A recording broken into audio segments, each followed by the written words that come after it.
Okay. Pam Altough. Here. Rhonda Goldman. Here. Peggy Hart. Here. Eric Hendricks. And Scott Hennings. Suzanne Hoban. No, Suzanne Hoban is Carrie. Carrie's here first. I'm sorry, I'm just, Carrie, you're here. Okay, gotcha. Matt Kunkel. Here.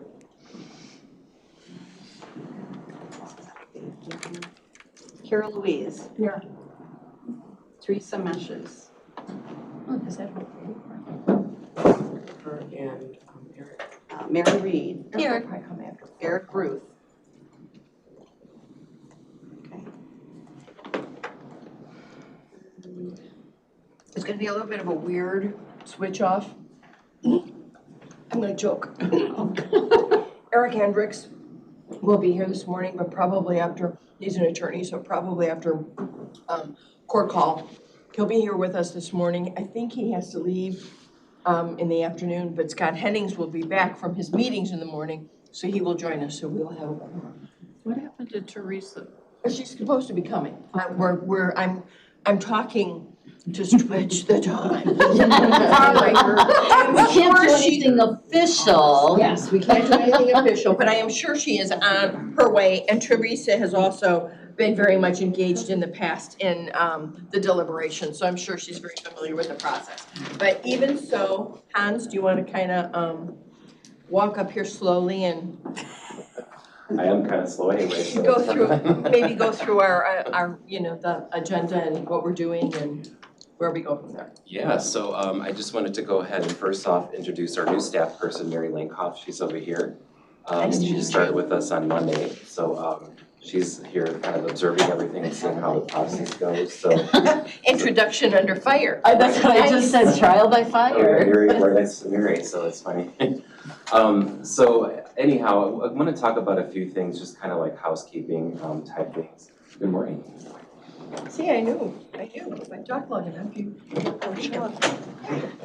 I knew you'd show up. So there's, okay. Get through the form. So what I wanted to kind of cover real quick is just for people who have not been on the commission previously, each presenter is allowed 10 minutes for their project. If they have more than one, obviously that allows a little bit more time for them.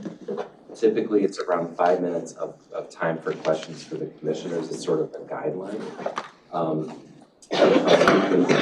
The meeting kind of moving along smoothly and everything. But what we encourage, of course, are to definitely ask questions about things you see. One of the things that I think is a pretty common question, are you able to, if we're not able to fund you in full, because of limited amounts of funds, can you operate this project without full funding? That's one of the questions to ask. Other questions, you know, if there are positions, for example, that are completely covered by the grant, you know, is there a rationale for that? Is there a rationale for not having other grant funds to cover those positions? So those are good questions that you may want to consider asking.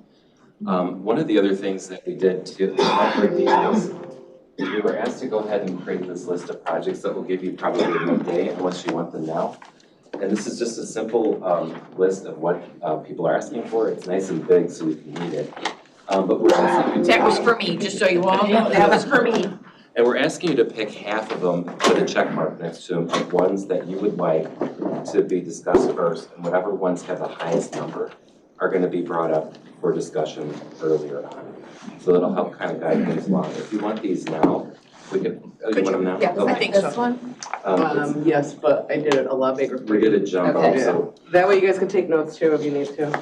for those of us that are farsighted, this is absolutely amazing. So, so this will be something to, what we're just asking is if you want to go ahead and put a little check mark. You guys can vote on these. You guys can check on the little ones too. Put another one down for And me. we'll I'm collect gonna, them from you right after we finish doing deliberations. we might as well just close one. And that'll help break the ice on what conversation you start to have. So we're here to answer any other questions that may be about the documents that you may need. Our organizations provide a lot of documentation to us. So if you need that information that may not be in the packet, such as audits and things like that, we can get that for you. So anyhow, I think that's all I have. If you, any other questions from me? Does anybody have any questions? One other thing too to point out is lunch will be served, obviously based on the orders that you made. We'll have pop and ice available as well as water's available now. So usually it's like the meeting gets paused for about a half an hour or so that you can eat and get right back to it. So just reminding everybody of that. So any questions?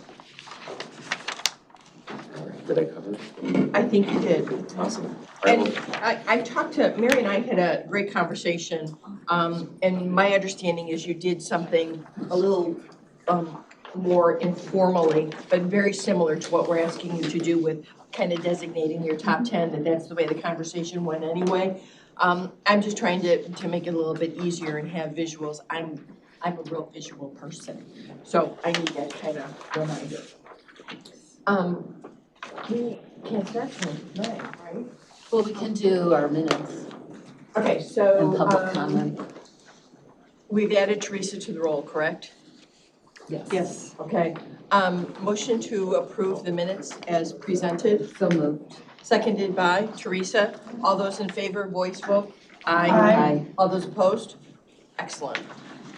Is there any public comment? I don't believe there is. Was there? Do we have a sign-in sheet? Who's been out in the hall?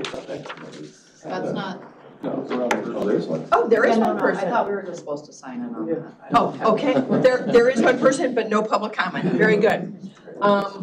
We have no old business, the new business, meeting dates. Do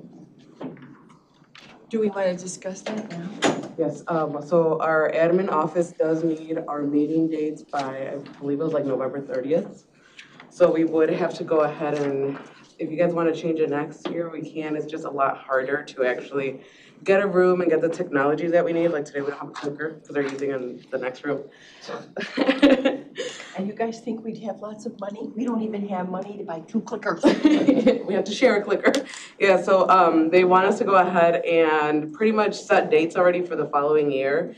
If we need to change it for whatever reason, we are able to. It's just a little bit more harder. But it's a good time to go ahead and maybe decide whether you guys want to keep Fridays or if you guys want to select a different day of the week. And I will also throw out to you too, in Mary and my discussion, I know that typically sometimes there's 5 meetings or 4 definitive meetings that we've always had. We're talking about definitely having 5 and having that first meeting and really kind of going over and talking about how much money we have, what the process is, really much more of an introductory, just to have a general conversation amongst the commission. So next year, I'm going to indicate that there will be 5 regularly scheduled meetings. The point here is, do you still want to do it on Fridays? I think I was the only one who hates Fridays, but I'll go with the group. I like Friday morning. I like Friday morning Do too. you? Okay. Yeah. Okay. I'm flexible, so it does not matter to me. Okay, the old girl in the room. Well, and what we've done traditionally, we've got, you have to speak louder, use your outdoor voice. He's got his sickness. I'm not in favor of Fridays, they're very different to me. Okay. So we have 2 Fridays. One voice in the wilderness. And, we're missing quite a few people to know. But maybe we can set, I don't know. Because traditionally we'd February, March, July, September. And I think what we'd like to do is maybe one in January. Early, probably. So we do January, February. So we could do, the middle of January, the end of February. Or we could even do February, March, May, July, and September. Let's do that. February, March, May. So, okay, let me pull up dates. Can you guys see? And if we give you a heads up way far in advance, I don't like it either, but I'm not gonna make a Like if deal we set if dates it's convenient today. for everybody else. Our problem is we have our managers meetings on Friday because it sets up those who work over the weekend because we're a 24-hour service. What time? We have it 7:30 on Fridays. So it makes it a little hard for me to get from Barrington Hills out this far. So like would 9 or 9:30 be better than 8:30? 9:30. Better than 8:30. I mean, I'll go I mean, why don't we try that? Friday at 9, Fridays at 9:30. If we can keep the meetings to an hour, hour and a half, that's still. Yeah. I mean, I'm also willing to go later, like, as we can see, 8:30 gets me in here right at time. Yeah, I would do 10 too. That Yeah. doesn't bother me at all either, Yeah. but it's up to. Yeah, All right, why don't we try Fridays at 10? Okay, I'm sorry. Fridays at 10? I'll acquiesce to the demands of Okay, let's try All right, Fridays. so we at have February 2nd, the 9th, the 16th, or the 23rd. You don't want the second, that's Groundhog Day, isn't 10. it? Right, Mhm. right. Yeah, so traffic in Woodstock will be crazy. It's our national. oh, yeah, exactly. But it's over as soon as the sun comes up. It is, as long, and we're not meeting. 'Cause I until worked 10, on the so square. You're right. I got there at 7:30 and it was done. Well, then that's an excuse for you guys to come to the celebration and stay for the Exactly. meeting. Yeah, and then they'll all fall asleep. What about the 16th? That's in the middle of the month. Yep. All right, so the 16th? Let's do that. Okay. What is it? The February 16th. 16th. At 10. Okay. But we'll send a memo out to everybody after this too. So we'll get it on there. Okay, and then. So do you wanna, like with the third Friday, do you wanna just keep it consistent That's fine then? with me, I don't care. Sure, That would third be And then Friday. March 22nd. Sure. Well, the third would be the 15th of March. Oh, yeah. Yeah, Oh, cause the yeah? first is on a Friday. Yeah, you're right. All right, so the 15th. And then May, the 17th. Sure. And then July was the other one? Yeah, and that's June. about July, because that's the, The LOI the- meeting. yeah. Right. Right. So the And was that, That's the 19th. is that a good time with, is the 19th good with the timeline that we did with sending the applications Or out? do we need to back it up? Or and do we make need it to do the 26th? 26th? Let's just do the 26th. Let's not even try and figure that out. Let's just do the 26th. The I'd 26th rather, of I'd rather July. hedge. Yeah. And then hopefully that's enough time to still do the September. Yes, September would be better sooner than later just because of The meeting the dates. meetings that we have to make sure that we have our allocations I by. don't care, 13th or 20th is fine by me. The 13th would probably be best. Okay, let's do that. Is that enough time from the LOI meeting to complete the grant application, get it in, and you get your stuff? It's about the same time I want to say that we had this year. Okay. Yep. Just want to make sure we're not Yeah, this year I worked not like July crunching you 22nd. guys. I think July 22nd was our LOI date. And we did push this back a week. Yes, so, and we So- were, and it worked out great, so. All right, so let's do that then, please. And this will help too, because we have elections, you know, they take up a lot of rooms here, so. the That's earlier true. we get it in, the better. That's true, that's true, that's That's a true. big election. That's your phone drive. I don't believe I need a motion to approve those. We'll just take a consensus that that all works for everybody, yay? Right. Okay. And then, again, the next item on the agenda is really the hearings, and we don't do that till 9, so. Unless someone's here. Yes, actually, our first presenter is McHenry Township, and they are here already. So if you're, I will, again, acquiesce to the whole, it's fine by It me. might help, We have quorum, right? I would Yes. think. yeah. Yeah. And So if McHenry Township is ready, Yeah. well, I mean, if that's okay with you guys, let's Yes. go. Certainly. Cool, thank you.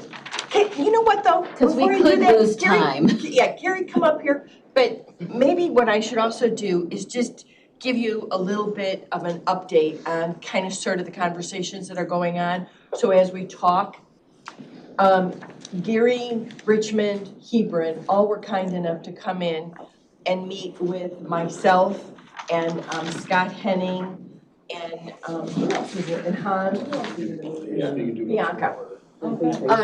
To talk about transportation and providing transportation to seniors. And we then had a subsequent meeting with PACE.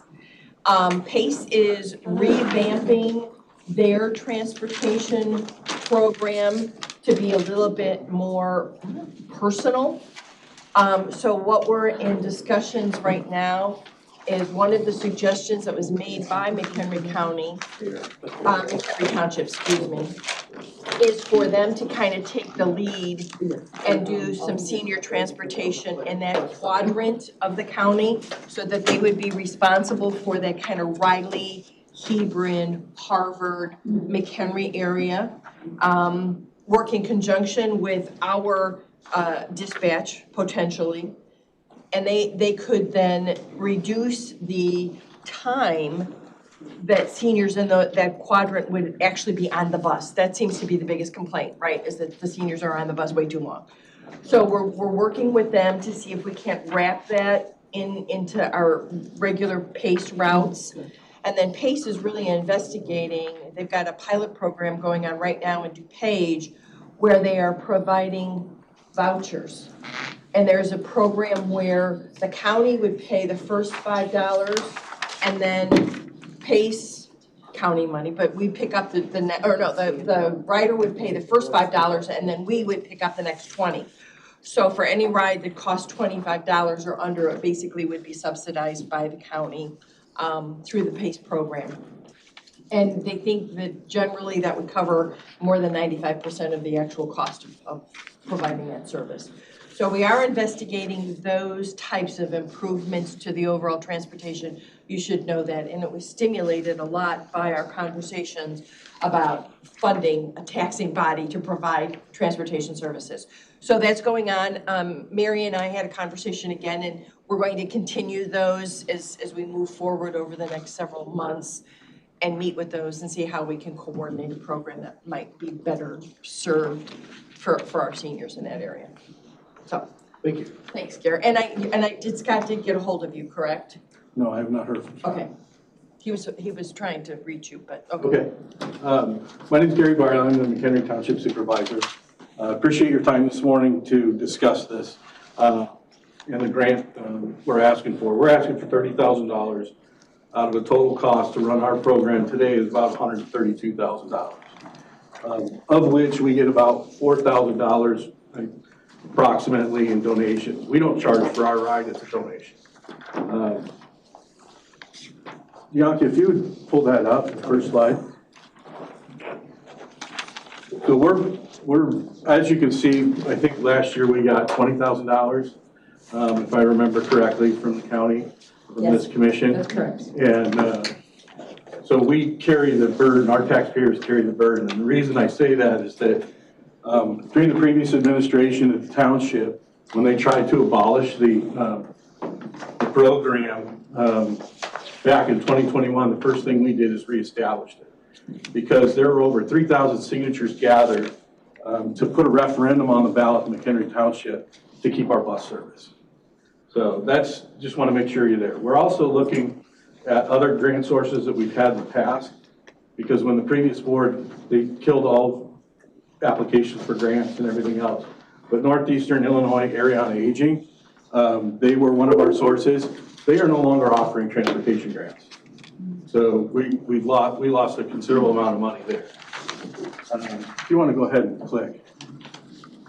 So this is really kind of where I wanted to spend some time, is to kind of give you an idea of what we do.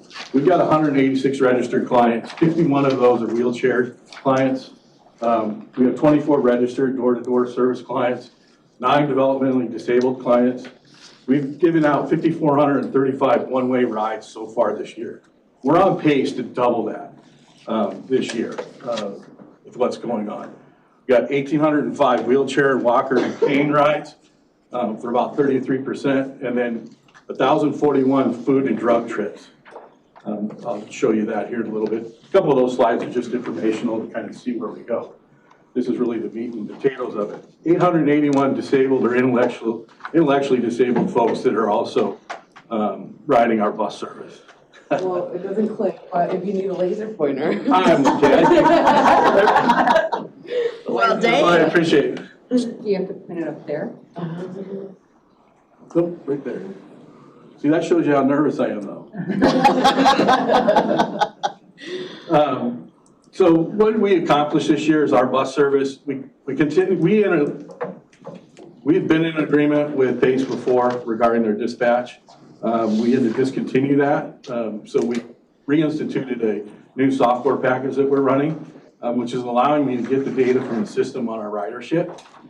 We added a 4th bus.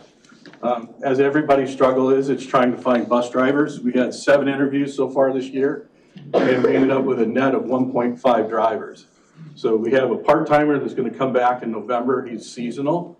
And then we've got 1 full-time. We just had one person, medical out, where they're no longer allowed to drive a bus. So that's kind of an issue for us, which goes to funding, because we need to figure out how to retain these folks. What we provide, and I think there's been some discussion as to what's different between McBride and the McHenry Township partnership, or what we provide. Our clients choose us. There's 2 other options out there. Those 5,400 rides were chosen by the riders. So there's a reason why they're not calling McBride. One of the things that I'm going to do when I leave here today is go back to the township and start putting together a survey. We need to understand why they're choosing the service that they choose. I don't know that today. But part of it is that we provide a gap service. As Pam said, is that the amount of time that it takes to get a ride sometimes with the other services.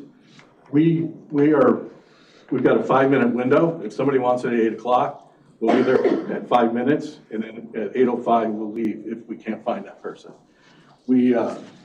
Things that we're trying to do is we're encouraging independent living, providing access to wellness, which provides dignity and quality of life for all of these folks that are riding our bus. It also allows them, or fosters relationships and socialization.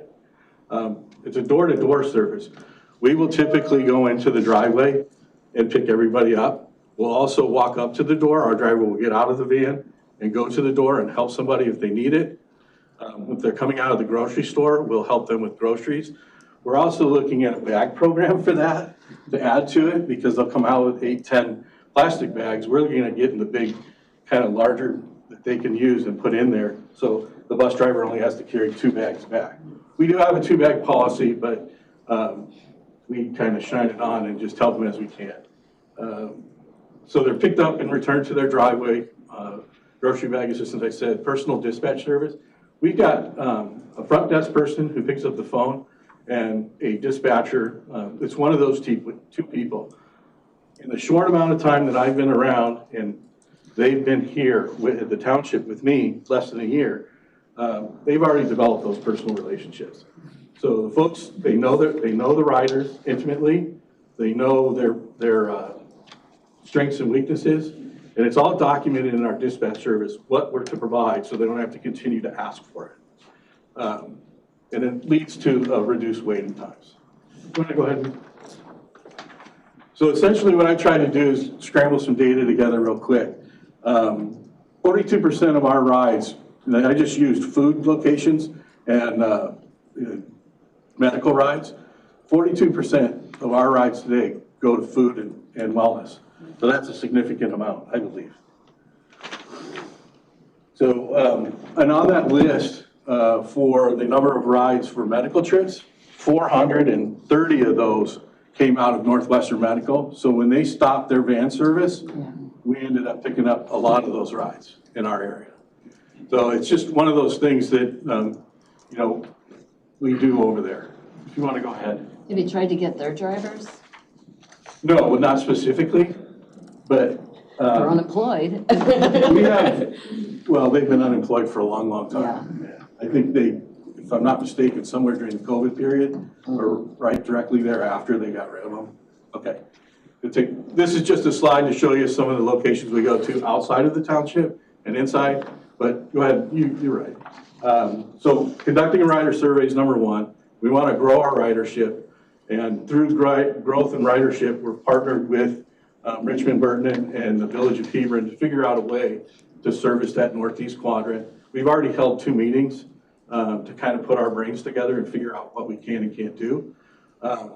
Hire more bus drivers, which goes with all of that, and continue to look for transportation grants, whether public, private, and also maybe just popped into my head is looking for donations.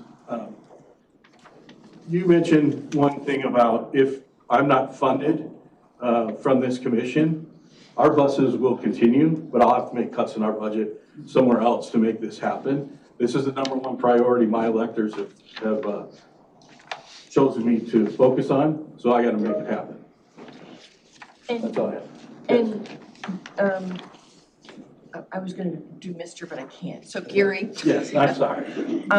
you have agreed to kind of take the lead on this collaboration Yes. between yourself and the other townships to try and make those programs work, Yes. correct? Some of the ideas that we've put together is going out and looking for joint grants by forming, using intergovernmental agreements to fund it. We would form a district or whatever you want to call it informally, run the funding through the McHenry Township using intergovernmental agreements. So we're looking at that. Those are all the things that we're investigating during this time.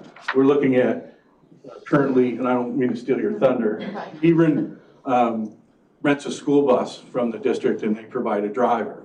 Well, we're looking at, depending on what the service is we come up with, maybe leasing another bus from Pace, which may be cheaper, and running it more frequently than once a week.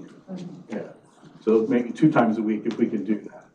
And she'll explain that. So there's a lot that we haven't formalized it. We're putting the Post-its on the wall to see what sticks. And we'll bring it all back together and kind of what we can and can't do. Mayor? What are the drivers required for driving? They Just go a through the CDL? PACE driving school. No CDL required. So They have just a 2-day regular, class that they go down to PACE and take. And okay, they also have the online test. So we lost a few people that they can't get past the online test. okay. It's a very difficult test about drugs and alcohol and driving and all of that. And then they go down for 2 days and actually do a driving school. I think, Gary, it's important to note too that one of the challenges with drivers is the compensation factor. So I think we're about $4 or $5 less than the standard school districts, correct? Yes, that's John Flood, who's the Burton Township Supervisor. He's correct. Looking at, with $15 an hour is where we start, no benefits. Whereas we're competing with $23 to $28 an hour with benefits.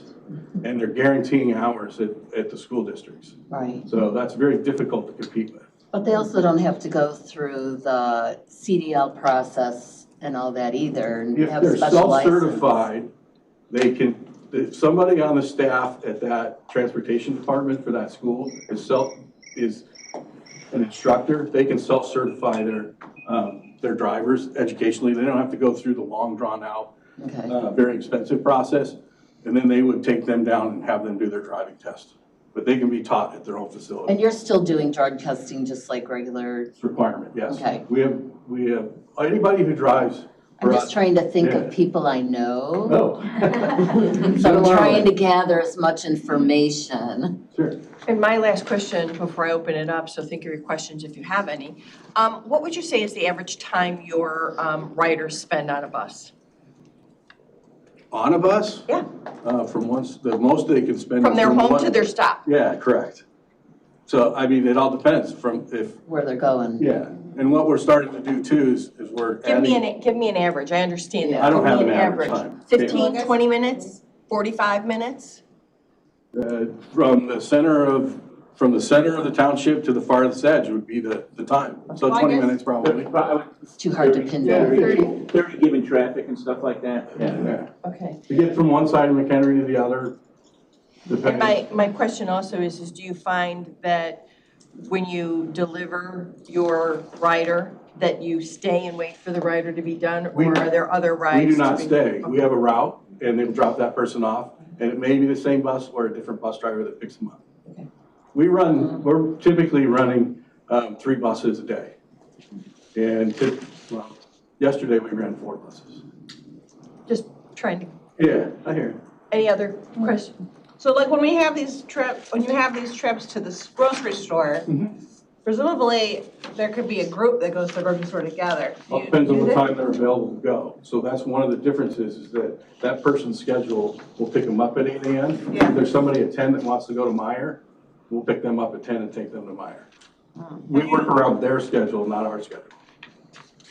I'm sure they appreciate that, but I also am wondering for efficiencies, if you're like, we're gonna do a 10 a.m. Maya run, and like put that out to your clients to do a pickup, there's an efficiency there, that they all, Depends if that Meyer client lives on the north side of McHenry Yeah. or the south side, east, west, it all Okay. depends on where they live. The bus still would have to make a route to okay. go pick people up.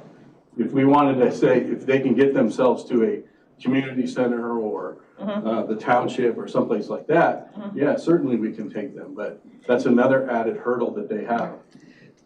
But that actually identifies exactly what the issue is that that's what PACE does, is what you just described. Yeah. That's a much more personal service, which is why the ridership goes up, because you can call, they'll come and get you. Whereas with Right. PACE, you have to make your schedule bend to their schedule. Right, yeah. Here, you get to do, again, that's the, if you don't mind, that's the big differential of what the township provides as opposed to what the county provides through its PACE program. True, so, And to add to that, Gary mentioned he was gonna do a survey of why ridership is so high. I think you just hit on it. Yeah. It's the personal, professional service. So the PACE guy, if you're not there outside, he's gonna keep going. Right. Right? The township guy is gonna stop and say, hey, is there an issue? Hey, Mary Ellen, get in the van, what can help? So that's important, right, for our taxpayers and stuff like that. And so, I don't wanna steal Gary's thunder, but we mentioned the collaboration piece. Matt's got his hand up. And I pointed that out to Burton Township's trustees at our last meeting last week.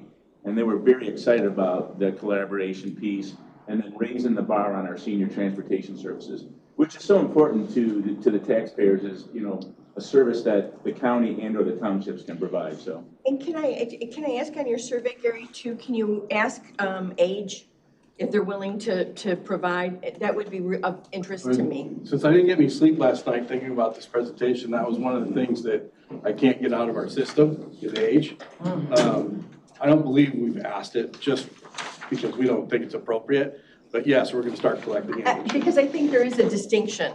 I think, again, the people who are still active and can make the accommodation will do so.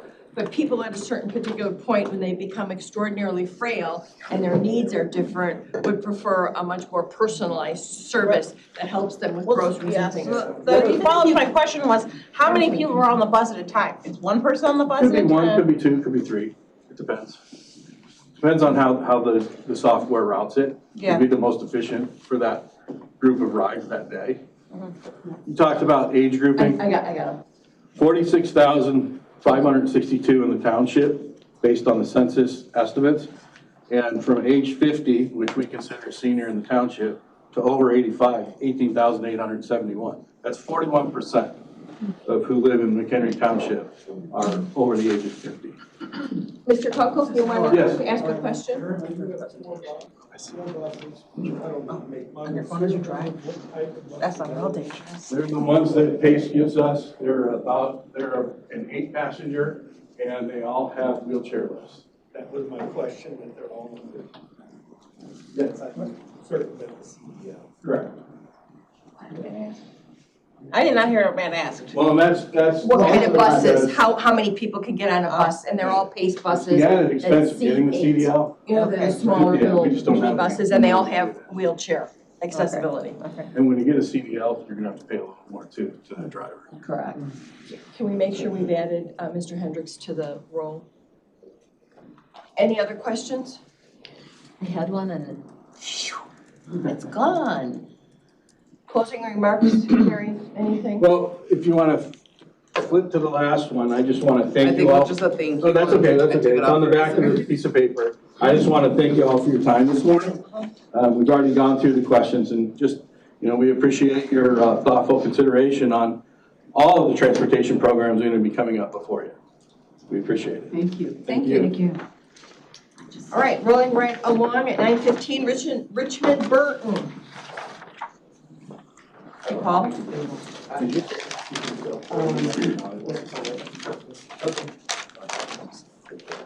you want. He doesn't feel.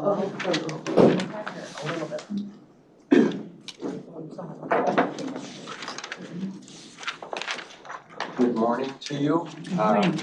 We're happy to be here. You've already met our partner, John Flood, representing Burton Township today.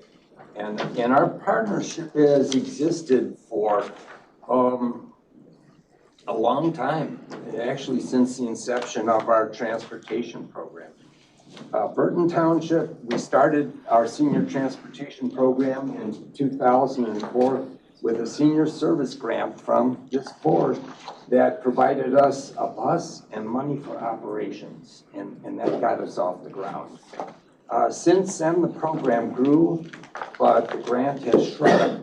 Our services improved to what they are today, anxiety-free travel for seniors. That's our goal. We now have 57 unduplicated passengers. Can everybody hear me? Yes, I'm a very little well. hoarse today, so I can speak up if you want. And the average age is over 80 years old. We have 3 drivers, a transportation scheduler, and a supervisor, me, who oversees the program and enforces policy. We have 3 cars. One is provided free of charge by Castle Motors, and that saves us about $13,000 a year in costs.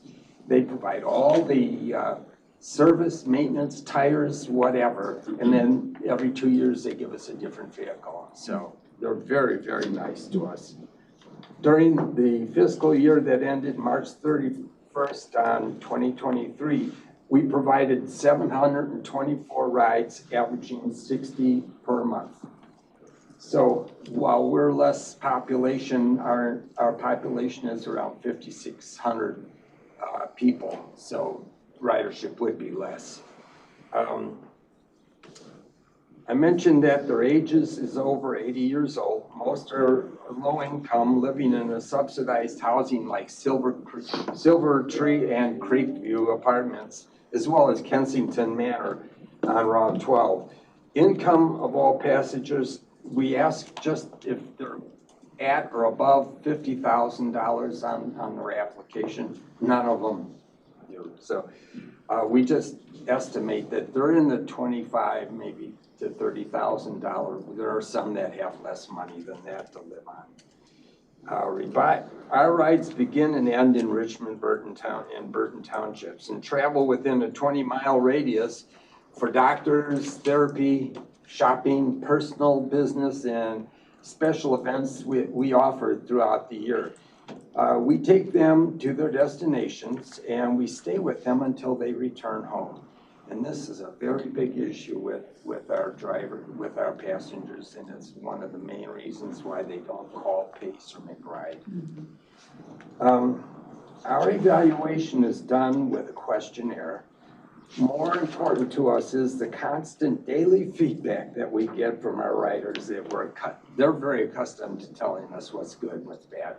So we make rolling changes. If we've got something we need to fix, we fix it. We don't wait until we get a questionnaire back.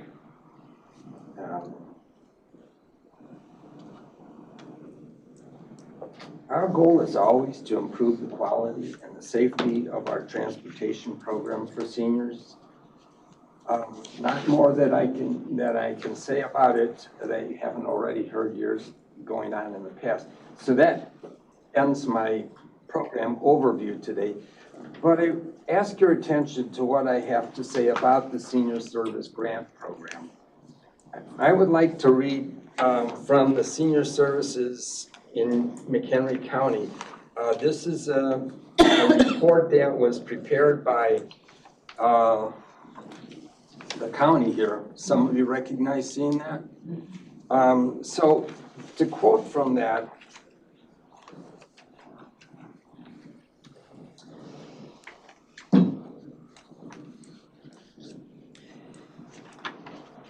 it actually accurately lays out what senior services are. This is a document you guys produced.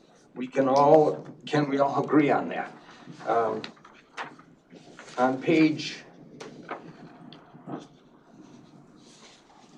the 3rd page, it says the Senior Services Grant Fund. In April of 2003, a referendum was approved by the citizens of McHenry County to levy a tax not to exceed 0.025 for the provision of social and transportation services for senior citizens as applicable under Illinois statutes, which goes to the next page, was the authorizing for the counties came from an act in the state legislature, ILCS 5/5-134.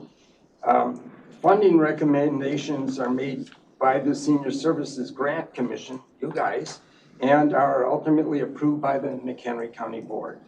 The next page says that this state law provides support services designed to prevent the unnecessary institutionalization of senior citizens, provide for operation and equipment for Senior Citizen Center, and provide for transportation vehicles and services for McHenry County citizens. So there's three legs to this. There's the social, there's the organization, institutional needs, and transportation. Okay, thank you. In your own mission statement, it says that transportation services that encourage independent living, wellness, and dignity and quality of life. Looking at this last page, that is about the funding that was distributed this past year. 86.3% went for social services, 10.9% went for senior center funding, and only 2.8% went for transportation. My point is very simple, that I think that the county board has moved away from its mandate.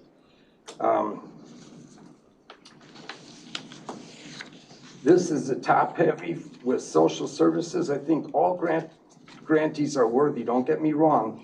But one agency is getting $500,800, another is getting $365,000. And this is up to you to balance these three services, not where one segment is now getting way more and virtually transportation is getting close to nothing. And so I'm asking you to rethink what the mandate was, and if you feel that it needs to be changed, I believe that the voters that approved this need to be asked again if they want to change the meaning of the senior grant. You can't just unilaterally do it without passing another referendum, is what I think. Any questions, please? Okay, well, what happens if you don't get funding this year, Paul? Do you What continue? happens? Do you continue the program? I've got to split. Do I need a program? No, do you continue the program? I've got a split board right now. 2 would vote for it, 2 would vote against it. They would shut it down. That would not be good for us. Thank you. So in reference to what you just quoted to us, Yeah. so I've been a part of this commission for the entire 20 years that it's been in existence. Transportation has evolved. We still are providing transportation even on that heavy social service part that you were talking about. Transportation's provided through probably most of those agencies that you were referring to. But when we started this, we didn't have a transportation program here in the county.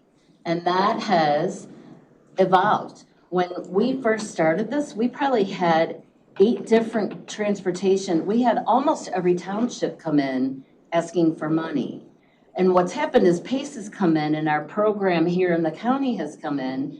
And so that has taken a lot of the townships then have made their agreements with the county transportation program and have decided to let the money come to those social service agencies that need the money as well.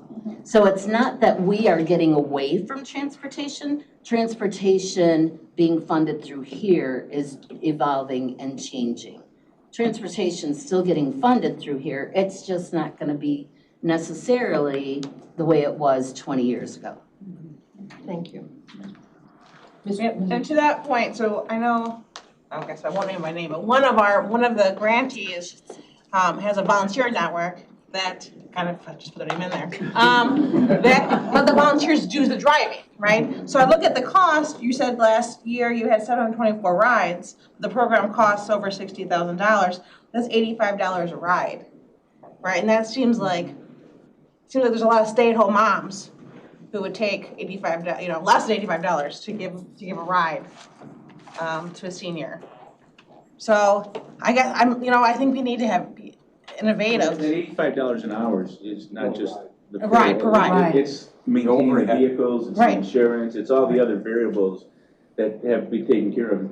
I appreciate what you say about, the social services transportation factor is, Yeah. Paul's not asking you to drastically change the program, he's just saying, take a look at how it's, being proportioned right now, and maybe even it out a little bit, maybe give the townships an extra 5% and take 5% from social services. Well, and to my point was that, that's not the direction that the county's going. And Pam had said earlier about, I believe coming from, not from this group, but from the county board itself, is giving taxpayer money to taxing bodies is something that they're feeling very conflicted about. So we have to go with the direction from the county board as well.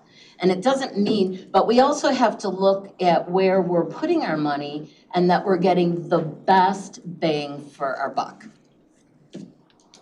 And so with this collaboration that you're working on, we're not talking about we're not gonna fund transportation today, but what we're looking at is the future and how that's gonna look. And this collaboration's gonna be a huge part of it. It's gotta be better coordinated than bits and pieces, it really does. And I agree with you, the number of seniors in the county in and of itself is increasing every minute. I agree with that. It's going to for the next 20 years, demographic reports that I've read. And I just believe that a referendum that's passed by the voters becomes a mandate that you must do. And if you're going to change it, you got to go back to the voters and say, we want to change this, we want to drop this, and we need you to prove it, otherwise our mandate will stay in place. And Transportation's still a huge priority here. It just may look different. it sure does. But thank you. Thank you. Are there any other questions for Paul? Thanks, thank you very, very much. You're welcome. Bert, it is Hebron, I'm sorry. Catherine, yeah? Matt, you didn't have any questions, did you? I do look at you periodically. Also, I don't want to be offensive. If any stay-at-home moms are offended by the comment, I am predominantly been a stay-at-home mom. Who would give it back. No, and I thank you I'm for a that. stay-at-home but grandma. Yeah. I just have one comment. Nobody wants to get involved Right, in volunteers anything is anymore, down, so it's yes. very hard to find volunteers. To even Absolutely. get advisory committees put together for senior services. Yes. We're trying to start one up, senior service, or a senior advisory panel in the township. Got 2 people. Right. It- No, it- volunteerism nobody is wants to down. do anything. I Yeah. live in your township and I haven't seen anything about that. We're using the folks down at the senior center. Okay, well, maybe we Yeah. can just spread it out. Yeah, it's understood. Hi. She's like, oh no. Poor Catherine. It's okay. Notice she's standing at the edge, so, Yeah. she can get rid of. Run quickly. I'm sorry, go ahead. There you go. Please. I'm here representing the village of Hebron. We have an adult population of 1,144 people. Of that, 163 are seniors above 65. 30 of them are veterans. 20% of them live below the poverty level. In the last 5 years, the senior population is the largest population of growth that we're seeing. A majority of our seniors have lived in Hebron, pay taxes to Hebron, and they want to continue living in Hebron. Our senior bus program is vital. It gives our seniors reliability and confidence for that their most basic needs, food, medicine, doctor's appointments, and clothing will be met on a regular schedule. There are no grocery stores in Hebron, there's no pharmacies, so travel to McHenry is a necessity for them. Our program provides routineness, a routine outing for the seniors they can look forward to. This enhances their quality of life and it provides them the opportunity to maintain independent living. Our program provides relationships not only among those seniors, but our bus drivers have a very vested interest in their lives and well-being. An additional benefit that our program provides is food sharing. A senior might buy apples, one might buy bananas, some have homegrown foods. This is where they come together and they spread those foods, so there's not waste among food going uneaten, and that their cost of living is actually less. When we asked our seniors what would happen if this program wasn't funded, food insecurities, struggling to maintain independent living, and lack of socialization are the three things that would be the biggest effects to them. Some of our riders express they have no family. Their friends are all in the same spot because they're all of the same age. So this program is a necessity to them to get to McHenry, to get their prescriptions, food, and maintain relationships. I think Hebron's senior bus program is more efficient than PACE and/or McRide, not only in cost, but in time for our seniors. Our closest grocery store slash pharmacy is Walmart in Johnsburg. That's 13.7 miles one way. We're able to typically take, we have a small van, we do have access to a bus, but we take about 11 to 12 people we can take per ride. On average, we service 5 to 7 people. Our program is zero to the seniors. We ask for donations, but we don't require them. Now, McRide would be a minimum of $8, or a minimum of $8 round trip to our seniors. But the cost to McRide to get out to us is $36.40 one way. So overall, the McRide program would cost about $73 round trip for one rider, where our program is about $15 because we can get more people in one bus at one time. The other things, McRide doesn't always have the scheduling capability to take multiple people, or in the time frames, we typically leave Hebron about 9:30. That's prime time for McRide. We're a unique rural outlier in this county. There's not a lot by us. The service is very is a necessity to our seniors for survival. It provides, again, consistency, reliability, that their most basic needs will be met. If this program is not funded, we would have to reduce it dramatically. Maybe we can go once, maybe 2 times a month, but that would be a stretch for us. We have a very, very small budget in Hebron. We have $250,000 for the whole year to run the whole entire village. So a quote from our oldest senior, who is 86, she said, "Hebron's full of old people, get real." That was her comment.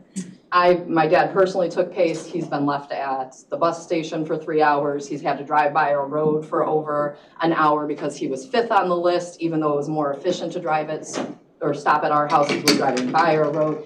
It's just not an efficient program for the seniors. Thankfully, it was a nice day he got left at the bus station, but if it was raining or snowing, it's inappropriate for anybody to be left that long sitting.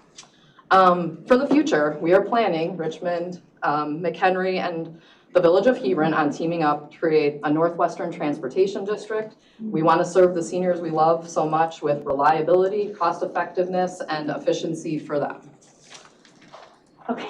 Great Any presentation, Yeah, great, thank you. Okay. Thank you. I would also like to point out, I'm sorry, when she said. Can you identify who you I'm are? sorry, I work with Catherine in Hebron. Yeah.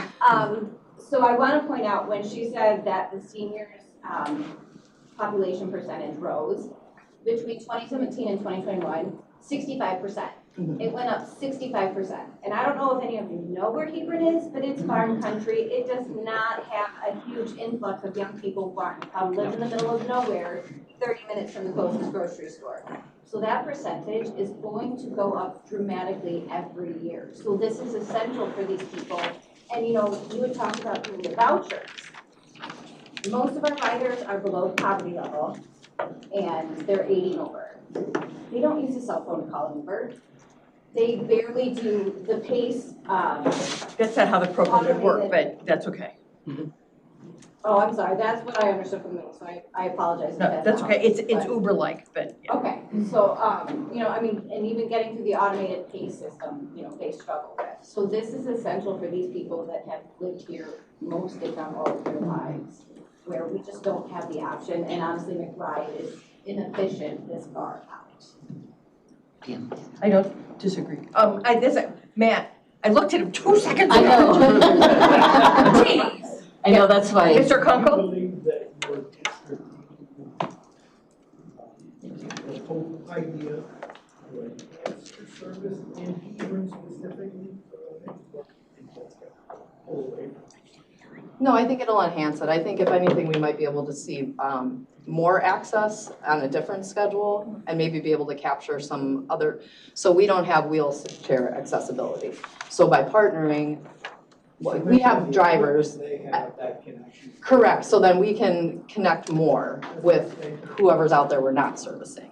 Yes. So when you're doing your pickups, are they meeting at one place? Yes, right now, everyone's meeting at the Village of Hebron. If they do need door-to-door service or something, we will go and do that. But currently, with the riders, everyone's able to get at least to the village. Okay, which is also another probably hiccup for other seniors if they don't have a way to get there. Right, correct. Do they help each other get to the village? Yep, yes, they do. Yeah, it's a lot easier for them to drive the 35 miles an hour Hebron to get Right. to the village hall than it is to drive. Instead of trying to get down 31, yeah. Yeah, Right. and then in the Just winter. trying to comfort level of, And, yes. and, you know, like a lot of them have said, our spunky oldest one, that she's about to lose her license because of eyesight, and she uses. She doesn't have anybody else. Any other questions for Catherine? Well, I guess we'll go with if you don't get funding, what will happen to your program? Yeah, so we would have to reduce probably to like one time a month, which is, and then the food pantry will only allow them, and again, they'd have to get to the food pantry, which is even further out in the country. They'll only allow them to go one time a month, and there's no meat available. So that's where the food pantry is at. All right, thanks. I'm sorry. Carol Louise, if you don't get full funding, will you just have to reduce your ridership? Yes. Okay. Thank you. Question, sorry, go ahead. So how do you know, I'm the accountant here, how do you pay your bill? Do they give you the school district? Do they Okay, give- so they charge us $1.82 a mile. We don't actually pay rent for the bus, and then we pay $15 an hour for the driver. So, and then we can spread those costs over the 7 people each trip or whatever, you know, so it reduces it. But that's our agreement. And $1.82 is very cheap for fuel. So, they cover the insurance, the drivers are. The driver, right. The drivers are, you know, So they trained have through the them, buy-in. so, yeah. Rhonda has. Rhonda? Yeah, just last, and then I'll let you go. I'm Okay. sorry. No, they're fine. You mentioned something intriguing about the Northwestern Unified Transportation Program. And that, I'm assuming that includes the 2 presenters. Yes, Richmond, Burton, and McHenry Township. Okay, because I haven't heard that term used, and that intrigued me. Yeah. I kind of like it, and. She just I just created threw it. out a name. I was like, that sounds good. And they all went, wow, we like that. This is, Rhonda, just again, this is an outgrowth of the meeting that we had where there was conversation about, again, one taxing body providing taxing dollars to another taxing body. And so we all got together and said, how can we do this and still provide best services to our seniors where they're not on those buses forever and ever, and they're getting the needs with groceries or whatever it is, wheelchair accessibility. How do we do that? And all 3 entities were represented and indicated a willingness to work together. And PACE said the same thing, is that they would look at it holistically as well and try and figure out, how can we do this together? How can we do the best job providing the best services for seniors and do it cost efficiently? Talking again about reducing the overall, point-to-point cost. And that's gonna be huge for us, because, I mean, it's, 30 minutes to McHenry, we're 20 to 30 minutes from anywhere. But we will come back as a group, and that's our plan to present. I remember that last year we had asked for something like this. Yeah.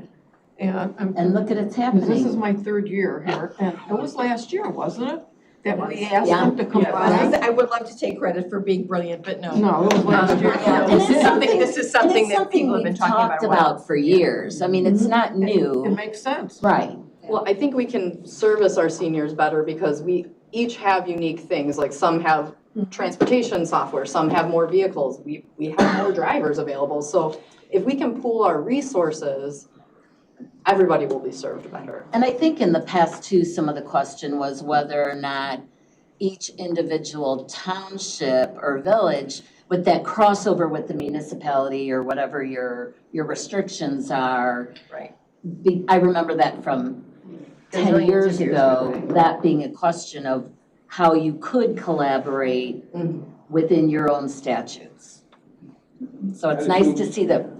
I would assume one of the next steps for our group, the three of us, is probably go to the township of Hebron and try to include their whole township, not just the village. Yeah, and I did speak with them Yeah. too about it, You so mentioned that they're the other day, open so- to that. Yeah, and, yeah. We're only gonna be able to eat this elephant one bite at a time. Exactly. So it's, we've got three to start with. Let's get the flow and then figure out how to do it efficiently and cost effectively. And and just from all of us to you guys, thank you for the willingness for all of you Oh, to you're meet welcome. and talk and partner and figure out how to do No, this is very I important to our really seniors. appreciate We're all gonna be old, we're all gonna need this, so we need to be able to take care of our people. it. So, thank you. I remember a few years back, I did talk to Tammy Garza from Richmond Township years ago, and it was just, wasn't cost effective at the moment because we're so far away for them to have a bus come over to keep running. But, yeah, we're willing to sit down and re-look at this again. And we're talking too, and Scott can provide more information for us during deliberations from the county's perspective, from a financial. Well, and I think what Scott said at the last meeting, which I had never heard, was that PACE could, if requested, do door-to-door service. And I was like, that's the first time I ever heard that. But So they're changing, They're they're trying- changing their programs, and I point to DuPage if anybody's interested. That's the big pilot program, just again, because of population. But they are looking now at McHenry because we just, we're a little vocal about what we want. So, but thank you very much. Thank you. I know senior care is here. Yes, you're ready. I'm ready. I'm shaking like everyone else though, guys. Hi, Yeah, do you mind? Do you mind if I sit? Because if I Sarah, no. stand, I'm not gonna read my. Sarah, no, go. Whatever makes you more comfortable. If you want to try, And I'm gonna read. And this now comes underneath the category of senior center funding. So just reminding everybody that. And breathe, Sarah, we're not really gonna bite your head off. Oh, you are, but not your. I think it's under social services. I don't want Is to it social forget service? anything. Yeah, I think it is under social services. Okay. I mean, I already name dropped you. I know. So I'm Sarah Shrimp. It is, thank you very much. I'm the Executive Director of Senior Care Volunteer Network. Thanks, everybody, for letting me talk to you today and present our Senior Connections program. Do you want me to just say slide, Van? Yes, Slide. you could, well, if you wanna reach out to that, let's see if that works now. No, it doesn't. So yes, just go ahead and say slide. All right, slide. Hey, did you just hit No, it? I clicked it. All right. All right, I want to start with a quick history. 23 years ago, we started as a grassroots organization called Faith in Action. Mary, I always do that for you. And what started as just a dozen or so volunteers and a dozen or so seniors has now grown to explode to about 2,000 seniors that we're serving in the community. We exist to support our senior neighbors who live independently at home. We connect community volunteers with seniors who require assistance to maintain their dignity and quality of life. Utilizing volunteers who provide the direct services we provide allow us the privilege to connect seniors to the community with compassion and care. This volunteer service model allows us to make the greatest impact with very limited financial resources. Slide. We serve older adults, 60 years of age and older, who live in their own home in the McHenry County area. We primarily serve individuals who fall into a category called interdependence. They're mainly self-sufficient, but face challenges accomplishing some of their daily activities. 65% of our care receivers live alone with no family or very limited support systems. Without our help, they would struggle to remain in their home due to lack of access to community services. 19% live with a spouse or partner, and many of which are their primary caregiver to the other one. And 16% have some local family or support, but they work full-time, they have their own families to care for, or they are senior age children who we also have enrolled in our program. Our service impact goes beyond the care receiver enrolled. Our services support entire families and offer options to seniors to remove a burden they may feel they place on their own internal networks. We are that other option for them. Slide. Oh, awesome. When an older adult loses the ability to drive a car or they become physically limited, their needs increase exponentially. Community access to services and resources that support us physically, mentally, emotionally, financially, and socially is how we all want to live out our best lives. Removing any of these connections to community would threaten anyone's health and wellness. The pandemic gave us each a taste of what that loss of connection to community felt like, and the seniors we serve are still challenged with those feelings every day. Sigh. These are the services that we provide. We have no income limitations for anyone needing our services, although most tend to be low income and have some level of disability limiting their access to these services. Shopping and food deliveries help those who are homebound and food insecure or have challenges getting to and from the grocery store or pantry.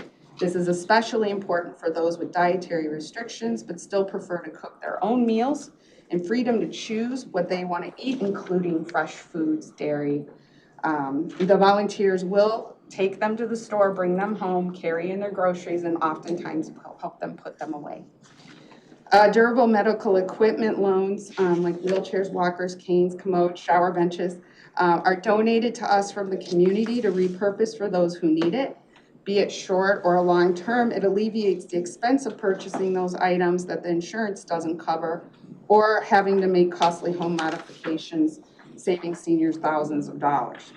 Our resource and referral program, we get calls from seniors, families, children with senior parents, even neighbors asking us if we can help their loved ones and cared for ones.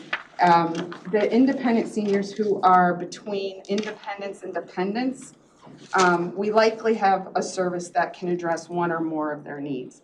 Independent and or interdependence is where we strive to keep them as long as possible. We are experiencing an increase in calls requesting levels of assistance for more dependent seniors needing assistance with personal care, memory care, physical assistance, and financial aid. Once the level of care exceeds what a volunteer is willing and able to do, we do our very best to connect them with a network partner or refer them to a resource best suited to meet their needs. For low-income seniors living on only Social Security, these resources are very limited and beyond anything they're able to afford. So far this year with our incontinence program, we've delivered over 8,000 products to seniors across the entire county, allowing them to regain some confidence and re-engage in community activities. Each of our services is also a personal connection. Our volunteers look forward to friendly visits and calls made to those who are alone and isolated. As a matter of fact, during an intake, if we identify that a senior is feeling lonely and isolated, we flip it on them, we bring them in as a volunteer, and now we just recovered 2 people who were isolated, and oftentimes they become good friends, and then they create a natural relationship. A birthday delivery program would fall into this service category in partnership with 5 local area florists throughout the county to donate flowers. We can send volunteers to wish a senior happy birthday in person when otherwise they have told us no one would have even called or mentioned their birthday. We do seasonal yard work projects like leaf raking projects, weeding, trimming bushes, and this is where we can engage youth groups to bridge a generation gap and bring the youth to them so they can experience some of that youthfulness that sometimes people lose as they grow older. And then we also have a minor home repair program where we have volunteers that do odd jobs in the home to eliminate costly labor expenses for manageable fixes. So leaky faucets, changing light bulbs, things that they wouldn't otherwise be able to maybe physically do or probably shouldn't be on a ladder doing those things. Carrying salt to the basement for your water softener, things like that help to keep and maintain their home. Transportation, wow, this is a big one. Senior transportation has a ton of variables, and each and every ride has its own set of challenges. There is no one-size-fits-all solution. Our contribution to this very layered issue Comes with volunteers donating their time and personal resources, their cars, gas, paying their own insurance. They provide door-through-door service and stay-at-destination service. They carry groceries, they help them put them away, and the entire time offer friendship, conversation. Oh, man. Okay. Slide. I think I might know. Slide. Okay, so this is just a quick heat map. On the left, this is the care receivers and where they live throughout the county. The middle one is our volunteer workforce. Notice they also live throughout the county. And then on the right are the destinations from this just this past year so far, 492 unique destinations. So the model, the way it's created, and the reason we're successful with it, is when you have someone who lives in one of those areas and there's a destination request to go to one of those areas, a volunteer who's close will pick that person up, take them to their destination, wait if they need to, and then take them home. It's all in a portal-based self-select program. The volunteers have access. They pick their ride, they pick the person, they pick where they're going, they pick where they want to take them. It's very, very efficient, and there's very little wait time. And you had asked someone what the average time in the car is. Most of them are about 10, 15 minutes, tops. And how many rides? How many rides? I'm getting there. Oh, I'm sorry. Okay, slide. I'm sorry. Add an extra minute. I'm so sorry. Add an extra minute. Okay, so anyway, I'm gonna kind of reel through this real quick. So the reason it's so efficient is because we are able to leverage the unique volunteer service we get. Last year we had 12,000 hours, which translates through independent sector, creates this value of a volunteer service. Right now it's like $30 an hour. But it translates about $500,000 in free unpaid labor. You talk about drivers and how hard they are to find. I've got over 100, I have 258 volunteers, over 100 of them drive. Wow. We have 10 to 20 drivers, individual drivers driving every day. As rides go, I think it's 5,000, but I'm getting, slide. This will show you. There we go. Okay, so I know it's a lot of numbers, but I wanted to show you the growth. We did have a dip in COVID, so there is a little bit of a dip in miles driven the 1 year. But right now, we are at 104,000 miles driven, and the reason that's high is because we are going to the more rural areas of the county. We have some rides that are 60 miles round trip.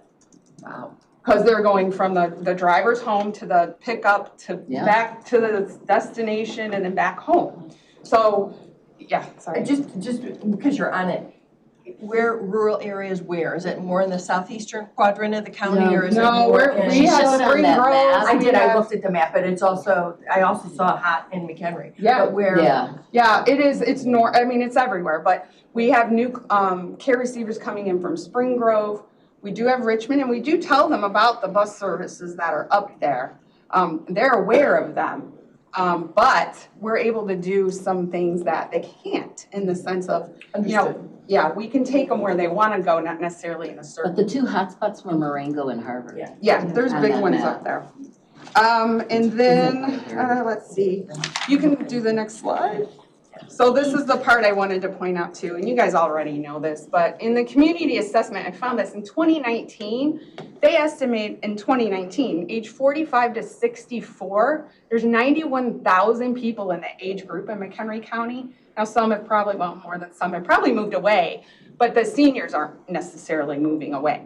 So there's 43,000 65 and up now. So, add 5 years to today, that means there's probably 120, 130,000 seniors over the age of 50 living in McHenry County right now, and they're gonna live longer. So the number is not likely to go down much. So when I put that it's gonna double in the next 10 years, it absolutely is going to. So you guys know it, but it doesn't hurt to readdress that. I think I'm over anyway, right? And I have some great stories, but I don't have to share them because there's a ton of them. All right, questions? Teresa? So your volunteers, do they age range from 18 and above, or, and how do you get your volunteers? The average age is 62, and that Yeah. includes the youth volunteers. Okay. It brings the average way down. We work with a lot of recent retirees. That's where we go to find our drivers. We go to retired teachers meetings. We go to retired nurses organizations. Volunteerism is not down in our world. I've heard this over again, like, well, volunteerism's on the downswing. It's not. We've recruited 48 new volunteers this year. And so in that age group, it might be among our youth, because I think altruism is dying, but in the world that we live in, they are not on the downswing. Can we use more? Absolutely.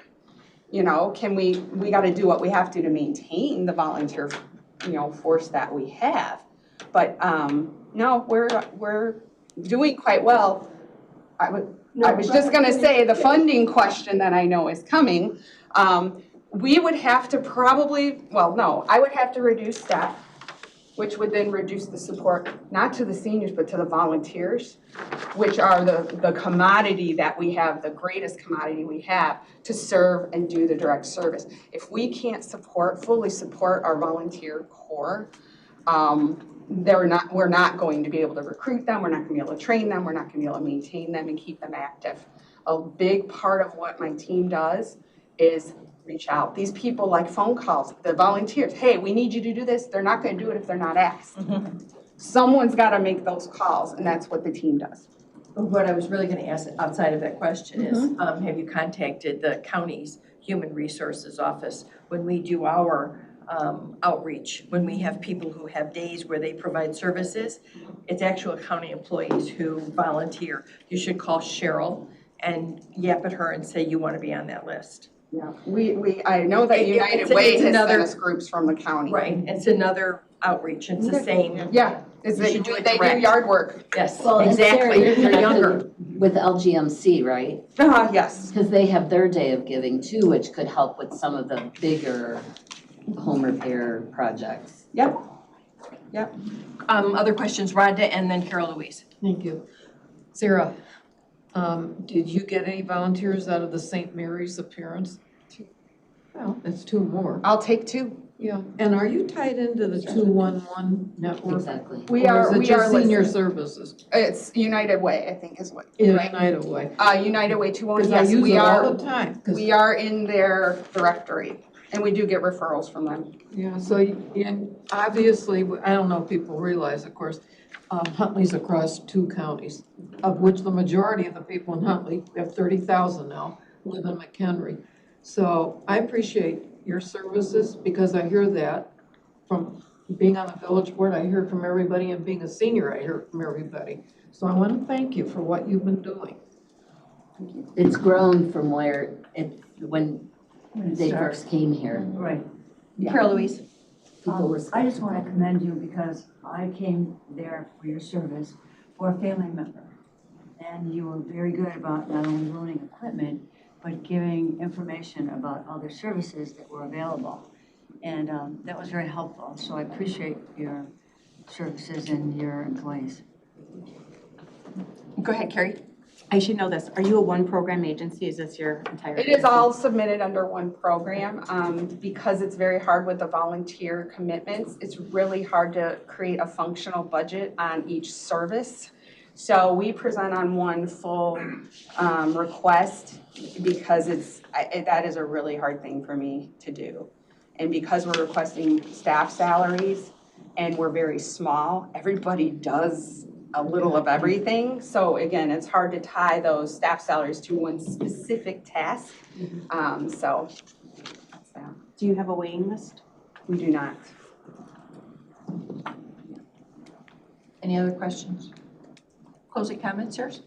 Any? I just want to thank you again for letting me come and present. And thank you all for what you do. I don't envy what you get to do today at all. So, but thank you. Thank you. And Prairie State is here. I recognize you. I think I've met you before. Yeah. So, so my name is Dolores Wigman. I'm an attorney with Prairie feel free. State Legal Yeah. Services. I also have our grant person, if you want to sit down, Mary Moyer, who's also here with us today. Welcome, Mary. Yes, and also too, I really appreciate the opportunity to talk to you, explain what we do. I have been here before, but I will give a little bit of an overview so that people who haven't understand who we are and what we do. So I'm an attorney here in Woodstock with Prairie State Legal Services. For those who don't know, we are a legal aid organization. We provide free legal services to people. We do not charge at all for our services. Prairie State is actually a large organization. We have 12 offices and we cover 36 counties in northern Illinois. Our Woodstock office is very lucky because we only have to cover services in McHenry County. So we're totally focused here. And one reason I want to tell you that is because a lot of people know there's a couple of attorneys sitting over in that office on the other side of the courthouse, but we really are part of a larger organization. So we have all the resources and services that a larger law firm can offer. Next slide, please. Prairie State as an organization offers services to older adults, low-income individuals, and sometimes we'll have special grants for like veterans or things like that. Obviously, this project is just focused on older adults, and we strive to provide services to older adults who have the greatest economic need and the greatest social need. Obviously, we can't help everybody that walks in the office, so we try to help those people that can't get an attorney for whatever reason on their own. Those are the ones that we try to serve. We also focus on legal issues which affect basic human needs. And these are legal issues affecting housing, affecting food, affecting income, affecting medical care. And I think this dovetails with the goals of this Senior Service Commission, because people who have their basic needs met are unlikely to be institutionalized unnecessarily. And even when I talk to seniors, say they're being confronted by a large problem with Medicaid or Social Security, sometimes they want to give up. I should just go into a nursing home. I shouldn't deal with this. And so then when we can get that issue fixed for them, it's easier for them to stay in their own home. Go back. Sorry.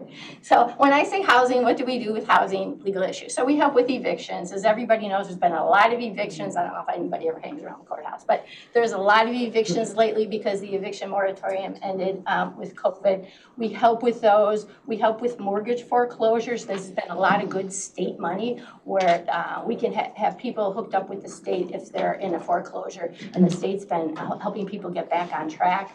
But that sometimes takes a little doing. We help with property tax sale issues. People that are denied or lose public housing, sometimes they just don't get their paperwork in time. It's a senior, she doesn't open her mail, and then all of a sudden, her voucher's being terminated, so try to run in and help those kind of things. Sometimes they need to have a hearing in front of the housing authority or whatever. We try to assist people doing that.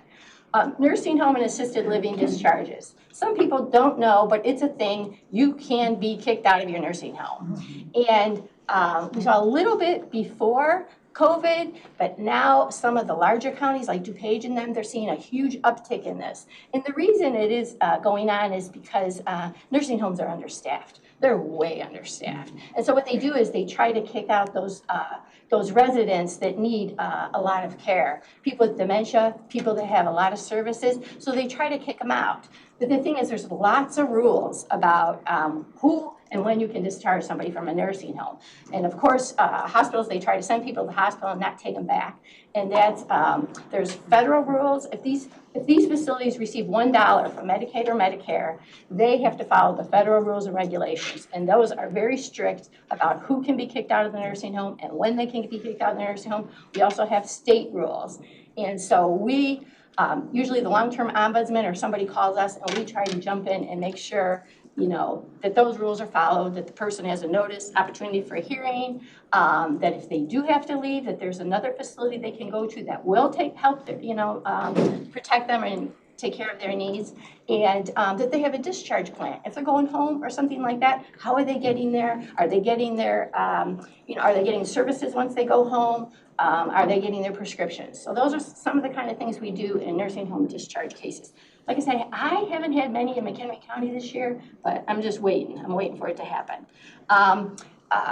When I was thinking about this and doing this, I thought, we have had a lot of housing cases this year. And just so I looked through the numbers, so far this year, about 38% of the cases we handled have something to do with housing. So this is a huge issue this year. Next slide, please. We also help with the termination or denial of public benefits. So any kind of public benefits, these are our top ones. I don't usually help with the application of public benefits because you shouldn't need an attorney to apply for food stamps. You shouldn't need an attorney to apply for Medicaid. But every once in a while, I will help if somebody has a spouse going into a nursing home. That application is 25 pages long to get Medicaid. And they require a lot of documents, everything financial, including the last pair of shoes you bought, whatever. They include lots and lots of documents, so I will help with those kind of applications sometimes.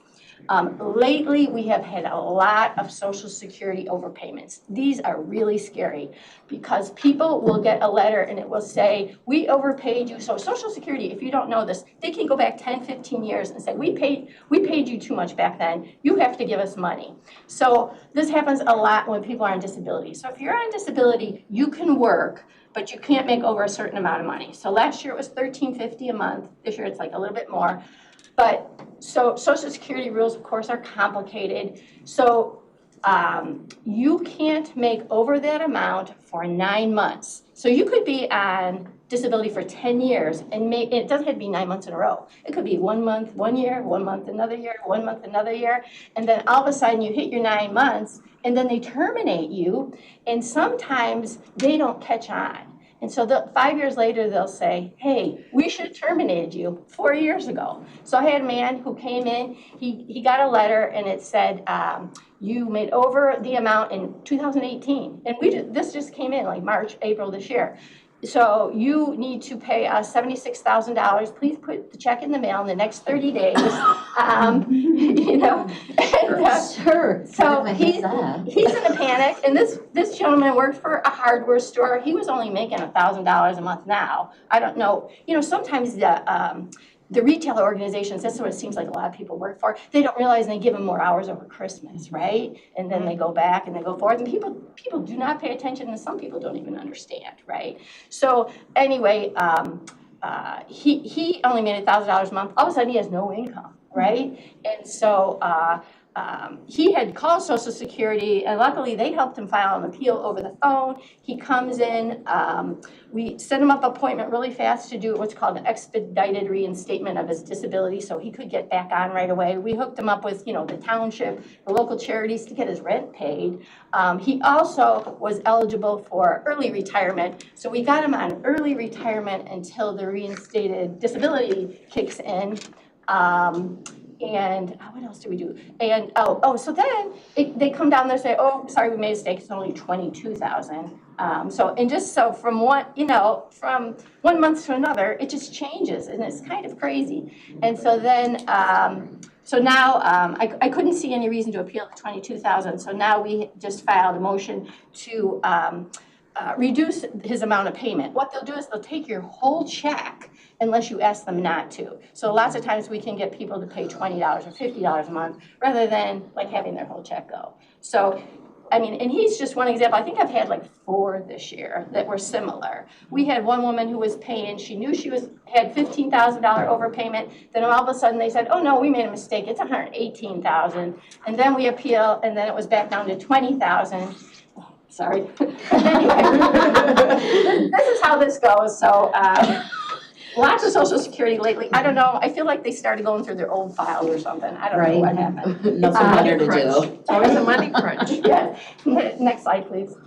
We also help with domestic violence. These are orders of protection. A lot of our seniors get into sticky situations. They let older children, or I had a veteran who helped let another veteran that was homeless live in her house in the basement. All of a sudden, he started controlling her, hiding their keys on her, listening to her phone conversations, telling her who could come in the house and who couldn't come in the house. She was really smart. She typed up a 30-day eviction notice, but then he went ballistic on her, screaming and yelling, told her it's his home, he's going to stay there. We went to hearing. He's trying to argue to the judge. He was just treating her like his mother, and he was trying to take care of her. The judge didn't believe it. He got it to your order protection. Some of these cases, people can do themselves. They can do orders of protection themselves. They can do eviction. But like this lady, there's no way. Twice the judge had to say, do you need a chair? She was shaking. She was scared of this guy. She couldn't even look at it. And this is why, you know, it's important for us to stand there beside our seniors sometimes in the courtroom. Lots of times I can teach them how to go into small claims court if they have a deck. Some people are really proud. They'll come back and they'll be like, I did it, you know, I got whatever done. So sometimes, okay, they can do it, they just didn't need advice, but sometimes no, you need to be there with them. We help with powers of attorney and guardianship. And like I said, we provide legal advice, representation, and sometimes advocacy. Sometimes their issue really isn't legal, and we just need to get them hooked up with another agency. They can call us, they can go online. A lot of our service partners have referrals, especially like senior services, and they can email or send it to us. We have a transcription and translation, service, so we can help people that speak any language. We have a contract with a company. We can get them on the phone. I'm surprised, you know, some Indian dialect, we can get on the phone in 10 minutes, you know, and work with people. If you just want to know a little bit about our numbers, I know that we're encouraged to look at the lower income people, and I think the grant says that we should have 60% below HUD's area median income, or the low 80%. So I just kind of looked through our numbers this year, and so far 80% of our clients make less, so we go by federal poverty level. So 80% of our clients make under $27,000 a year. So we're way under the numbers that are required. We said last year that we would handle 210 cases. We are right on target. Right now we've completed 170. 24 extensive service, we're already there at 20 cases. We said we would do at least 8 cases. Advanced directives. Advanced directives are important. Some people say, well, why is that necessary? Doesn't seem like it's a basic need. But so what it does is it prevents somebody from having to go to court to get a guardianship later on. And an advanced directive, usually it's a power of attorney. And what it says is when I am in a coma or when I can't communicate, I want my son to take care of my finances and my daughter to take care of my medical. It gives people a peace of mind, and plus it helps the family at a later date. So I think I'm about through, and I probably am over. That's okay. Any questions? We have a little bit of time, so I'm giving latitude. Any questions specifically? Eric? Mr. Hendricks, excuse me. So I just have one question. I like your organization. I'm mildly familiar with it. My question is, last year's requested amount was the 71,000 approximately, and this year you're requesting 100,000. Is that for additional cases, or what's the need for the increase there? My grant person. And Mayor, can I ask you just a favor? Just swing around so you're actually facing this way, please. Thank you.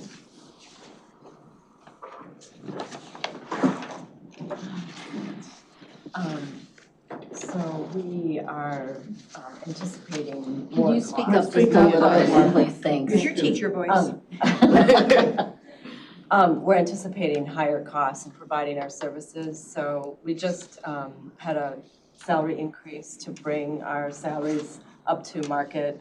It was traditionally a little under market, so they're going through that process and also hoping to have another increase in 2024. So the cost of providing services and the salaries and benefits is increasing, as well as some of our costs of the fixed costs, our spaces and our materials and supplies.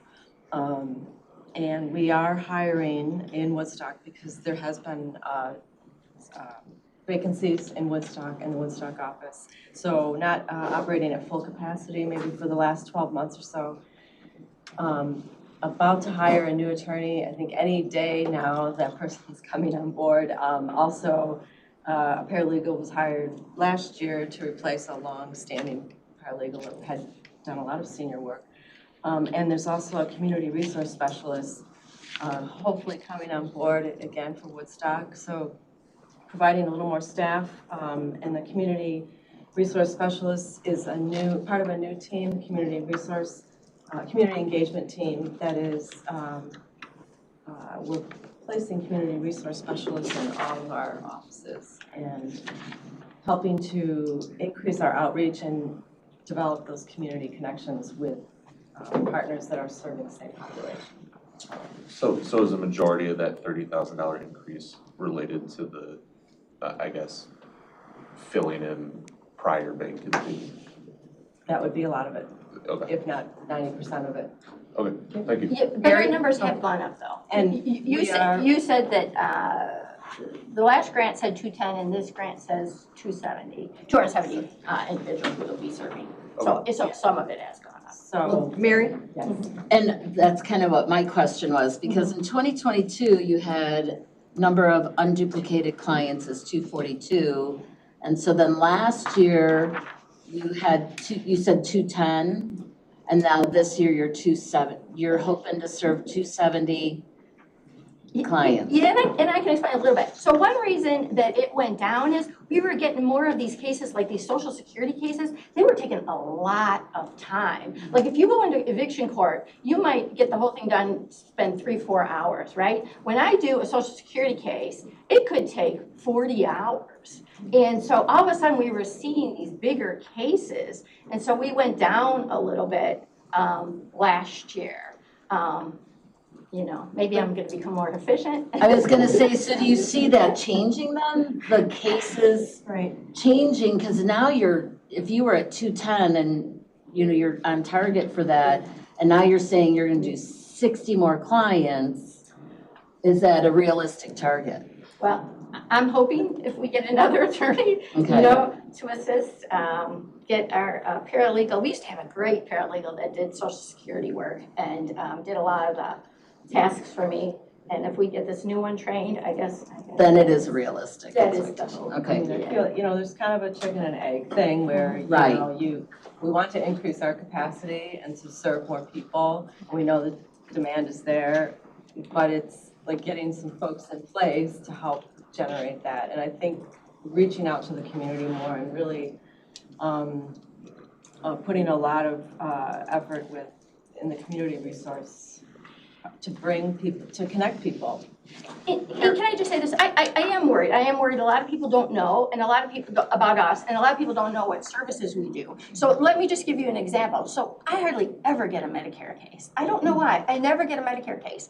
There was a study done last year by Health and Human Services, their Inspector General, and they looked at Medicare Advantage programs, and they found out that 1 in 5 denials was incorrect, was wrong. So I don't know how many people in the county are on Medicare Advantage, but if 1 in 5 is wrong and we're not getting these appeals, I mean, this is why I feel like we do need community resource people. We need people to say, hey, this is what we do, give us a call. I know sometimes like the doctor's offices will call or something like that, but what happened to all those cases? Do people just accept that and just, That's the point. Carol Louise and then Teresa, please. I just have one question. What will happen if we don't get full funding? Or funding like you got last year? Yeah. That would be one question for you. Continue operating as well as we can. So not being able to hire additional attorneys? That might impact hiring. I mean, I know there's one that's definitely about to start, so it's, that will happen, but maybe to hire more additional, that would impact. And let me say, I always try to give advice, and I know so do our phone counselors, because we have a whole phone counselor bank. If we can't help you, this is where you need to go, this is what you need to do, here's some forms. I mean, it doesn't always help the seniors as well as like the younger people, but try to give some advice. I never try to let somebody hang, right? I know that. I've senior services. Okay, all right. Teresa? So it goes along with that question. How many people do you think that you're having to turn away because you don't have the hours to put into their cases?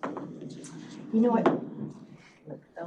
Yeah, I don't know. I think that, that is a good question. And you know what, I think, so we have like an 800 number and people call. And so if we can't help them, they just give advice. So maybe they need to keep track of that. I don't think it's they're keeping track of it right now. Do you know what I mean? Right. But they'll know that we're at capacity and we can't take any more cases, so they'll tell them, hey, we just can give you advice, we can't send you to the office right now for representation. And so maybe, maybe we should, Good keep information track for of that. next year. Yes, Yeah. that's, yeah, you should Yeah. start doing that. Yeah, okay. And they may do it and you don't realize it. Yeah, we have lots of statistics. Yeah. Mike, how does your relationship with the broader, throughout the Collier County area, how does that impact your finances? Do they have any connection to you guys, where they provide X amount of dollars? So we get money from the Area Agency on Aging, which is called Age Guide for this area. And I'm not quite sure how it's split up, but it's according to population. So obviously DuPage gets more. So they have 8 counties. So we do get some money. It's, federal money, right, from the Older Americans Act. So we do get some money from Age Guide, yes. That would be, for me personally, that would be terribly interesting as you guys go forward, even if you don't provide that after the fact, how they disperse it, and if you anticipate, whoever anticipates those federal dollars decreasing as, budgetary constraints at that level affect. I'd just be real curious as to how that's gonna impact you guys. Yeah, I mean, I can Follow up with you. Yeah, I would appreciate it, just, so we can document that. Well, you can moving send forward. it to Bianca and Yeah, then I it can send it go to to Bianca. the group. That's and me, then- that's us. Yeah, yeah. Okay, yeah. Me as a we. I can lay that out, how the money. I would appreciate that, just from, because we do that with Habitat too. Okay, yeah. Rhonda? I'm thinking about the lawyers that you work with. Are any of them, do they provide pro bono services? So so everything is pro bono, right? We're all free, okay? So we send out, I think monthly emails, so cases we don't handle, and especially seems like divorce, wills, some things like that, that are easy, or have a, not as complicated as Social Security or Medicaid. We send them out to local attorneys and they pick ones that they'll do for us. Yeah, so we have like a network. Do you know what I mean? Certain attorneys will take free cases. So they call it our email blast, the Prairie State email blast. We send it out once a month. We have these clients, we can't help them. And they'll tell us whether or not they'll take the cases. Is that what you mean, like attorneys in the community? Is that what you mean? Yeah. I'm just gonna note, we finally hit, we're on schedule, 10:15. Last question, any? Otherwise, I'm gonna give you 2 seconds to do a closing, and then we need to get going and have the Housing Authority come up. Okay, and just one thing I forgot to say is, going back to that transportation issue, I do home visits. I visit people in nursing homes or facilities or wherever they're at. We don't make them all come to the office just because they can't get there. They can't always get there. Okay. Thank you. Okay. Thanks. That's gonna be a theme. Oh, you're behind me.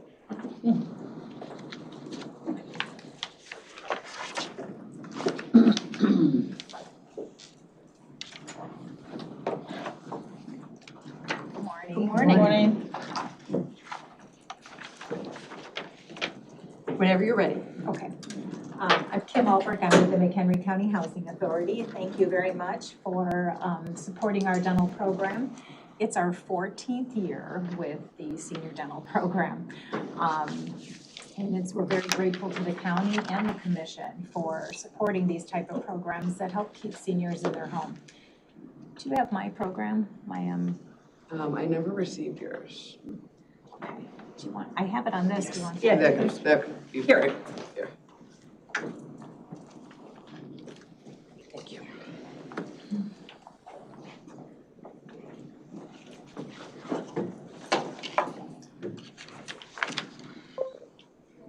I know the last time I tried to bring a jump drive for something here, it didn't work.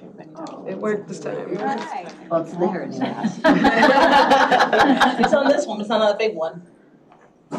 Yeah, that's why I said it's on this one. One took it, not the other. Yeah, that's weird, yeah. Hold on. Well, while she plays that, Because you said something, I get started anyway. Okay, you can, you can slip it to the next one when you get a chance. So after 14 years, I know most of you are very familiar with what we do, but so I'll keep it brief. The Housing Authority is here to assist low-income individuals and families with affordable housing, and we provide them with programs to avoid a crisis situation. Very similar to what you do here. And we do that, we have over anywhere between 13 and 17 programs every year. It all depends on our grants, of course. And these are housing programs as well as emergency services programs. We have our LIHEAP program, which is our utility assistance, helps with electric and gas for homeowners and renters. Last year, I think we had our highest year ever. We helped over 3,000 households in McHenry County with their utility bills. With the cost of living going up as much as it is, even a little bit, a couple $100 here and there, savings on those bills can help people make their rent and pay other needed necessities that they have. People with lower income are twice as likely also to have untreated tooth decay, and that is a problem. Even though, dental care is widely available, many lower individuals cannot treat a toothache. And I can tell you from experience, I just was at the dentist yesterday, and last week I broke a tooth and a filling on this side and broke a crown. Yesterday, just to fix this filling and get a crown, it's going to be $1,158. This tooth will be over $2,000. And this is nothing fancy. This is just a regular. And I guess, I asked the dentist, is it because I'm old and everything is And he said yes, but not. But they're big fillings, they're older, and your crowns are getting older, and it's expensive to do that. So I can appreciate, and most of our clients put off their dental work because they can't afford that. Not everybody, even if you work, coming up with $3,000 to fit, these happen 2 days apart. And to do that is a strain for most of them. So they put that off, and that just becomes more complicated. You can go to the next slide. We had, this is a note from our client from this year. She needed to go to an oral surgeon for a bad tooth. So this is somebody who's in terrible pain, has to go to an oral surgeon. She's got to fill out her application, qualify for us in order to get that done. We had a 58-year-old female who was missing a teeth and had cracked teeth as well. We were able to pay for her lower partials, and she was just thrilled because she had not been able to eat anything of substance for over a year. And we also had a 62-year-old who had lost quite a bit of weight because of an illness, and her dentures no longer fit. So we were able to help her with this program. Purchase new upper dentures. So all sorts of things happen as you get older and fight this. So we're very grateful for the program. Next slide, please. I thought I would give you just a look. This is what we pay for our voucher program for our rent payments. It's just interesting because we pay different rents depending on the zip code. And I took a look at it. The reason why this came up is yesterday we got our new ones. These are old. These are from 2023. We will implement the new ones January 2024. And they are going to go up again, several $100s. If you please look at the one bedrooms, which is typically where most of our seniors live, and this is not the most expensive rent. This is what we're willing to pay for a Section 8 voucher. It's based on market rate rent. But in 2021, so the rents had already started to increase with COVID. For a one bedroom in Crystal Lake in the 60012 zip code, it was $1,500. Now it's $1,630, and it will go up. In 60014, it was $1,220. Now it's $1,407. In Woodstock, it was $1,030. Now it's $1,220. Algonquin, was $1,470, and now it's $1,691 for a one-bedroom apartment.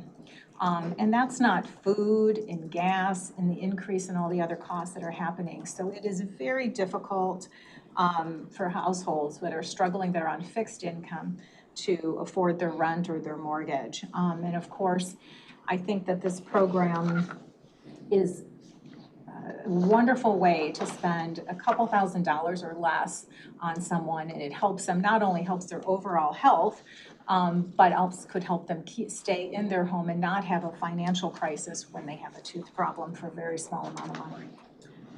Next slide. That's actually the 2021s there, so. Go. The status of our grant, for this grant, 2023. So as of March, we had obligated all of the funds. And obligated means that clients had applied, they've been approved, and they had received a voucher in hand.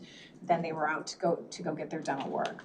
In September, we have spent 75% of the grant. That means they've completed their work, we've received the invoice, and it's been paid. So right away out the gate, back in March, we had to start limiting how many vouchers because we were already obligated if everybody went forward with their work, which is why we asked for an increase this year. We also combine our program with our CSBG dental program. Oftentimes in the case of, look at those dentures, or somebody needs significant, if they were like me and need a root canal and a crown, if they qualify for CSBG, and most of them do, we typically serve 50% or below the area median income. Most of them are much lower than that. CSBG is 200% of poverty. So that's lower. We combine those two dental programs in order to get that work done. So we like to leverage those programs together. And it works out very well for us. So right now, we've got 24 clients that have gone through the dental program this year so far. Kim, can I ask, senior age for you guys is 55, I'm assuming, Yes. because the 58-year-old. And then how do you determine, is it just kind of first come, first serve? Is it Yes. severity, first come, first serve? First come, first serve. Yep. Thank you. Anybody else have any questions? And we're the only funding source that you have? Yes. And so if we don't fund, what happens to the program? If you don't fund senior dental, then there just is no senior dental. We're 100% grant funded, so we don't have any other funds to shift. Teresa? How many people are not being approved for their vouchers because we don't have the money for them? I was sitting over here listening to them, the previous presentation. I thought, oh, I should have that. I don't know exactly how many have, but we do keep a waiting list, because sometimes, we don't always know the cost of what's going to happen. Sometimes it's less than the voucher amount, and we can get people in. So we do keep a waiting list for people, and I can find out, where that stands.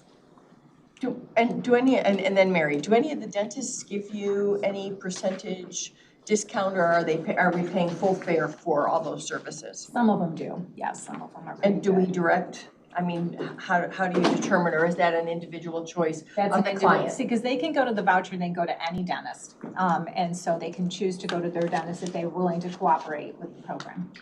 Oh, you got it? That's Sorry. what I was going to, because We have melded. I technically can't have any conversation, but I can also talk about that, because I know that is a big thing that a lot of dentists do, cover what the voucher doesn't cover. And Family Health Partnership also has a dental program. That's the only other one, except the large go-in mass dental that they do up north. They do that once a year by the state.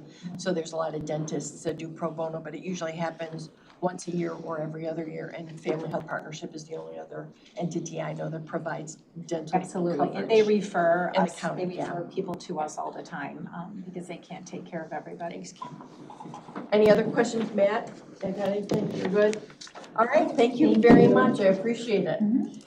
And now we get to take a momentary break and return at 10:45. I'm going to ask you to be here at 10:30, whatever.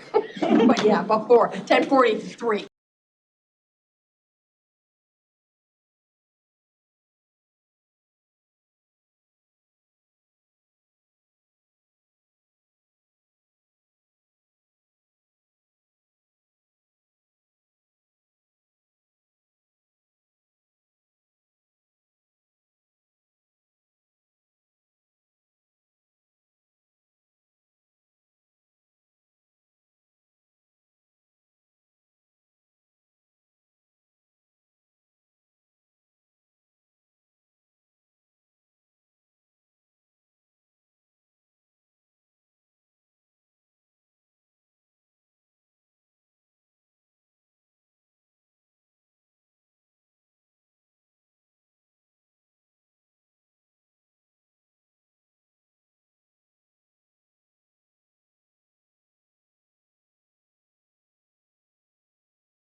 break, I did go ahead and bring out our payments to date.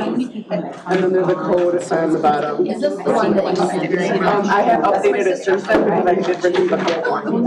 All right, we're starting. Senior Services is up in front of the table. We also are getting some printed materials to look at whenever you are ready. Well, thank you so much for having us.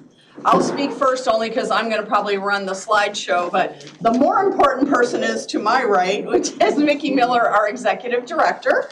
And I'm Adele Larson. I'm the Director of Marketing and Fund Development. Yes, that's a long title.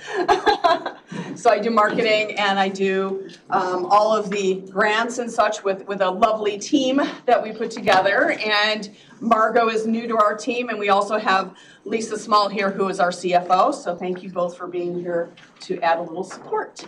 May I stop you for just one moment? In the past, presentation on all the programs and then questions? Thank you, we'll continue Yeah, just to make it that. easier. You still have that extra time, but Great, it but does. yes, thank you. Well, thanks for that clarification. That helps. Thank you. So we thank you for having us here. And as you know, we did do 3 programs. Our Comprehensive Senior Services, Community Senior Services and Resource Center, and the Hoarding Cleanup.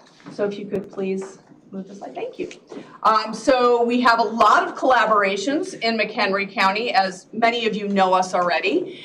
We work with many of the we partnership with a lot of different places in McHenry: Catholic Charities, Independent Health, Pioneer Center, Association for Individual Development, Homemaker Services, varying ones of those, and McHenry Department of Health, first responders, and of course, all of you. So thank you very much. For McHenry County itself, we wanted to provide you with federal and state grants and contracts. That's $1,913,000. And then our local match, which we are required to do for McHenry County, is $565,000. We wanted to let you know that we've been, recognized by some, oh, I'm sorry, that's a different slide, I apologize. This is our fundraising in McHenry County. We all know about Giving Tuesday. We, again, of course, will be doing that this year, but these are our previous efforts. And for Giving Tuesday, we were just shy of our number. We wanted to get 11,000 and we got 10,576. Our previous fashion show, we made over $22,000, and that is net revenue, bringing dollars to help our seniors. And Lucky Bucks, which this year actually changed its name, if you saw any of our social media, for this year's event, that's last year's, but for this year's event, we actually called it Hats Off to Seniors because of our 50th anniversary. So we made almost $7,000 for that last year. And then our capital campaign is supporting our building in Crystal Lake, which was a purchased building back in 2021, and we started the campaign shortly thereafter, and we're about at the halfway point on that as well. Next slide, please. Thank you. This is a great number. 11,379 unduplicated McHenry County seniors were helped in fiscal year 2022. Of those, I don't need to read them verbatim, they're all right there, but I think probably one of the biggest numbers is our recreation, 4,174. For INA, which is our information and assistance, which is one of the programs that you're supporting for us, we did 6,389 seniors were assisted with, be it anything from assistance with lighting, assistance with the tags for their cars to get those discounts and such, and anything in between Medicare, Medicaid, any paperwork that needs to be done. Our caregivers got assistance.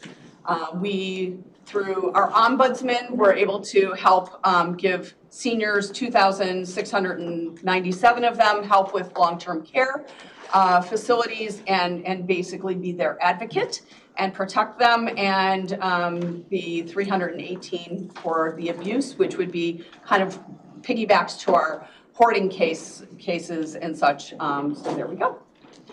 This I'm going to let Mickey actually talk about. This is one of her favorite things to talk about is I'll give you the floor in a moment. It's our, Senior Services is the Illinois Department on Aging's appointed caregiver coordination unit for McHenry County. We are their first stop that they come to when they need services. We may not give them all of the services, but we know where they need to go and we make those recommendations. So I'm gonna let you go from there on that. Some of you have seen this before. I'm a little redundant, but this is our wheel. And I describe it as we are the hub of the wheel. And these are our partners in the community, Independence Health, Catholic Charities with the home delivered meals. We do the assessments to open that gateway for them to have those services, adult day programming, the emergency home response buttons. So we are their first stop. The state helps cover that cost. So our costs are free for all seniors over the age of 60 to have a one-time assessment. And we do not necessarily provide all the services, although we do focus on caregiver services quite a bit. Because if any of you have been in that situation, providing care for an aging parent, a grandparent, it can be a very lonely feeling. And so we are able to pass through funds for respite care and caregiver counseling that Independence Health and Therapy will do. And we utilize a new system called T-Care, which helps give us detailed, focused, what are the things that we can most provide for caregivers to give them beneficial help in their caregiving. Because caregivers, family caregivers especially, save our country billions of dollars every year. But it is very stressful and they get very burnt out. And so we work in partnership with Independence to make sure that we're referring to support groups and that they're getting individual counseling to provide them with that support. But also they can use respite dollars for the adult day program. And even if it's just like once a week that they need to go out and grocery shop by themselves, we can put state dollars into providing that service. So that's really important to us. We also, for the community care program, there are some financial parameters in order to qualify for that.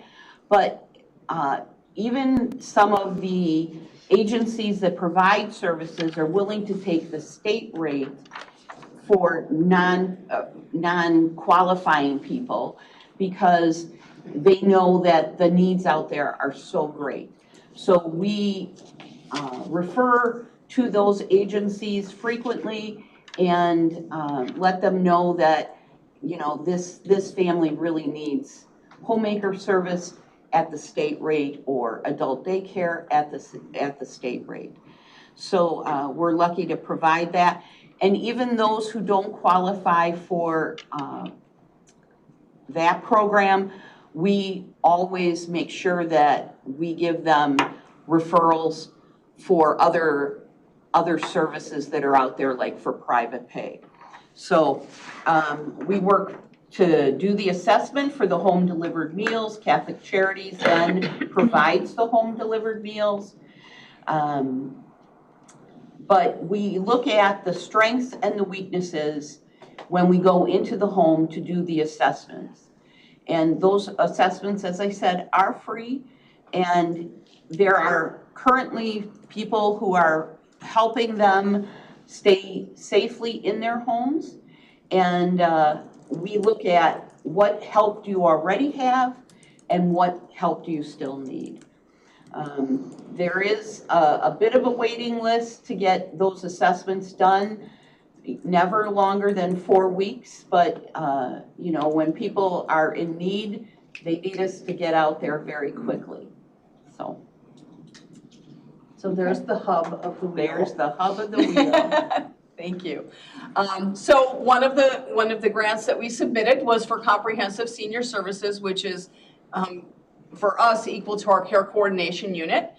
Some of the programs that fall under that category are adult protective services, which again includes hoarding, caregiver support and respite, which Mickey just spoke a good deal about, case management, comprehensive assessment, which obviously Mickey spoke about as well, INA, which I spoke about just a little bit ago, all the different things that an INA specialist can help a senior with and their family.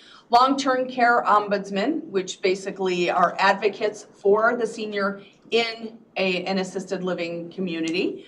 And outreach. Outreach is very important to get to those seniors that may be new seniors who maybe have just turned 60, 61, 62, and don't even know that, these services are available to them.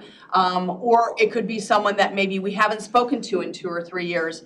Let's remind them of everything, and maybe their situation has changed and they do need us. So, next please. Hoarding cleanup, which we are happy to partner with McHenry County on. It's definitely been a very helpful program and we appreciate all the dollars.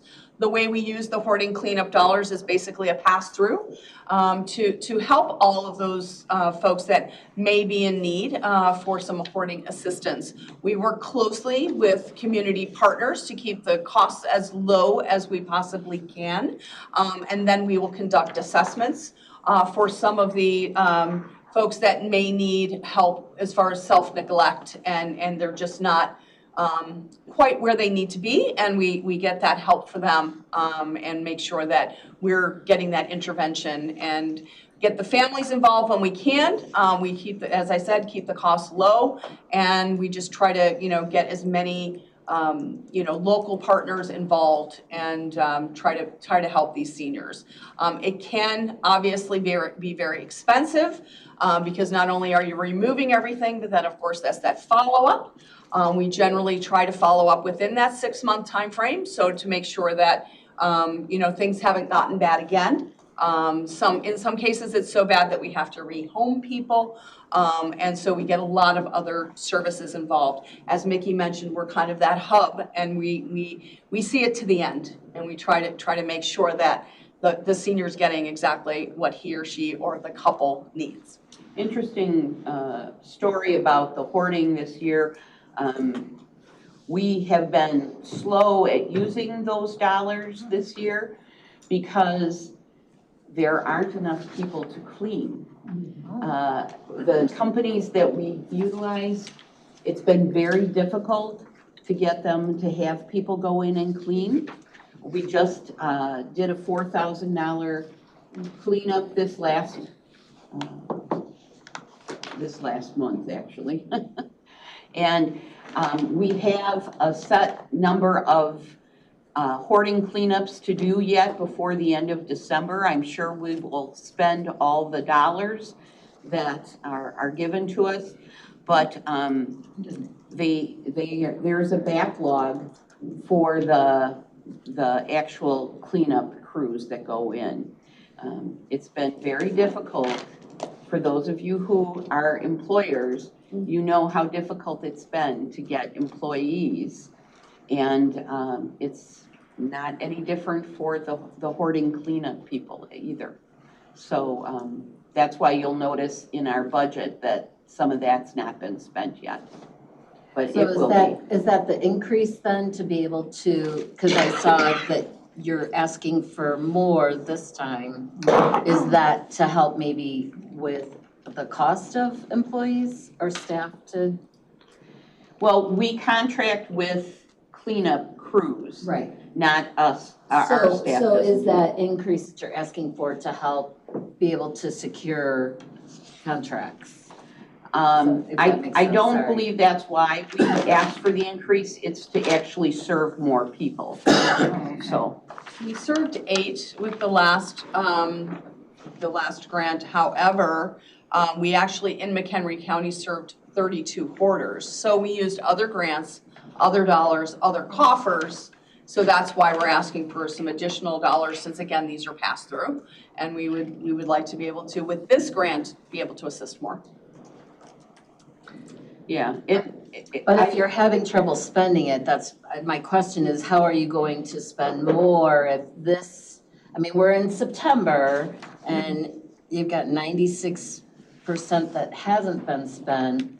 So you're asking for more, but you're struggling because you only have until November 30th to spend it. So I'm just trying to get a clear picture. And I'll be tacky and say, Okay. when we sit here now and see that you still have 96% that hasn't been spent, I want to know if I should have given that to somebody else who would have spent it and Right. provide. Not saying that the hoarding program isn't absolutely crucial. It's just you need to understand when we get here and realize that that money is sitting. I'm wondering if this commission wouldn't have been made a better decision, to give it to somebody else who would have. So just keep that in mind, bear that in mind. yeah. Well, the only reason we do the hoarding cleanup program is because this commission asked us to do that. Recognize that. So mine is maybe as opposed to using some of the other dollars, maybe we spend this money first. Just saying, think about it. Yeah, we don't have a lot of control over the people that we contract with. And certainly the ability to hire staff in their world is not something I get to control. So I do believe that we will be able to spend additional dollars, but we will be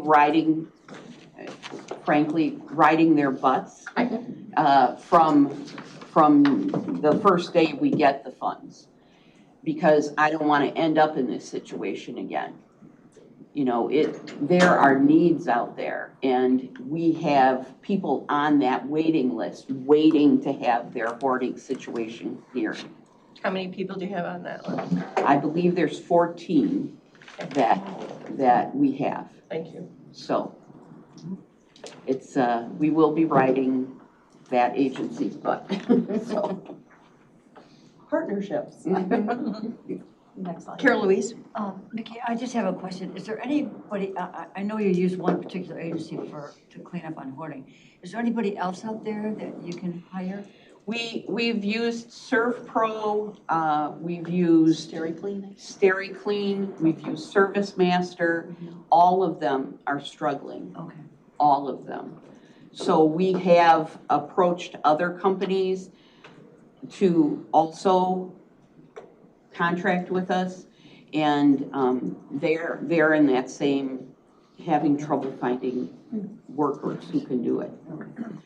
The homemakers, once we get that hoarding situation cleaned up, homemakers that we put into that home continue to keep things clean on an ongoing basis. But it is a constant struggle to make sure that those hoarding homes stay at the level that it's been cleaned for. So. Debrided. All right, Community Service, Senior Services and Resource Center, that is our third and last of the three that we have submitted. This helps to have our evidence-based programming, which is all of those wonderful classes that they sign up at the beginning, they sign up at the end, they get an assessment at the beginning on how flexible they are and what they can do, and then they get a reassessment at the end and see how effective it had been. A lot of these are fit and strong, matter of balance, and take charge of your health. We have a diabetes program, we have other programs as well, but those are kind of our three keys.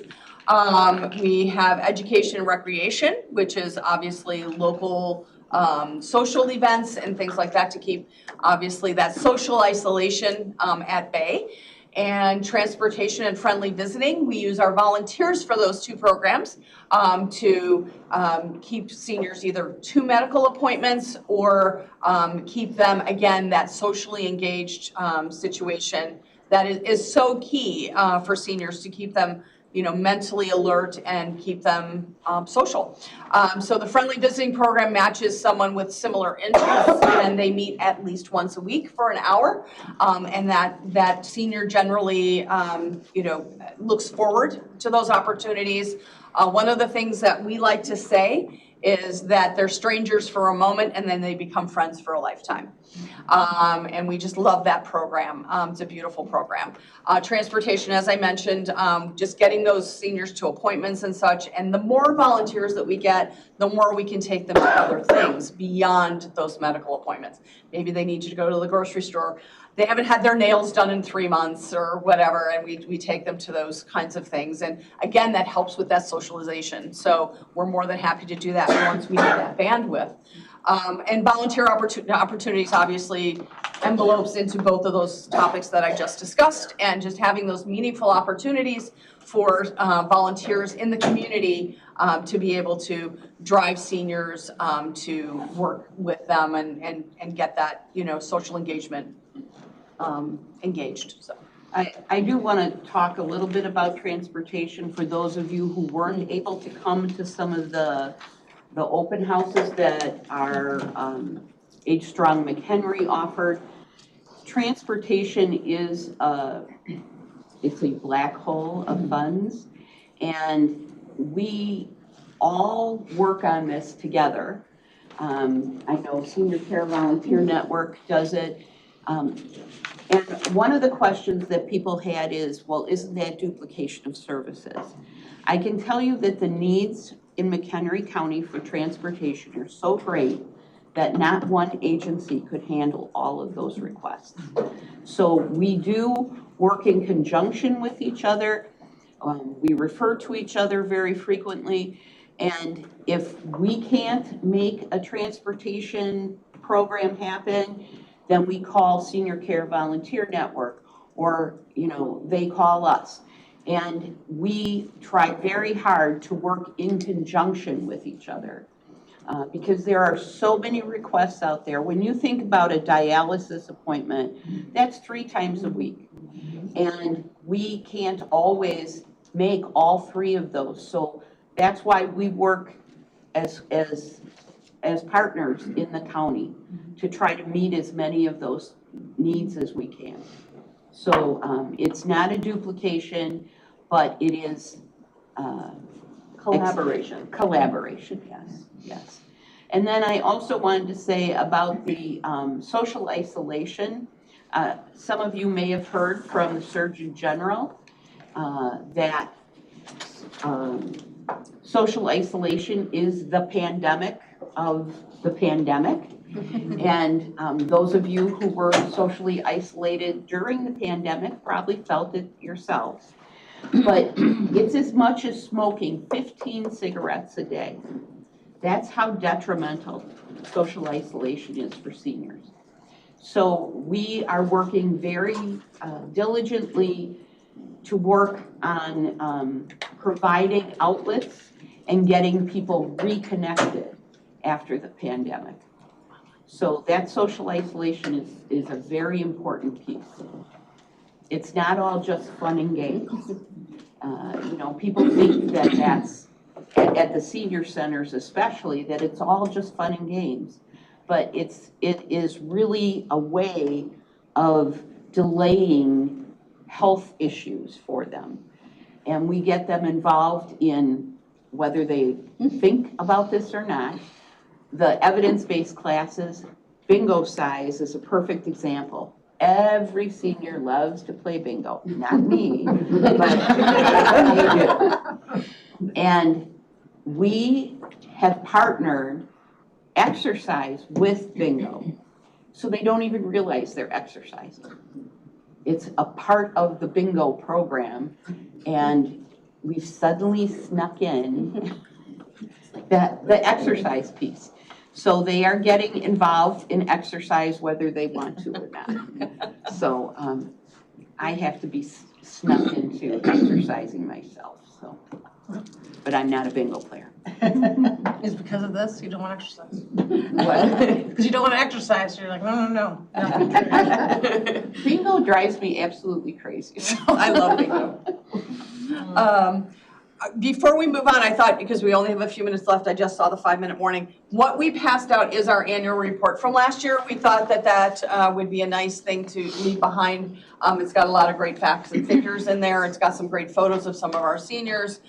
It literally says who we are. It's something we give out to all of our funders, so we thought we would bring it with us.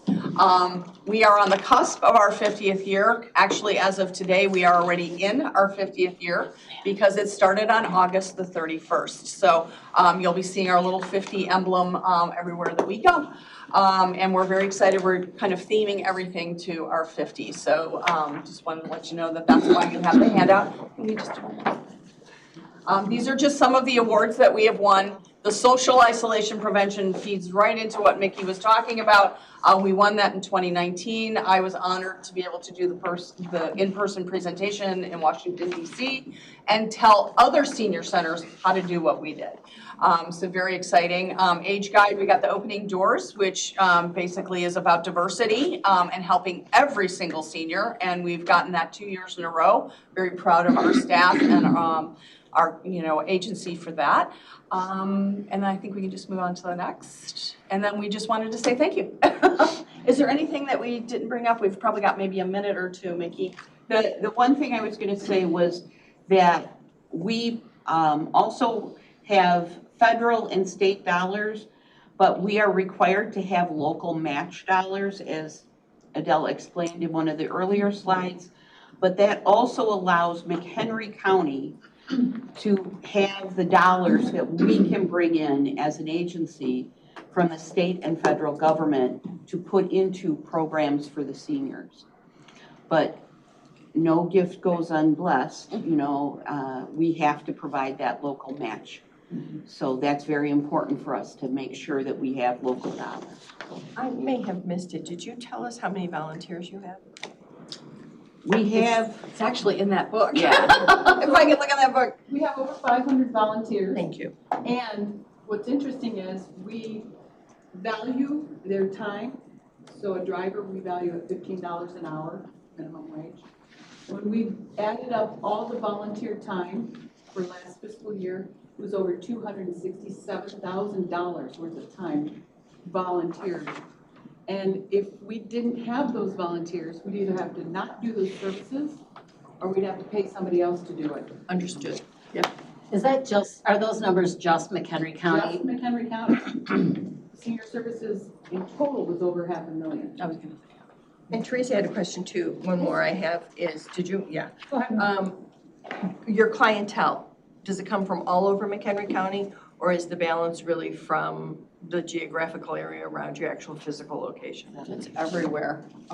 We almost reach Wisconsin, really. And we have our 2 facilities, one in Crystal Lake, which we talked about, the capital campaign for that, and of course, the McHenry one, which really borders that Johnsburg, McHenry area. That is the concentration, but we'll take a volunteer driver, 20, 30 miles out of the way. Your clientele, not the volunteers, the clientele. No, I meant to take a senior too, is what I meant. Okay, and that's what I was gonna ask.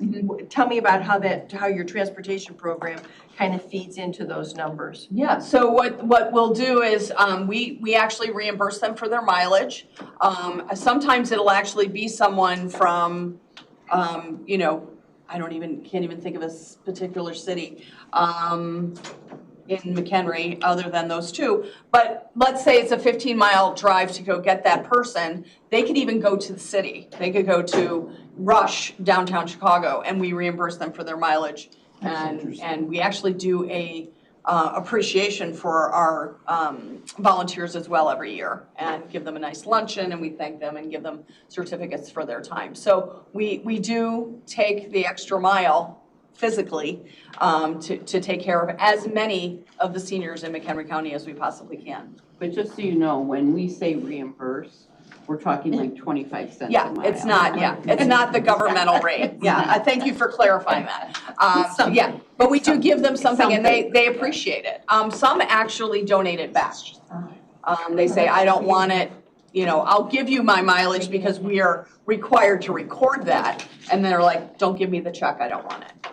And our assessments are done in the home. So whether it's in Harvard or Hebron or wherever. Hebron's the one I was trying to think of. Hebron.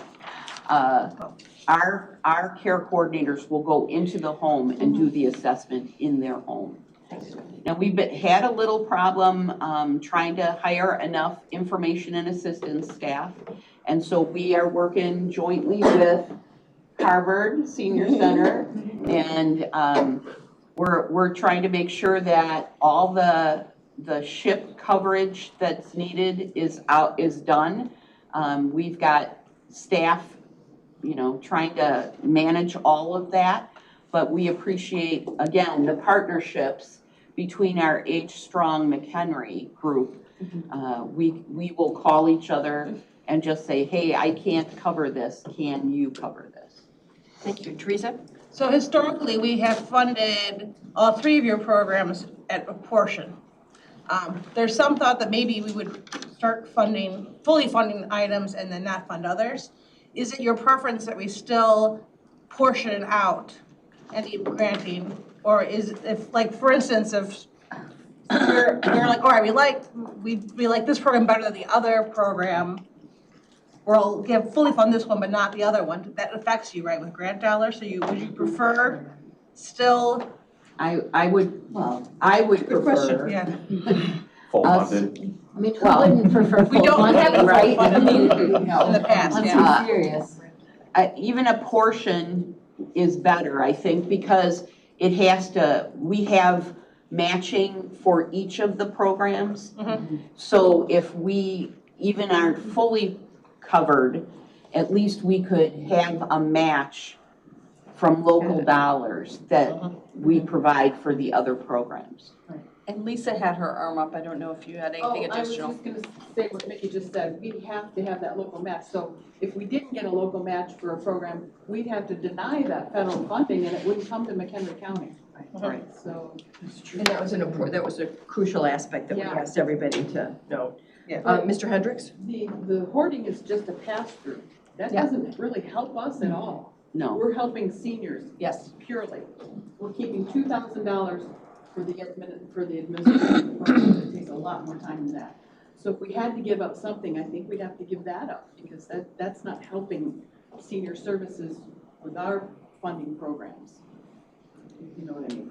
Yes, good distinction. Mr. Hendricks, For- and then Rhonda. For the federal and state matching dollars, is it matched up to the full amount? If we did the 200, or say for the hoarding, we did the $35,000 for hoarding, does that mean you're getting dollar for dollar, another $35,000 from state and federal? Well, there are other programs. Or are there caps on it?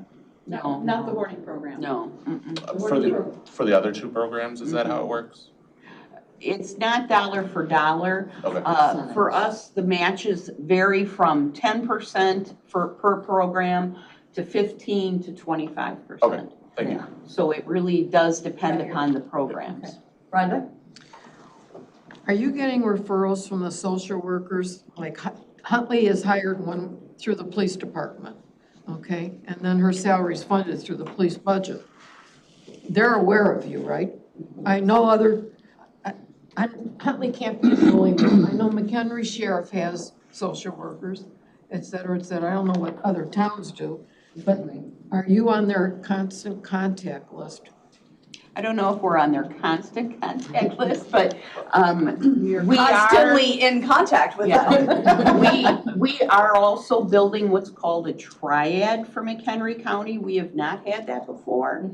We have it in Kane and Kendall counties where we also serve as the care coordination unit. A triad is I picture it as a triangle.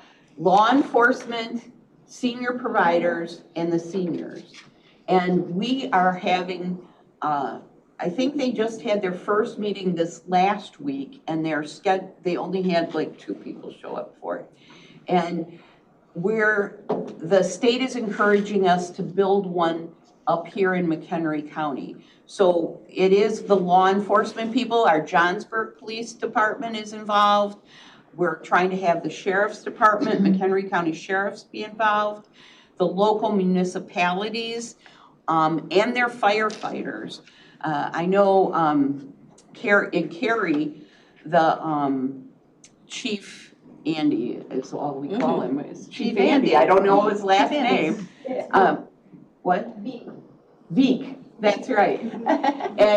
And he knows of us because a lot of times those first responders are the first one who realize about the hoarding situations especially, because they get called for an emergency and they can't get in the door. There's not safe ingress and egress for even a gurney to come in. So we get calls frequently from fire departments especially, and they call our APS workers and say, hey, I'm concerned about this household. So yes, we do get referrals from lots of social workers, hospital social workers as well, and police departments. What about community service organizations? I was just reading the list of the donors. I belong to Lions Club, and it's very active where we are. And I'm looking and I don't see Lions Club here. And there are so many of them in all the towns of McHenry, okay?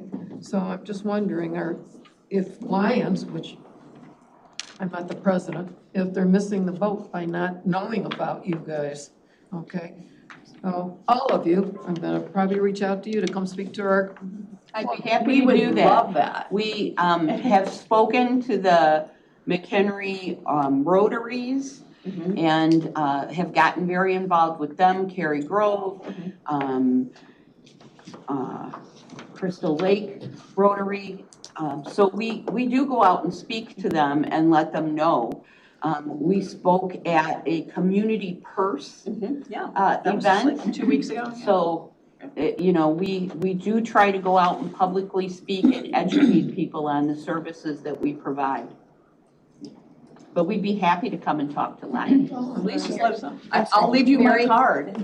Roland, Mary. So as far as your transportation, would it be possible for next year, even if you have that information that you could send back to Bianca, the areas that you're really serving, especially with our changes happening in our funding that we're looking at as far as the township transportations and the collaboration they're trying to get together. It'd be interesting, Senior Care Volunteer Network provided the same kind of information to us, and that would kind of help us see where it is that we're looking at some of those gaps maybe. Sure. We actually have it, our administrative office will break it down by zip code and such, and we can give you that list. That's, More if than you happy. could give that to Bianca, then. Yeah, we're more than happy to do that. Because I think that'll be helpful in discussions going forward in the next I've made a coming year. note for next year, sounds great. Mr. Kunkel, if you have it now, we could use it I now. don't, no. No, I mean, not now. I mean, but if you like- have it, send it to Bianca. Oh, I see. Okay. Like Okay. if you go Sure. I back mean, and as someone we're- can shoot it off, that would be Exactly, great. it would be helpful. You bet. Mr. Kunkel? You're okay? Anybody else? Closing statement. Thank you for having us. We enjoy coming up every year for this, and we appreciate all the support that you've given us in the past. We look forward to collaborating with you for decades to come, as we say for our 50th. You know, we're here today, tomorrow, and well into the future. So we want to be here with you as well during that time. I won't be here for all 50 years. He has to make a joke. Here I'm the marketing person, I try to sound poignant, and Me either. I thought it was well served on both counts. thank you very much. Next up, we have our Independence Health and Therapy. John, Lori, are you both coming up? Sure. It would be nice.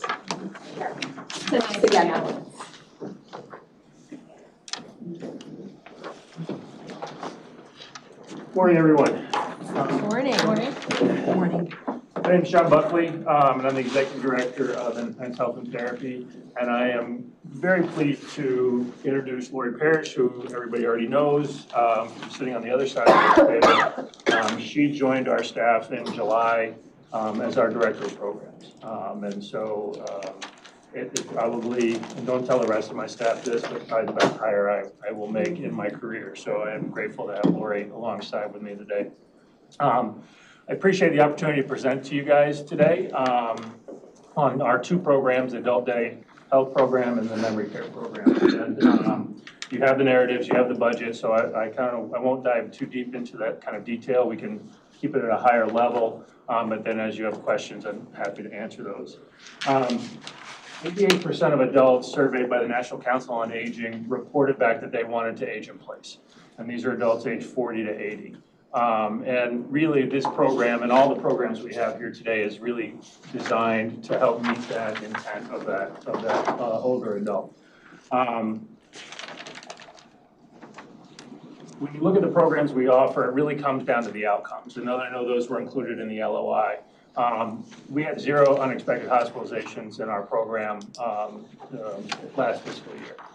We had a food insecurity rate of about 4 to 5%. We had caregiver resiliency in the 99% range. And all of that speaks to a healthier, more vibrant senior community that we are part of and that we work in our network to be part of.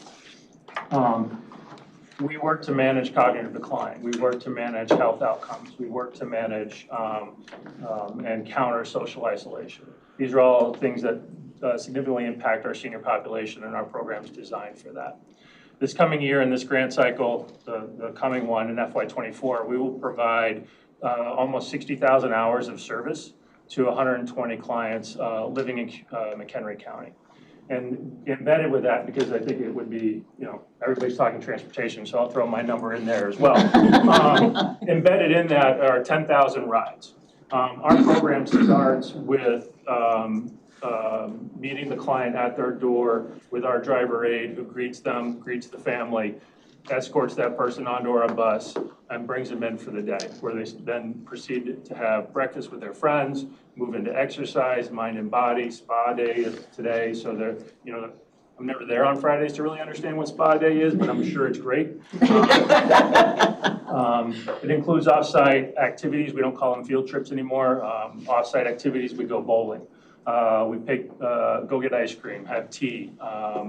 We are working with Mainstay to resume a program that we had in the past that would bring them up, our seniors up to Mainstay. And that there are still things that we lost during COVID that we're bringing back. I don't like to point to COVID too much anymore because that's kind of behind us and we are in the world we're in today. But that was one of the things that we did lose during COVID and are looking to bring back. Our seniors and the clients in the day program clearly benefit from the day program, whether on the memory care side or whether they're on the adult day health side. And the distinction really is a diagnosis distinction. The memory care side, those are folks that have Alzheimer's or some form of dementia. And we serve them up to a certain point. There is a point where we are not the right fit for them anymore. But the earlier we can get them into their program, the longer that we can sustain them in our program, the less likely they are to enter into a care facility at an early time. And when we're looking at care facilities, and we heard from Prairie Legal Services that these are stretched thin, that they're trying to actually kick people out. The longer we can keep people out of that, the better off the whole community is.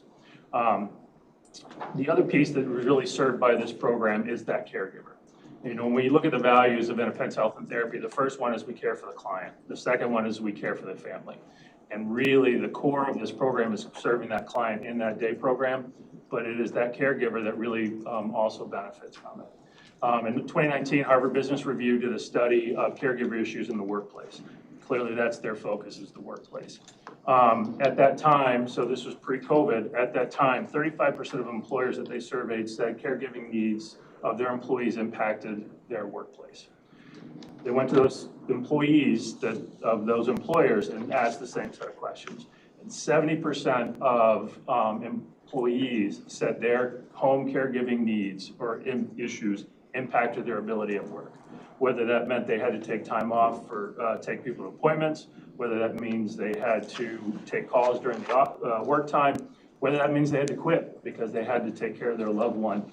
70% of the employees reported out that they had caregiving issues, which really speaks to an economic development issue in our community, because if you can't keep a workforce in place, how do you keep a business going? And we see and we know firsthand, we already have staffing issues, right? Nikki spoke to it. If caregiving impacts the workplace like that, that's a significantly under-discussed issue. Sorry, I gotta turn the page there. So our program provides that respite, provides that opportunity for that caregiver to take care of their needs. When you look at that, it's whether they can go to their own doctor's appointments, whether they can take care of their own shopping needs, or whether they can actually continue to work. It is designed in a way that provides that support, because we pick that client up at 8 in the morning and we drop them off about 5 in the evening. And so you're looking at a full work day that caregiver has the opportunity to go to work or go to the doctor, or quite honestly work on their own health. I mean, caregiving, as Mickey referenced, is a very stressful, I don't want to say existence, but it's stressful to be a caregiver. And so the opportunity for them to have that separation from their loved one to be able to take care of their own health is significant. I lost my train of thought there. I know the question will come up because Mr. Hendricks asked it of other people, why the increase? The money we asked for in this particular grant cycle is what we were funded 2 years ago. So we're asking to get back to that funding that we had 2 years ago. The reality is we all know it costs more to do less in today's world. And you look at some of the core parts of our operations, our staff, food, and gas. And we all know that all of those are going up and they're going to continue to go up. Minimum wage will increase to $14 an hour in about 3 months. And then again, $15 an hour a year after that. The Illinois Paid Worker Leave Act takes effect January 1st. That's going to be a $10,000, probably about a $10,000 hit on our budget because we have part-time employees that are now going to be paid time off. And while I don't necessarily specifically have an issue with that as a concept, it does have financial implications that we did not face this year or the year before or the year before that. So really what we're looking at is an increased cost to sustain the work that we do. And so another question would be is how are we trying to find other ways to support this? I worked with the state association over the past year. We are a member of the Illinois Adult Day Services Association, and we worked with the state legislatures to get an increase in the hourly rate that the state pays for the services that we offer. So we were able to secure about $1 an hour increase. That takes effect in January. But let's be honest, that doesn't come close to covering the increased costs and the rate of inflation that we're struggling with. We have increased our fee. We don't have the ability to affect a lot of our fees. We are told what we are paid, whether it's the VA or whether it's the state. But where we have private pay clients, we did increase that fee because we need to increase that to be able to cover our costs. We have retooled our program to a degree at a leadership level. I mentioned Lori coming on board. We had some staff shifts in April and have looked at how we are supporting and growing our programs because the other part is we're looking for growth for long-term sustainability, and that's part of Lori's objective coming on board is to grow those programs. No pressure. Right. She's got numbers to meet. So we had a director of development that left our organization in April. And instead of replacing that position directly, we looked at it as to where we were going and what we needed to achieve as an organization programmatically and brought on Lori to in that place. And now the development work will fall back to me in the next couple of years until we get to the point where we feel like we've got the capacity to add that back in. We have held positions open over the last few months, year, that we are looking at finally being filling. So we have a facilities person on board that we haven't had since January. We are fully staffed in the day programs now, in the memory care program. And we got to that in a little more of a creative way than we've had before. We've aimed for full-time staff, but we have not successfully had full-time staff, especially in that aide position. So we are hiring in more part-time staff and creating a fabric of staffing to support that organization. It's really just trying to find creative ways to find the solutions and fill the gaps. So I will leave it on I will end on a a story, because why not, and it's not a very long one. We have a client that is, we have a client who's 104, that's not what the story is about, but that is our oldest client. She turned 104 in June, and so she was a client of ours, went away for a little while, and then came back, so she's back with us again. But we have a client whose daughter was relaying a story to Christina, who's our program manager, lives with her daughter, and her daughter gets her up in the morning. And on the days that she gets her up in the morning, she walks in and says, "Come on, Mom, it's time to go to Independence Health and Therapy." And as much as this older lady can, she jumps out of bed to get ready for her day because she sees us as her happy place. And so that really speaks to what we do and why we do what we do, is so we can find a happy place for a senior to be, and a place where her daughter can trust that she can send her mom and her daughter can go about her day. Questions? Well, this is a question I had. This is going back to your letter of interest, so back to the July one. And I really appreciated the detailed information of your goals and how you met your goals. I was trying to figure out if I was understanding correctly, when we talk about cognitive domain for both programs, your goal is to have 80% of individuals,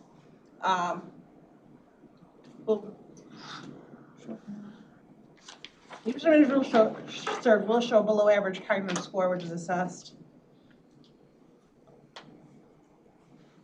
I don't And have it that says, particular. well, I could, and then it's 86 score. So that's a goal, that's a Met goal or not a Met? 80% of individuals served will show below average cognitive score. Oh, you're looking at, you're trying to meet, you're gathering that many people, and then you actually have 86% of them actually were. Yeah. So, and are you finding that you're able to keep them at their level, or is there just no?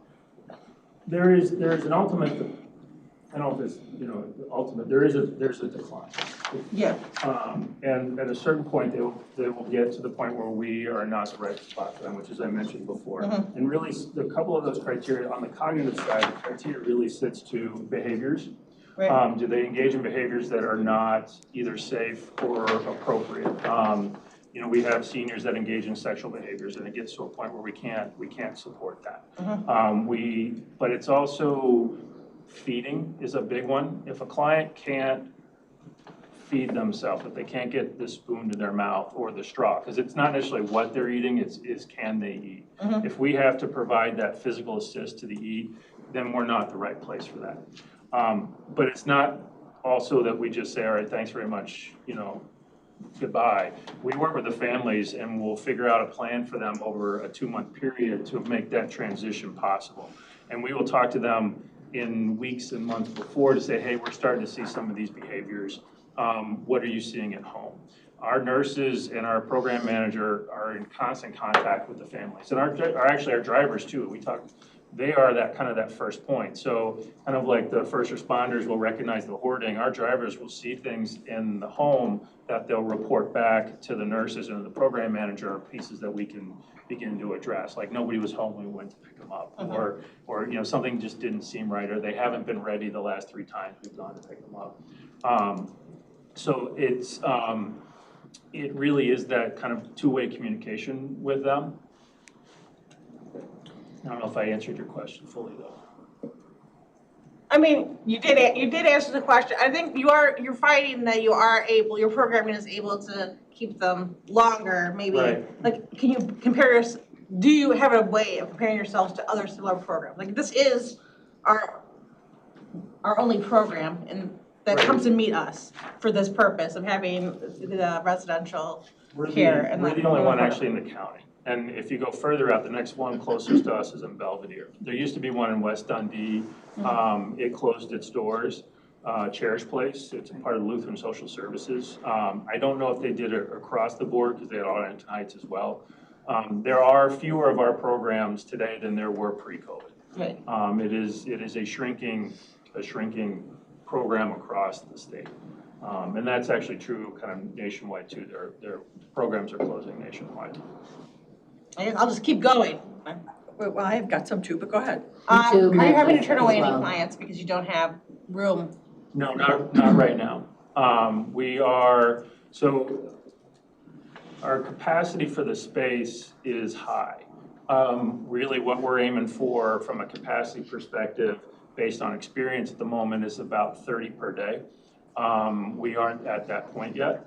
We are averaging about 20 per day right now of actual showing up. We are averaging probably closer to 23, 24 per day on a scheduled basis, but we have a cancellation rate that's somewhere in the 18 to 20% range. So our goal is to get to the point, and we've seen a 30% growth since February, is to sustain that growth and get to the point where we're scheduling 35 to 38 per day and then executing on 30 per day. That's Lori's job, right? That is Lori's job. When we said Lori had numbers, those are the numbers for Lori. And then kind of to circle back a little bit, kind of touching on that, how long can we sustain them, or do we sustain them, and also do we turn people away? We operate something called the Bridge Program, and this particular funding is important in that, which we will get clients in kind of at that front door piece that haven't lined up their funding support yet, whether they've, and our first call is or first recommendation is to call Mickey and her team. But we know from anecdotal experience that there's a timeline, and if we don't catch them early, oftentimes we will lose them and we won't be the right place for them because of that decline. And so we're already kind of coming in at a point where people don't look to us or any of us until they absolutely have to, and probably should have about 4 months before they found us. And I think that's true for anything. You don't go looking for something until after you need it, right? I mean, so we're the same case, and so we can go out and we can talk, and we do, but until somebody feels like they really need us, they're not gonna come looking for us. So if we can catch them at the very beginning of when they're looking for us, and we can put them into this Bridge Program, and we provide them 2 days a week, and it allows them to start that process, get the experience, understand the impact, and begin to help that caregiver right away, and bring that client in, we can sustain them longer. So Matt, and then Mary, and then Carol Louise, and then Pam, maybe.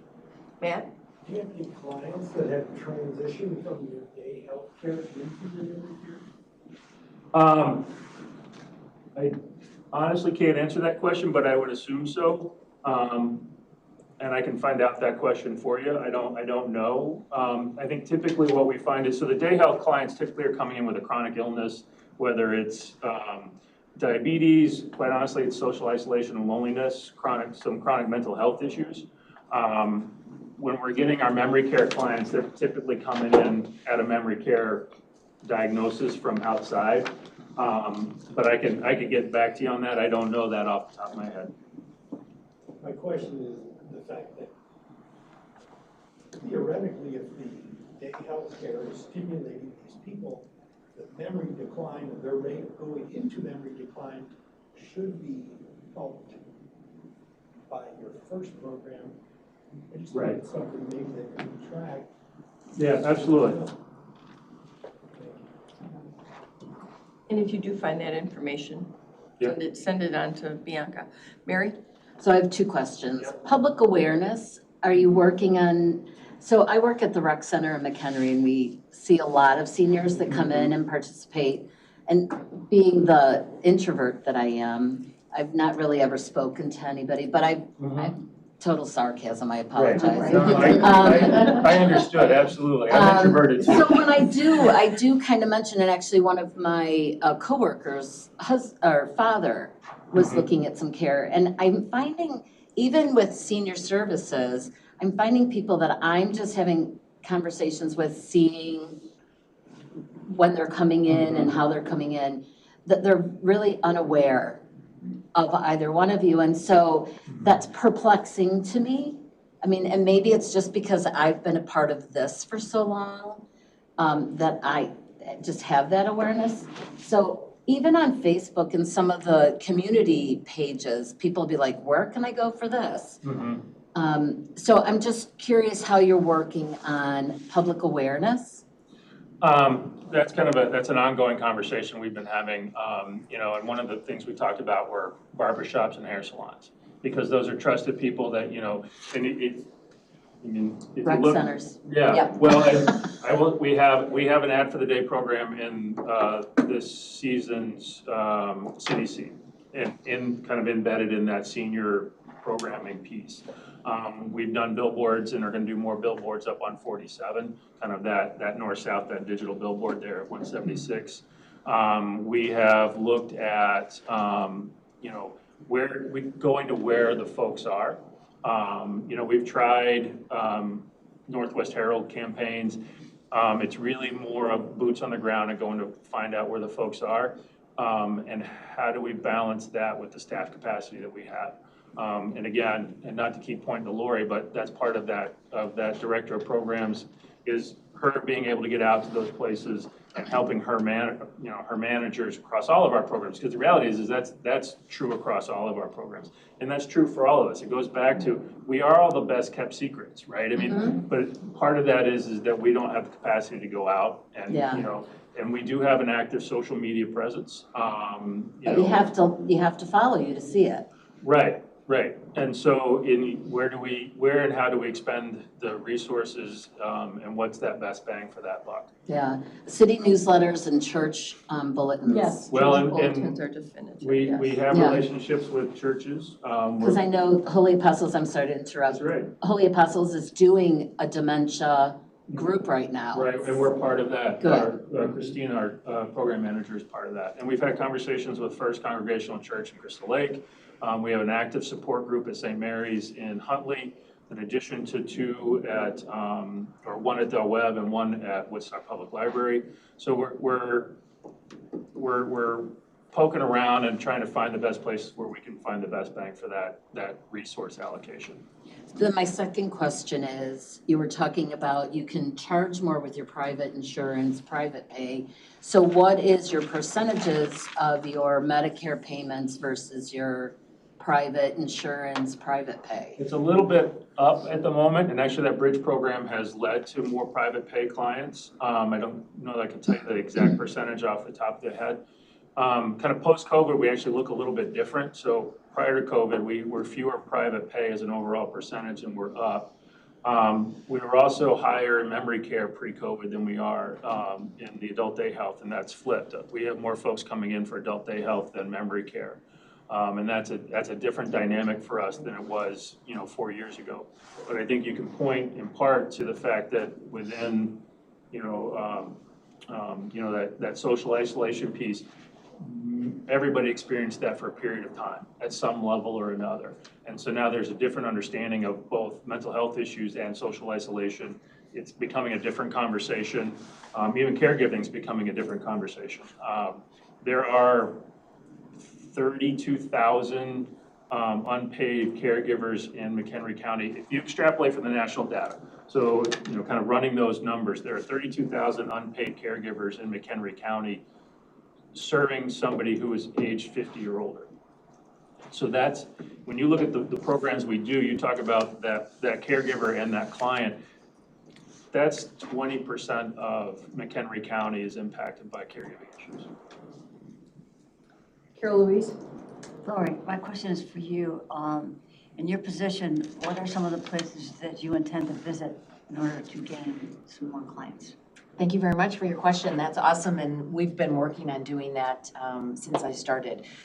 Just this week, I was at a chamber, Members in Motion. We are members of 4 chambers, and I think our potential caregivers are going to be in the chamber population because they are working either their own business or in a company or organization, and they may be caring for an aging parent. And so in addition to our conversations about hairstylists and barbershops, recreation centers and churches, getting out and into the community. Those of you that know me, I loved being a part of the county board, and one of the things I loved the most was getting out into the county. So we're having conversations about where are our clients, but even more so, where are our clients' caregivers? And so to John's comment about us getting out in the community, we have 4 managers of our programs, then there's John and myself. And so we are working on being strategic and intentional about where we are. And if we can get all 6 of us out in the county, in those strategic places, we're gonna be able to reach more people and educate more. So we're continuing to do that. Doctors' offices and hospitals. That's a valid question, the discharge planner. Yes, yes, and so social workers at hospitals and other hospital employees that would be the people that would be referring to us. So it's, there's a lot of people out there and we're trying to be very strategic and intentional in order to provide the services that we have available to seniors. Was there anyone in mind, not one by name, but was there any No, I just industry meant, No, I just meant the social workers at the hospitals as people are being discharged. Yes, absolutely. All right, let's get back to money. I just know that you actually had requested in 2023 for your memory care program, $345,000. And this year, you're only asking for 304. It's a smaller piece so that program. Because of what you just stated, you're Right. saying the dynamic Right. switch.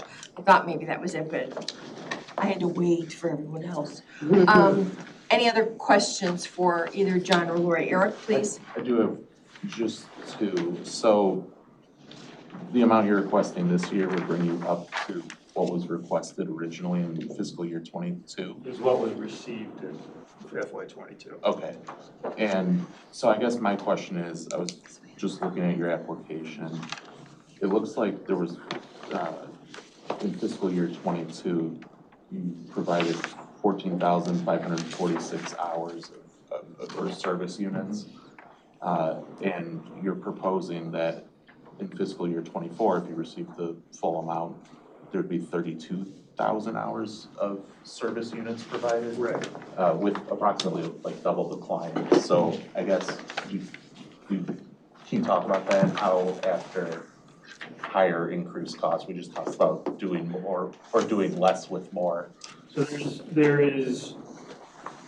a slight piece of this is a volume business in that, our costs, so that there are certain state ratios that we have to meet from a client service perspective. And so pre-COVID, our aim was a 5-to-1 ratio.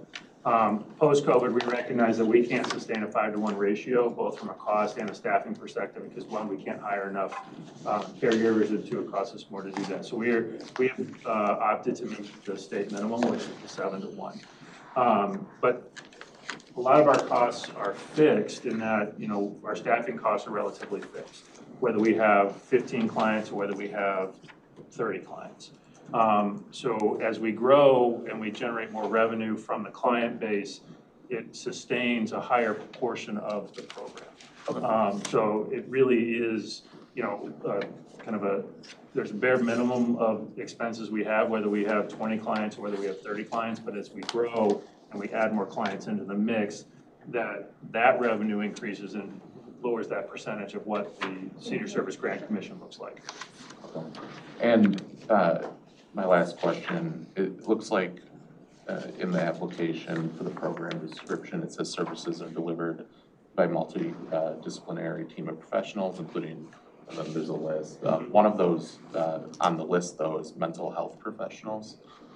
Is that more in regards to like cognitive, I guess?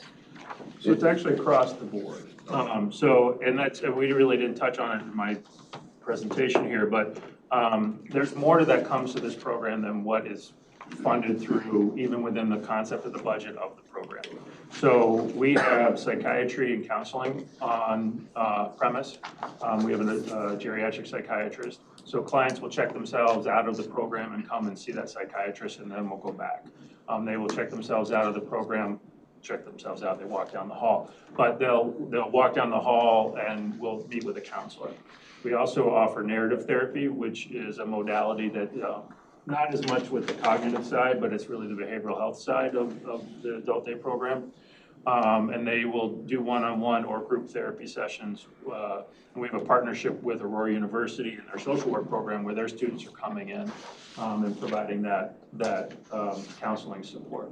We also have partnerships with MCC where their OTA students and their PTA students will come in and provide additional support. So it gives them the opportunity to see geriatric care in firsthand action, as well as provide additional physical and occupational support to the clients that are in that day program.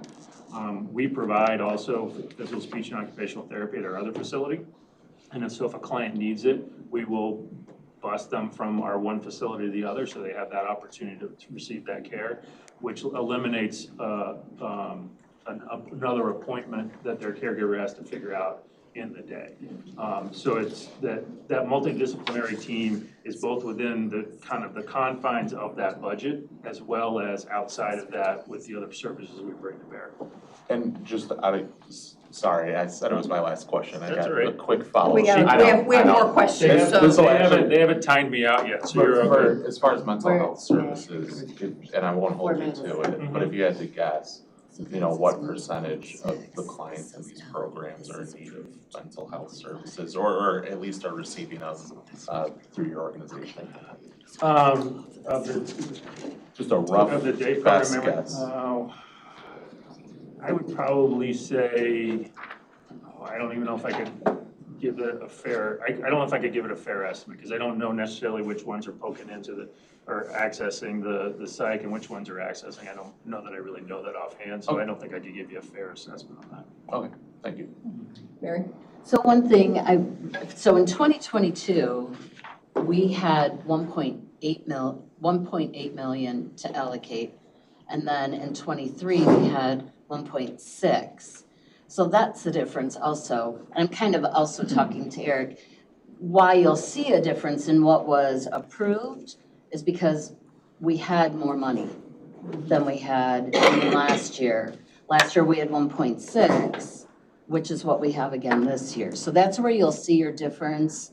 We had more to give, so that's why they got more versus the last 2 years, we're at 1.6. It's a zero-sum game, and I fully recognize that, but I also wouldn't be doing ourselves justice if we didn't ask for what we felt was appropriate. Absolutely, we want you to do that. We don't want you to fudge. We want you to ask what you need. Right, but I just was pointing out we had more money, and that's why we're able to give more to the agencies than we are now. Yeah. I mean, it is very much a network. I mean, there isn't anybody on this list that we don't work with. And so we recognize, and I've had the similar conversations at the United Way. We don't, we recognize that everybody's got needs and that we're a part of, Mickey's wheel, right? So without Mickey and that part of her wheel, then the things that we do don't happen. And so, we've been working closely with Sarah and her staff and trying to provide some additional support both ways. So it is very much a network that relies on this full scope of funding. And the more successful the network is, no good deed goes unpunished, right? Right. The more people access your services, we provide all of those wonderful opportunities, amenities, but it costs more money. Right. I mean, it's just this vicious cycle that, again, we want to do what we want to do and provide all of those services, but we have to recognize that that obviously is a bigger drain on our financial resources. So we all get that. So, anybody else? Thank you very much. Thank you. Really appreciate it.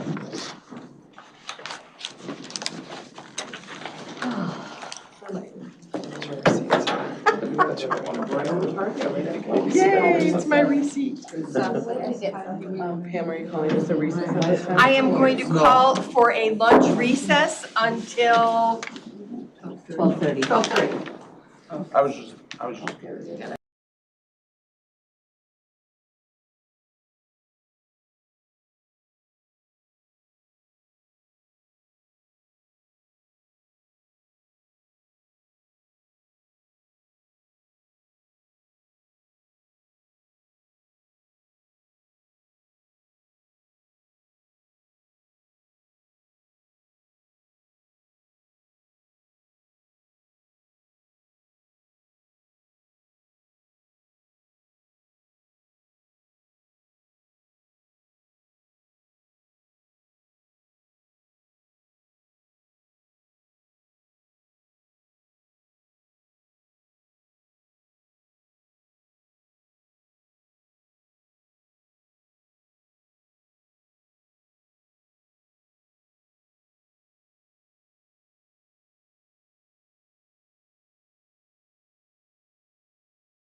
one, Oh, just one, okay. two.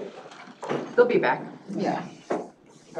Whenever you're ready. All right. The next group up is the Veterans Path to Hope, peer support for veterans.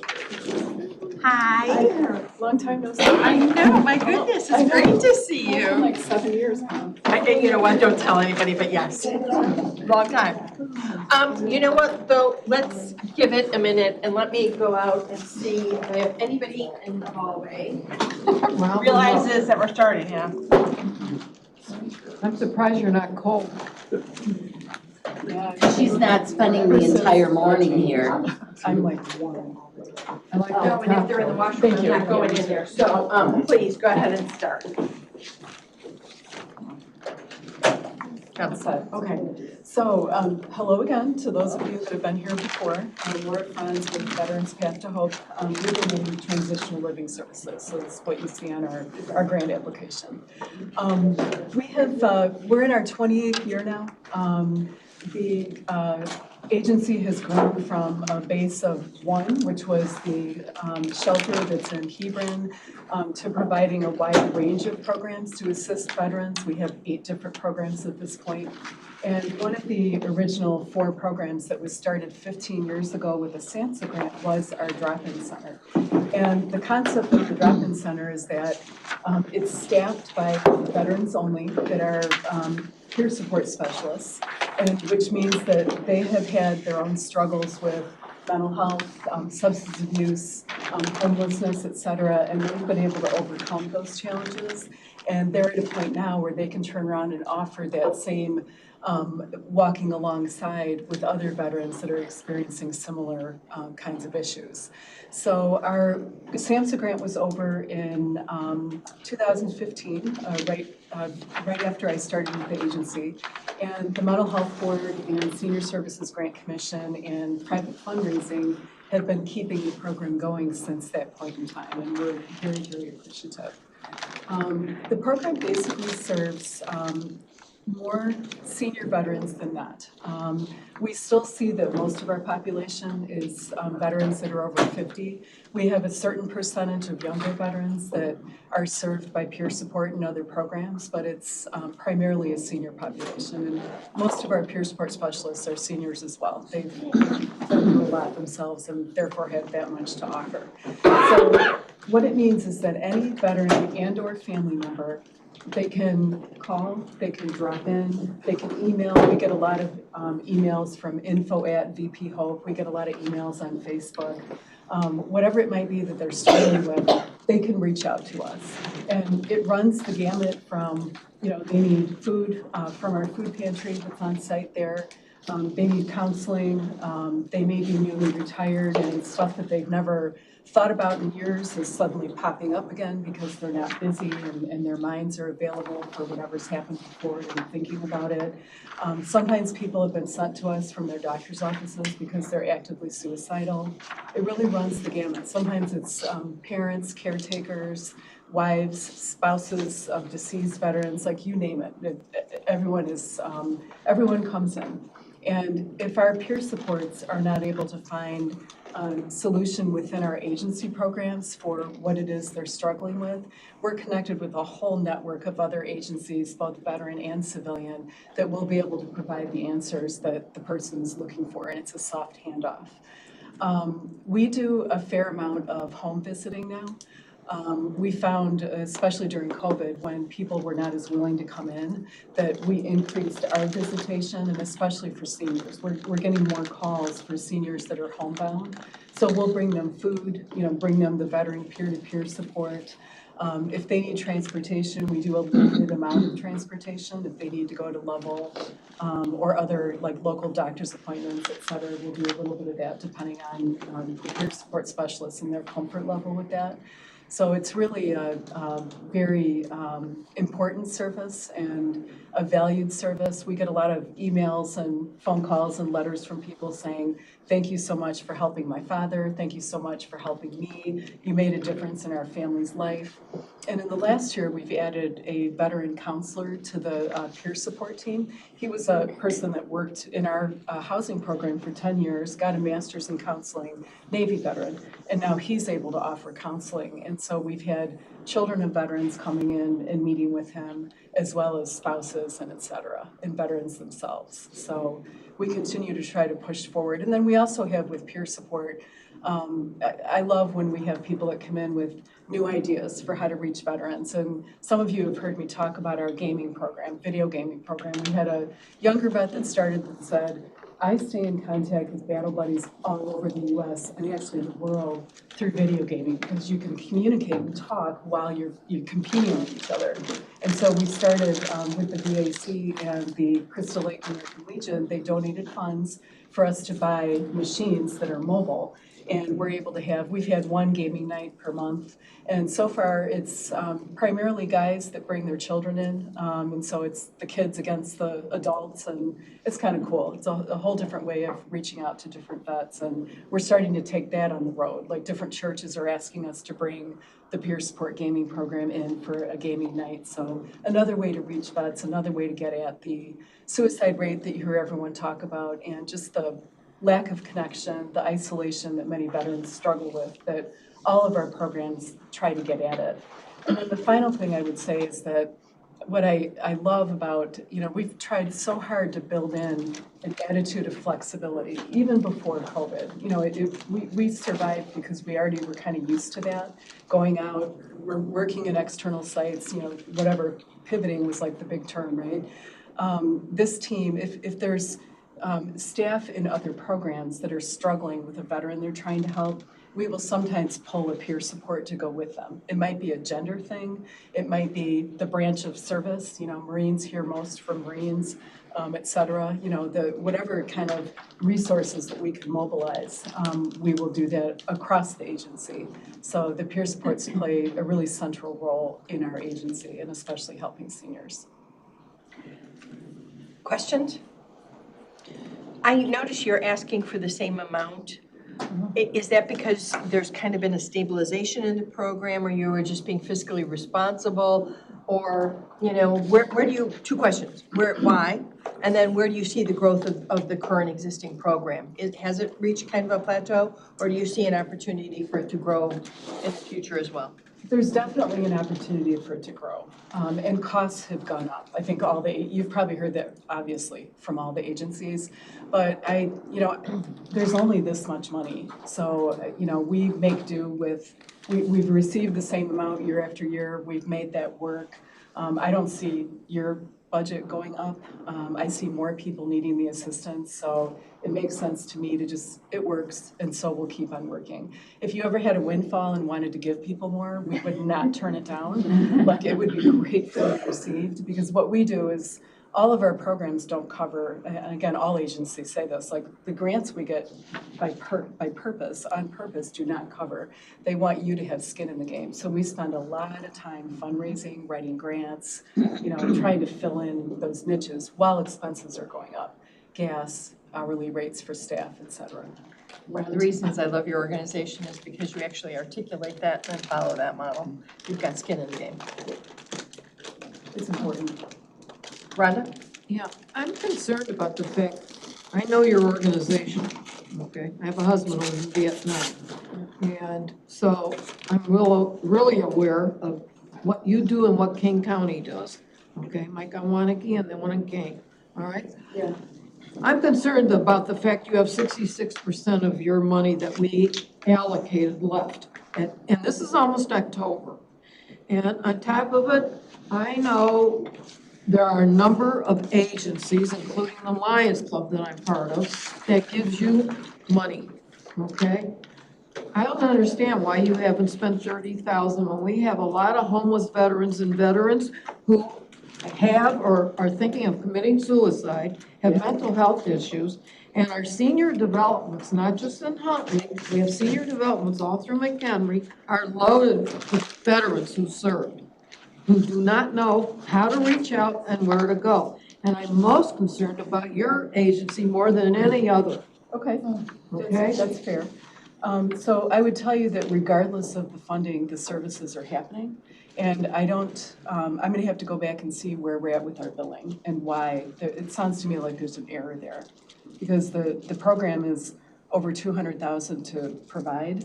And so the 30,000 is an essential part of that. I need to go back and find out what's going on. So, But again, regardless. I'll interrupt real quick. Bianca I'll interrupt real quick with that one. So, Yeah. from your organization, I think I sent out an email like maybe 2 weeks ago that third quarter payments are gonna be due October 2nd. Okay. So we have not received your third quarter, so that would be part of the reason why. This is there's only so through much. July. Mhm. Oh. Yeah, some of the so there's a color code in the bottom, if you notice, some of them are different colors. Right. Some of the organizations have already submitted third quarter, but most of the ones that are in white, we are still waiting on third quarter submittals. Okay. So that's why. But they have to the 2nd of October, so. They have till the 2nd of October, because third quarter just ended on August 30th, 31st, I don't remember off the top of my head how many days, but yes. What Just ended in percentage of your August. funding are you getting from the federal government? Annie? We have a grant, we have a couple of different grants that are federal. One of them is from the VA, and it's our rapid rehousing grant, and that's about $360,000 that we got. And that it provides back rent when people have eviction notices, veterans specifically. And then there's security deposit in first, second, third month's rent when we're trying to get people back in housing. So that is one federal grant. We have a Department of Labor grant that helps homeless veterans get employed. So we have several different federal grants. What about the state? We have currently one state grant. Very small state grant. And is that also very specific to the service that's provided? They all are. Yeah, we don't have any grants other than Family Foundation sometimes will give you $15,000 and say use it how you want. All of the other grants, they tell you how to use the money. Yes, it's very specific. That's why we have to go fundraise. Any other questions? Anything you want to close with, Laura? No, just thank you for your consideration. I appreciate it. Thank you. Thank you. Moving right along. Look at this, we're 3 minutes early, I'm so excited. Excited. Lake County Center for Independent Living. Oh, I didn't see that. Hi, everybody. Hello. Thank you so much for having us.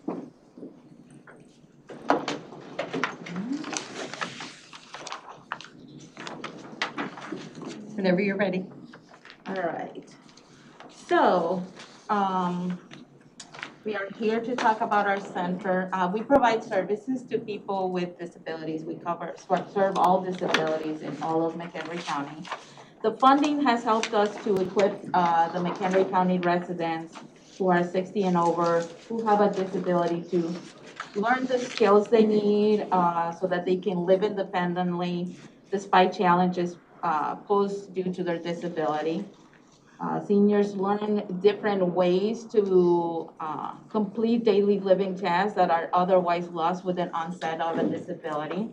I don't know if you guys know, but 1 out of 5 people in the US have a disability.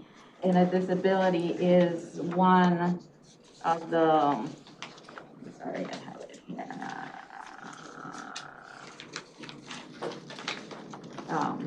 We represent the largest minority in the country, and it is the only minority group that anyone can join at any time. So with aging comes, vision loss, hearing loss, sometimes physical ability. So we work with people one-on-one. We do individualized plans that are tailored to each individual person. There's not a one-shoe-fits-all type of, skill set that you can teach this to somebody. So you have to really learn what each individual person that we work with needs to have in place. So we do that by providing independent living training, which is services that they will need so that they can learn how to stay independent. Some of the services that we provide is through the independent living skills. We also have peer mentoring. So that's one-on-one training with somebody who has gone through the same situations, whether it is applying for Social Security benefits or advocating for, appealing a decision for their home services program, for the community care program because they may need more personal assistance hours, which goes into our advocacy. We teach them the skills so they can advocate for themselves, learn what their rights are as a person with a disability, and then also be able to continue using those skills without needing to have somebody step in and do the advocacy for them. We also do transition. We have been transitioning people out of nursing homes back into the community. So somebody who may have been in a car accident and went into a nursing home to receive therapy. And now they're stuck there because they lost their housing while they're in the nursing home. Their money's going to the nursing home. So with the transition program, we save the state thousands of dollars because getting people out of the nursing homes is costly. So being able to help them move out into the community on their own, we provide first month's rent, security deposit. We assist with finding housing, obviously, which is one of the barriers we face as well. Getting them ready with their utilities, food, whatever they need to get started. And then we work with them to regain that independent living, teaching them budgeting skills, whatever they may need to stay successfully in the community. And information and referral, which is pretty much what it is. It's information and referral. So any type of information they're looking for related to disabilities, we can provide. If it's something we don't do, then we will refer out to other agencies that may provide that service. In addition, with our independent living program, we have SHIP counselors on site. So they can assist with applications for Medicaid, Medicare, applying for other community programs. We also assist with applying for the personal assistant program through the home services program or the community care program. So we not only teach them how to apply, but we also teach them the skills to train and maintain a personal assistant. We help applying for SNAP benefits. We also help with the free state ID program. And we also assist, like I said, we have a list of personal assistants that they can hire. So we work with them through the interviewing process. In addition to that, we also, with people that are losing their vision, we assist them on how to learn how to use assistive technology or how to use devices, their computer using screen reading software, or using kitchen aids or anything that will help them remain safe in their home that are assistive technology that they can use. We also have a lending library program for those seniors that don't have access to a computer or a mobile device. They can borrow one. We teach them how to use it, and they're all equipped with the accessibility tools. And housing, like I said before, is one of the biggest areas that we face as well. And with that, we work with them on, where they can find affordable and accessible housing, how to ask for accommodations, what type of accommodations are okay for them to request. Once they transition or they move into an apartment, identifying what type of community services they can apply for to save some of the money so they can remain in the community. And so that they can continue advocating for the things that they need to stay in place. Like I said, with the moving out of the nursing home, it's been one of the ones that we have seen more and more senior residents. I'm gonna share the story about Henry, who was 66 years old and was residing in a nursing home due to having many surgeries due to his arthritis. And it made it very difficult for him to move with his hands. It took a long time for him to move. He was a resident of McHenry County. And he applied for housing, but he was denied because he had a criminal background. It was something that he had done in his teenage years. So we advocated, we taught him how to request an accommodation to waive that. In addition to that, he was denied because he had a bad credit.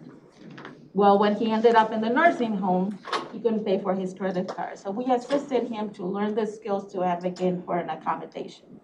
After a lot of advocacy and effort, he got his apartment. He moved out of the nursing home. He's determined to find a job with our assistance. He's receiving employment readiness services, and he's ready to just be a full member of the community. So that's just one story.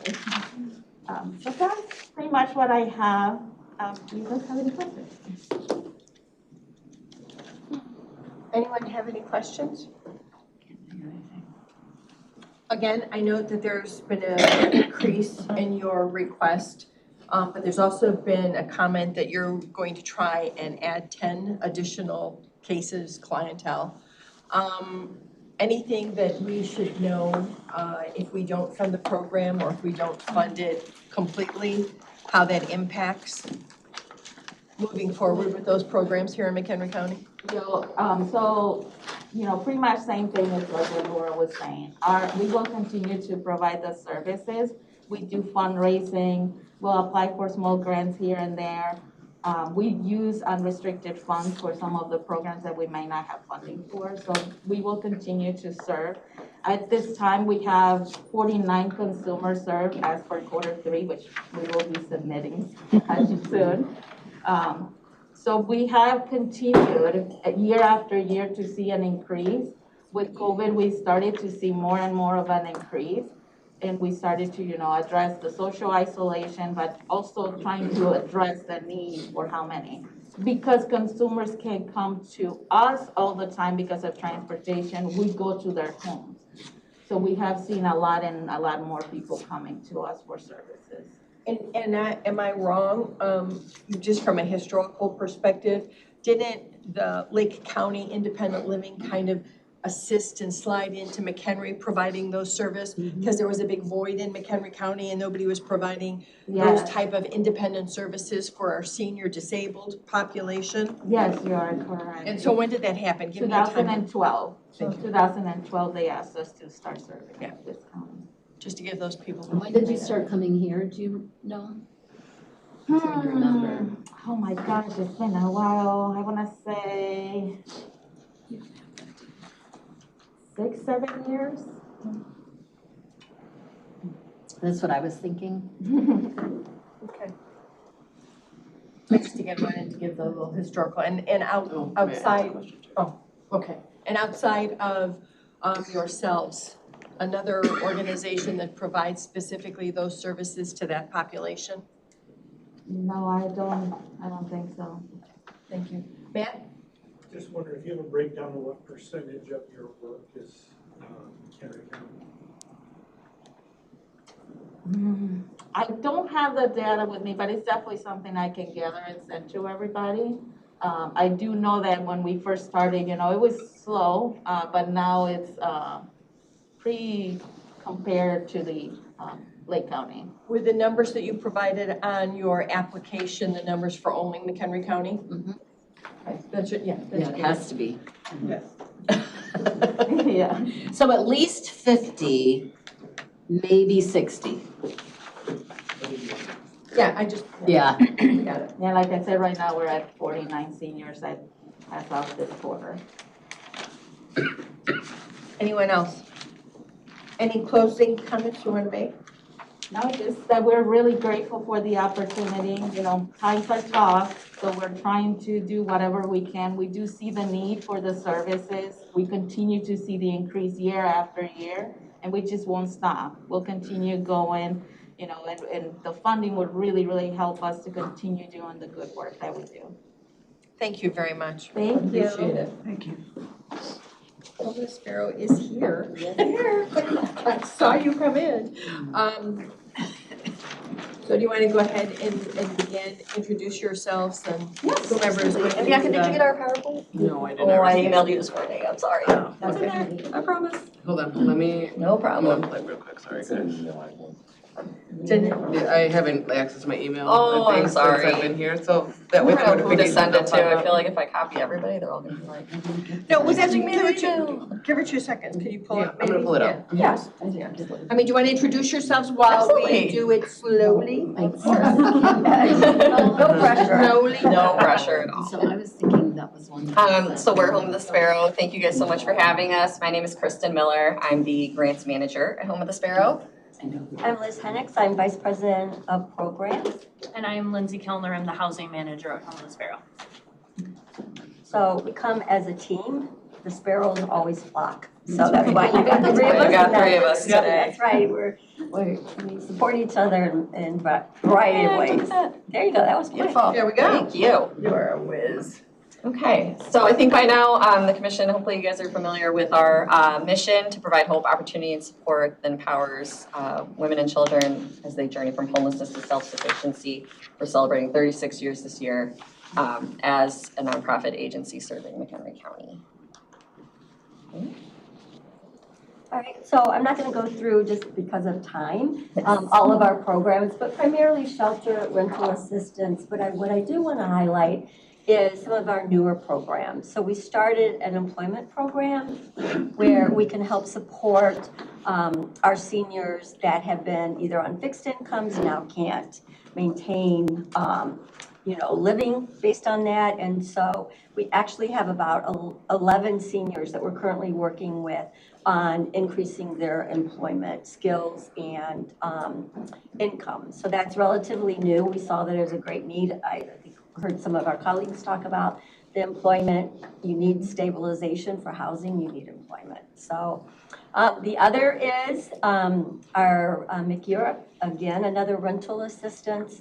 That really was for COVID. We partnered with the county, McHenry Housing Authority, and Consumer Credit to really help families that were not stable during the pandemic. And so we provided not only kind of the navigation, but the rental assistance plus case management. It's one thing to give money, but you also need to provide the case management to make sure that they are stable.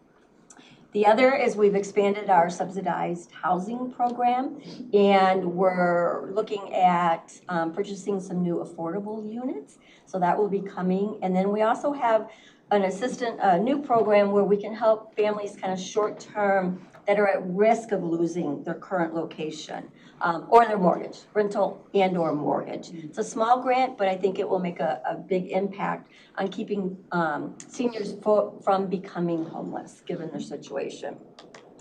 One of the good things is that our goals really align with senior services grants.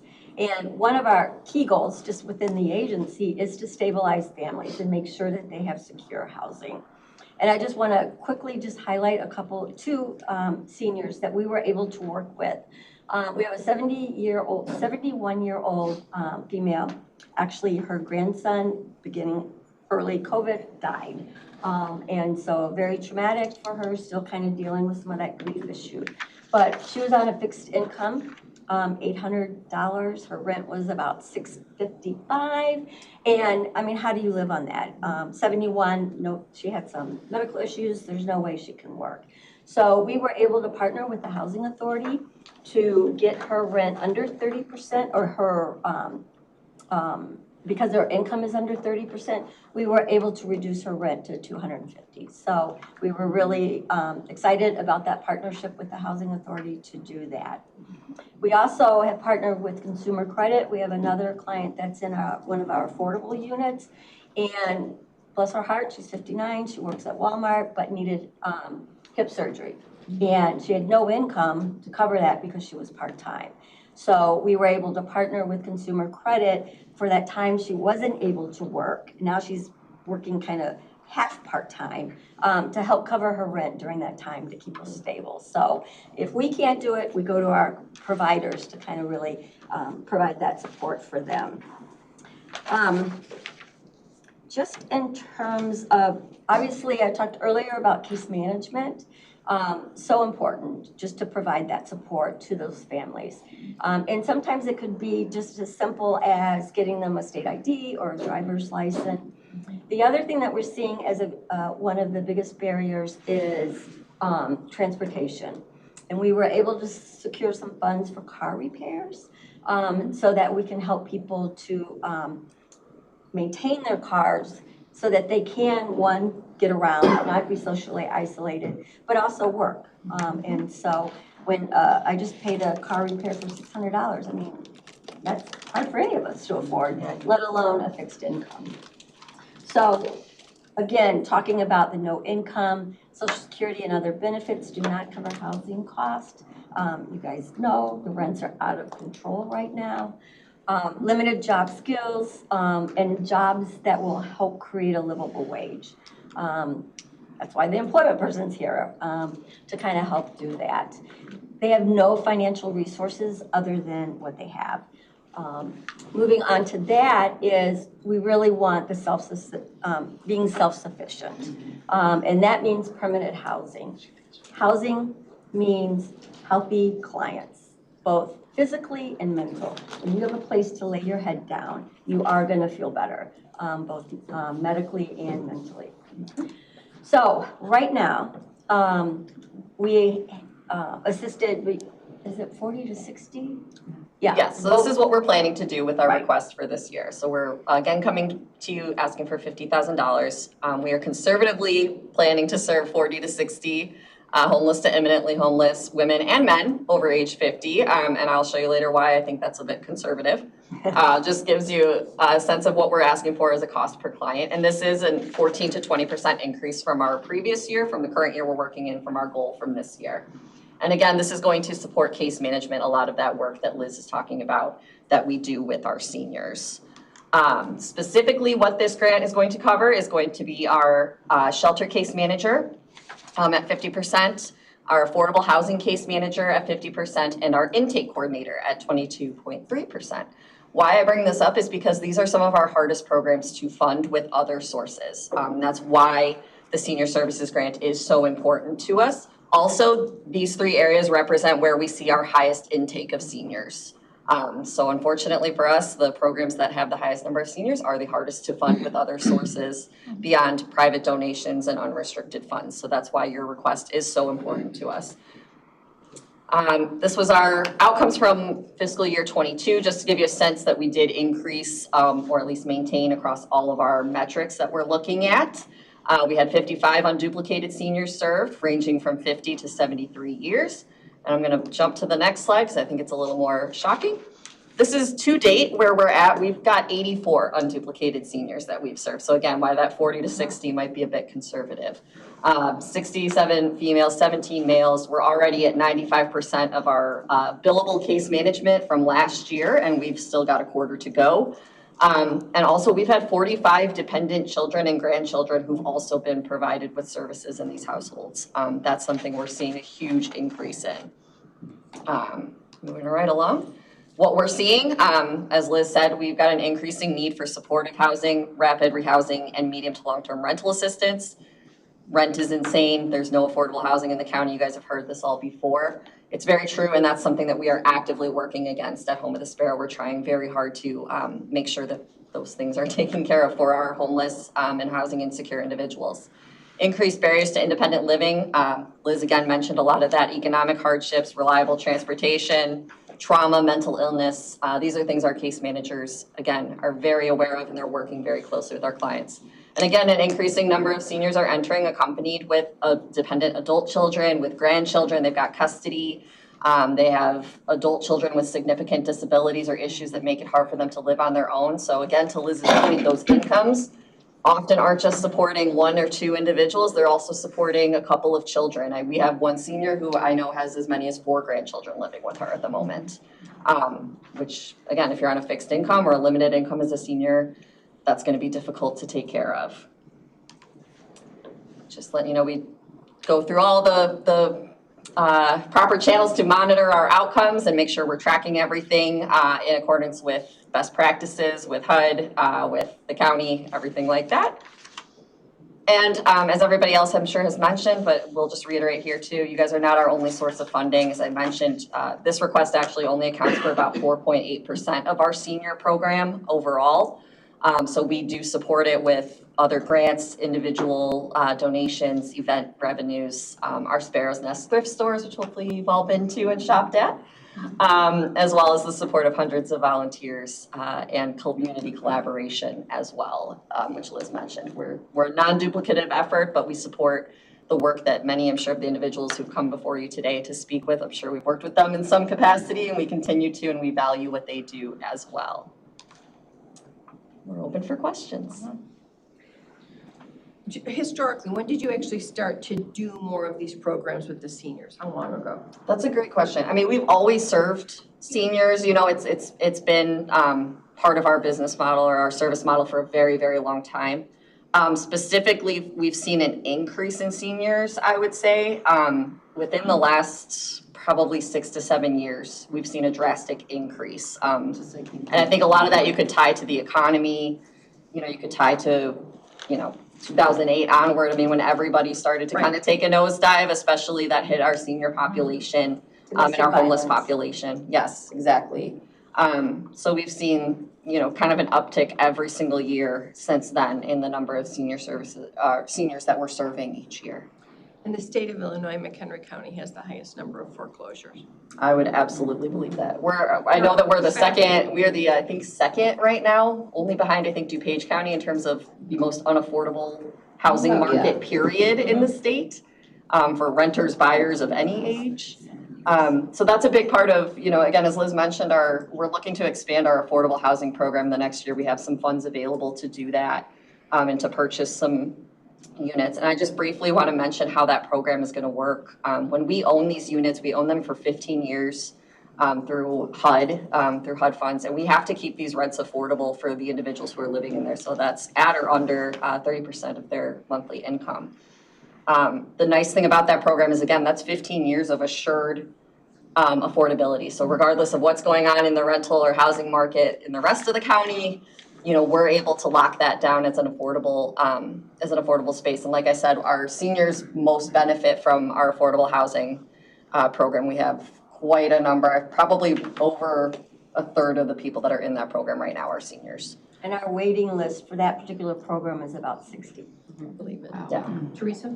Do you find, so that once a client that's senior age comes into your program, do you find that they end up staying in your program until they can't live on their own? Or do you find that there's some way that your caseworkers have helped them establish themselves so that they can kind of get off, Yeah. stop being a client of yours? Yeah, I mean, that's our goal, is Right. to provide support. Our rental programs where we can assist in rent to help stabilize them, give them time to save money, get a little extra income in, so that they do have a savings account when something does happen. So that's our whole goal, is to really have them become stabilized. Even once they are stabilized and the rental assistance is over, then we provide aftercare. Now, our affordable units, you know, that's long-term. Some actually, well, our seniors probably stay for pretty long because there's really nothing out there. So yeah. So your senior clients do end up staying clients of yours for the length of their independence? Depending on which program they're in. In affordable housing, they tend to be a little bit longer if they're coming into transitional housing or if they're coming to us through, our transitional shelter. If they're coming to us through our partnership with the county to do McEurope rental assistance or one of our rapid rehousing programs, those individuals we found were able to stabilize a lot faster. We're going to place clients in a program based on the level of need that we see at intake. So we're going to put them in a position that they're best, you know, they're going to be receiving the services and the support they need to most likely succeed. And once they're done, it's the aftercare. Right, Like we just exactly. don't say, oh, you finished, you're doing good, bye. Right. You know, we want to make sure our good work has been still supported and stabilized. Sustainable. Yeah. Mary? Thank you. So I'm here as a representative for the Housing Authority. Sure. So do you then sometimes when because I know that they've got openings and it is a process to qualify applicants for their 2 senior residences. So you work to move out of your spaces into theirs where they can stay as long as they're eligible, so you can free up more space in your own affordable housing? Yeah. Yeah, if I may speak on that, one of the first things that all the housing caseworkers and shelter caseworkers also do is go on that open waiting list page, and especially for our senior population, fill out those applications so that, you know, those things may take a few months to even up to a year to get into, just depending on the need. So then they're with us during that time that they're on that waiting list. And then eventually, you know, a lot of our successes also is helping them move into that permanent housing through the Housing Authority. And we've had several clients be able to go through that process. And I know where they're located can be sometimes a barrier as That well. is it too. But we had a meeting and I know that there are openings and it is sometimes difficult for them to get seniors into theirs, so. Yeah. Matt? What is the end goal with this housing you're buying on a 15-year program? What happens after 15 years? That's a great question. So after 15 years, then it's Home to Sparrows to own outright. We may choose to keep it as an affordable unit, which is more than likely going to be the case. Actually, none of the units that we have right now are quite at that 15-year period. We started this process in 2012. So we have some units that are getting close to that. But at that time, we have the option to keep it as affordable housing and as part of our program, as long as it's still operational. I think that's what we would intend to do. That's what aligns with our mission. However, since we own it, we can, technically, you could sell it or do other things with it. However, again, in alignment with our mission, we would keep it as affordable housing. So again, you know, the nice thing is that 15-year affordability period is guaranteed affordable housing. After that, we certainly would want to keep it as affordable housing to maintain our mission. I don't think we as an agency would be doing the county any good if we just said, oh, great, we get to become landlords now and, you know, join the fray of people charging crazy rents or anything like that. It'd be completely antithetical to our mission, so. And that's the number one factor, is really increasing affordable housing throughout the county. So we're trying to do our part within that. And we've slowly, over the years, have purchased, I don't know how many units. We're up to 25 units currently in the county, and we're looking, with the funding we have available now, to add an additional 3 to 4 within the next calendar year. And have probably added 7 since I've been here. Yeah, it's been fast and furious. And that's with a HUD program, right? Correct. So aren't there requirements, again, even if you sold, aren't there requirements of what you can do with that money? Exactly, Yeah, yeah. I So mean, we don't want to even.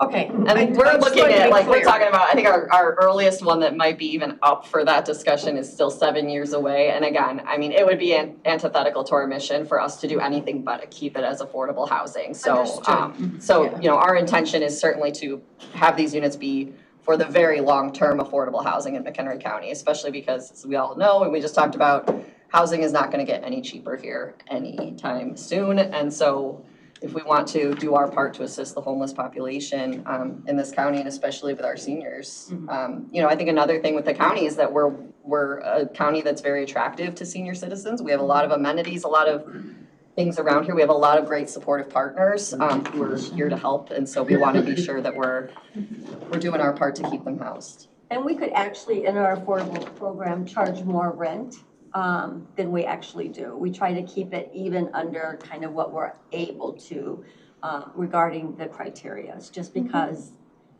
it's not affordable, Right. You know, even at an affordable rate, it's not affordable. We had 5 of our affordable clients transfer over to the new Housing Authority program because they were under 30%. In order to qualify for our program, you need to be 30 to 50. However, 30 to 50%, I'm sorry.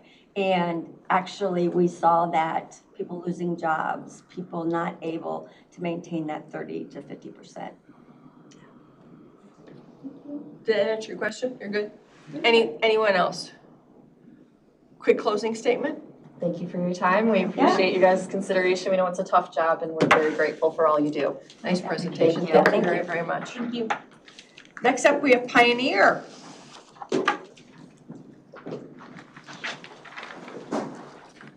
Oh, they were sneaking in the back. All of you go. Oh, yes. Mary, just in case.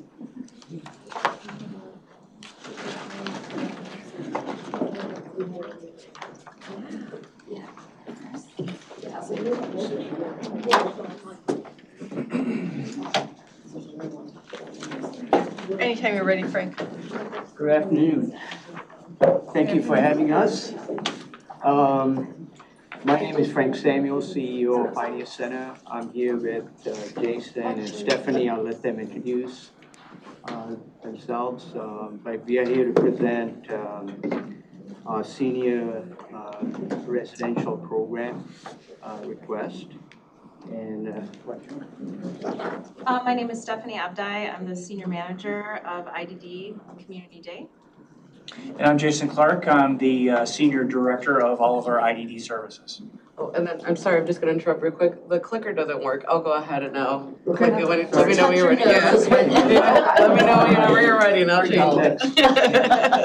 yeah, again, thank you for having us. It's a great partnership. You all have supported us for many, many years. So it's also an opportunity to present our 3 pillars. So we are somewhat different, distinct. We have developmental disabilities, behavioral health services, and homeless services. Even though they are different, they're somewhat integrated.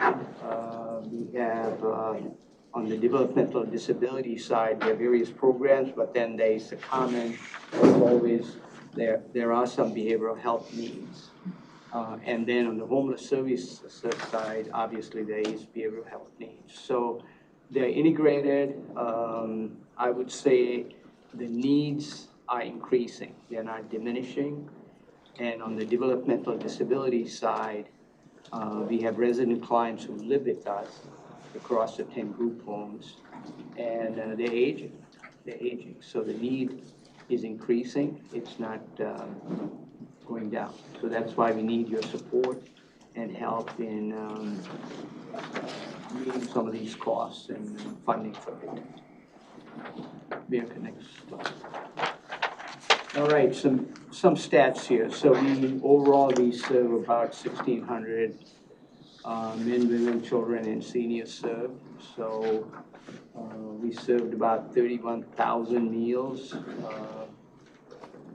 98 individuals with disabilities were assisted. So these are some stats to give you some depth and diversity of what we do. So, and then next slide here.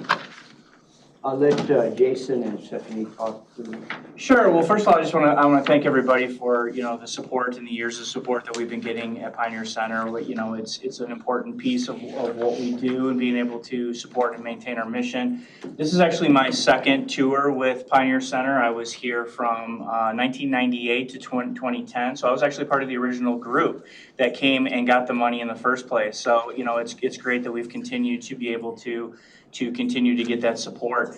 One of the things with the intellectual and developmental disability programs is that individuals are aging much longer than they ever did, especially when I first started in the program. So, years and years ago, if you had a child with Down syndrome, for example, they basically said they're not going to live past 30, 35. And now we have individuals that are living well into their 70s and 80s.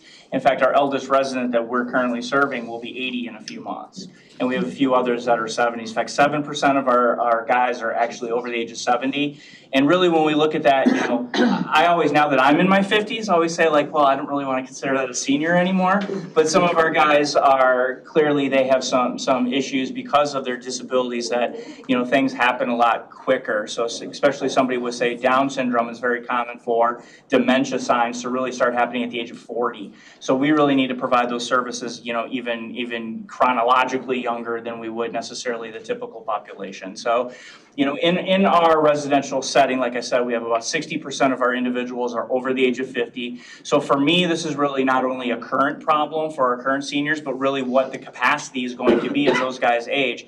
Because our residential program, you're really there for life until, we can't do like critical nursing or skilled nursing type of issues, but we have individuals now that have dementia, that have walkers, that really need those kind of more skilled care things that the state really does not pick up for. So we have an assessment that we have to send down to the state, but it really doesn't account for a lot of things that happen when individuals become seniors, and we need to, adapt the environment or be able to provide proper training, or, let Stephanie talk a little bit about kind of the steps we're taking with early detection of dementia screening that we're starting to do, that we would really like to do it. So the big scope of kind of where we want to take our residential program is we've historically had homes where we may have 22-year-olds living with 60-year-olds, living with 70-year-olds. And really our focus in the next few years is to really have that continuum, much like senior services, where it's really more about independence level. So, people that are aging can go from independent living to assisted living to skilled nursing, and really we want to have that same type of issue where so we can focus on not only our environments but also our programming and really our training for our staff that we're able to do. So Stephanie, I don't know if you want to talk a little bit about kind of the dementia screening care that we're kind of planning on being as part of our core of our training moving forward. Yeah, and I think it might be on this, one of the slides. Yeah, so one of the things that we're rolling out in October is the broad-based implementation of the EDSD. My background is psychology. I have my master's in gerontology, so that's where I feel like Jason kind of brought me on board. My background is senior housing, so it's something that's near and dear to my heart. One of the programs that we have at the day program is called SOAR, and it's specific for seniors. The reality with individuals with Down syndrome is staggering. At age 40, the likelihood of dementia is 22%, but at age 50, it's actually 58%. So for some reason, individuals with Down syndrome are higher at risk to develop dementia. A lot of our staff is really requesting support of how to actually support those individuals with what we call a differential diagnosis. So someone with IDD, but also dementia. It is a great equalizer. It's very concerning about some of the behaviors that happen when somebody has dementia on top of that diagnosis. So that's one of the things that we really want to do is provide better training and support. The other kind of companion piece to the detection is actually that that we have a tool to actually provide to the physician. So when we do this detection, the screening, we actually take that to the physician. So we're trying to kind of empower and educate the physicians as we go to the likelihood that somebody, with aging may have this diagnosis. So really what our outcomes and kind of what we want to be able to do is continue to get individuals obviously integrated out in the community. I think that's really important. So, being able to go out at least twice a month to go out and be out in the community. And then our nursing staff is really busy. So we have a pretty robust nursing staff. We have health service specialists. And so they're going on, projected 200 medical appointments are facilitated, every month on just what's going on with just all the time they're taking people out, and then doing the staff training on the IDD dementia, and as Stephanie mentioned, kind of doing the early detection screen so we can get that baseline moving forward so we can be more prepared as people age and we can provide the best services possible. The one prior, that one? Yeah.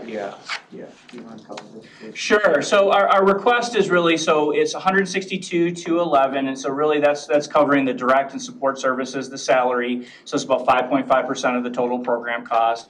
The project description here is we're looking at direct and support staff providing services necessary to prevent unnecessary institutionalization, having to go to nursing homes, those kind of things. And so again, we don't get necessarily the support staff. A lot of our seniors need that that smaller level of care ratios to be able to provide services. So really, that's what we're looking for. Continuing to support and maintain our 10 DD group homes for senior clients, which assists with daily living skills, case management, vocational healthcare, and medication monitoring.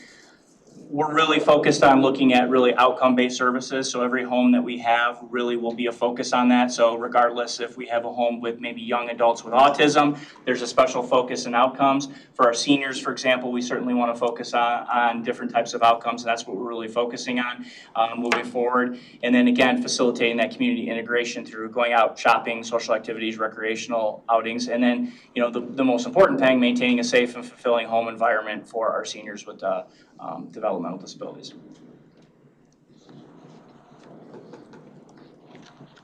Questions? So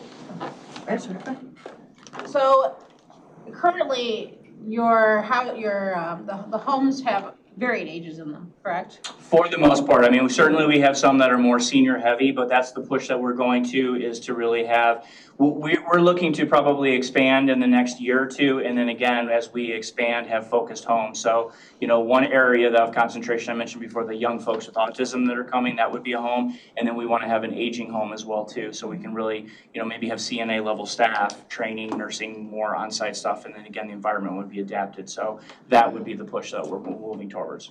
So in your accounting for like the purposes of sharing the cost data here, you've separated out what portion are for your senior population versus? Yes, for sure, definitely. So it's 5.5% of your cost for just the seniors? Yes.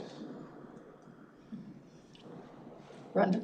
So is that why you only ask for one line of money rather than 2 lines of money? Meaning, I'm looking at your request, and it only shows you guys, and I'm real familiar with Pioneer Center. It shows you at the senior residential program where you're asking for 162,000, blah, blah, okay? But you left the SORT program off. We did. No. We did. That was a separate That ask. was the choice in July. We knocked them off. We did that in July. We did that during the letter of intent process. Yeah. We decided to Good question. Right, Yeah. yes, right. Good question. We will be coming back for that. You're right. And I don't want to see any exchange of funds over here before we get outside. Yeah, I thought maybe I kept looking for the line item. Yeah. No, that Close is to the collectively, it's a need. And these autistic, I did this for a living, so I know what questions to ask. These autistic children are on the spectrum disorder, of course. They must be on the more, I hate using the word disabled, but. Significant or challenging behaviors, right. yes. Yeah, there's a lot of euphemisms. Yeah. Okay. And not so much Asperger's where they're able to function in a different environment. Correct. Because Or we may be serving them in our employment program, yes, Well, correct. we have 2. I can't tell you with what, but we have 2 living in Huntley in a special place. Okay. And they're young adults. And they are higher functioning, except socially. Sure. I mean, really bad, okay, cause a lot of problems. But I'm just curious, so these are much more severe who are with you?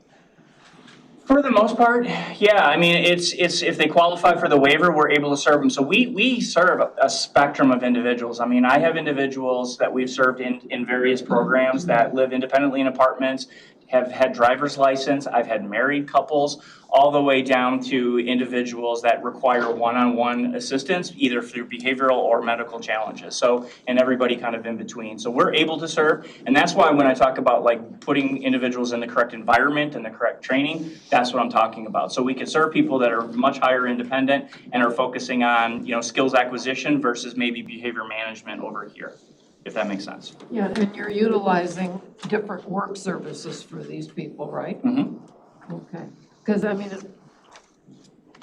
they really have to have something to do during the day, and they're able to allow them to do simple tasks. Sure. But help companies. Well, I know we're not asking for that right now, but at the same time, that's something that we are starting in January. We're starting a vocational employment training, a full-time program for individuals who have identified that can come in and do, that's going to be their day program. So they're going out on volunteer sites, they're getting classroom-based so they can talk about those soft skills and appropriate types of things. And then they're having paid work opportunities with, it's very assessment-based, and then when they're ready, they get moved on to our community employment program. So yeah, we've identified that as a strong need. So to determine that somebody with cognitive skills has dementia, that would take a long-term assessment, right? Mm-hmm. So you can see the deterioration, because how would you know if somebody came in off the street? Correct.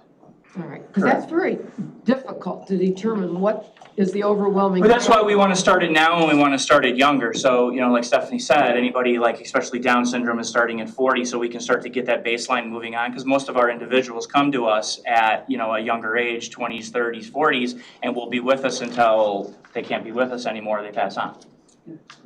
You get great support from companies, if I remember right. We do. You do. Yeah, the business community. So in looking, so we allocated last year 90,000, and so if we were not able to fully fund you, and you managed on the 90,000, you would still be able to continue your programs? Yes. If we zero funded or whatever funding you would? Correct. I mean, obviously, it just gives us, the additional funding gives us the flexibility for the additional things that we want to do. So it's just, we certainly will continue to serve our individuals. We're not going to be closing homes, but, certainly, it would be, more is better, so. But this allows you to prepare, right? Correct. I mean, the monies would allow you to look forward for the programs and put pieces into place so Yes. that you're meeting the goals that you just presented. Yes. Yeah, I think for us, it's more about like the lifespan and providing capable care at all aspects of an individual's life. And when one gets older, it's not necessarily about skill acquisition, because those skills acquired over the lifetime will actually be lost. And so for us, it's not necessarily about rehabilitation, but more about habilitation. And so investing in the staff to be able to identify the difference between a behavior and memory loss is paramount, because you would treat that differently. With a behavioral analyst, the medication that a normal individual can take for memory loss is quite more complicated for somebody that has a lifelong, chronic disease process management with an IED. So it's about helping our physicians understand that as well. Not just giving somebody a pill, but, kind of embracing what the behaviors are and why are they happening. And that's really important, because when somebody spends any time in our home or our day programs, we have to give them the best moment that they can possibly have. It's not just about their day, but it's about that moment at that time. So all of our outcomes are really based on kind of the social determinants of health is what we're looking at for everybody. Questions? We should wrap this up. Closing comments. Well, yes, so thank you very much for having us. We're grateful for your support, as Jason and Stephanie walked you all through. We need the funding to provide, support the outcomes and continue the program, so it's vital for Pioneer Center, so thank you so much. Thank you. Really appreciate it. Thank you. Okay, thank you for your time. Harvard. Who has been patiently sitting here. How are you? You're supporting all of your peers, yes. Came back to see you. Yeah, we did. I can feel the love. All right. Okay. Thank you. I'm Linda Rohe. I'm the director for the Harvard Community Senior Center. I have some pictures in with my presentation that I absolutely love and show some impact. I took your word to heart. So, and I'm going to start. The comprehensive services we provide continue to be critical for our seniors in 22 of our communities, many of which are rural. We all know this. To get connected, get and stay healthier, improve food security, reduce depressive symptoms, and receive Medicare, Medicaid, low-income program screening and enrollment, and our most recent addition, LIHEAP assistance. And here in this picture, I love this picture, is one of our community seniors at 93 years young, getting fit and strong. One of our evidence-based programs we provide, we partnered with the SOAR at Door Senior Center in Woodstock. And she started the program coming in with a walker every day. And about 4 weeks into the program, she ditched her walker and started using a cane. She came into the program, to the class with her brother-in-law and her sister, and completed the program. And she's awesome. She's absolutely awesome. I love her. So, thank you. I don't need to say it, you just watch me for it. Yep, I'll just okay. So I'm not going to read our mission and vision. It's in all the paperwork, but community is our middle name. The Harvard Community Senior Center's hubs in Harvard, but we have successfully served seniors for over 40 years, or for about 40 years now, and we serve all of McHenry County. And in 2023, hundreds of those we helped lived outside of Harvard. We provide integrated, comprehensive, holistic services to help seniors with the supports they need to remain in their community-based, or in the community and in their own homes. here in this little picture, and I'm not gonna go through every picture, but in this picture, Maine State Therapeutic Horse Farm invited our seniors out for a 4-week program at no cost. We had 7 seniors participate and 3 high school volunteers, making this a really awesome intergenerational program.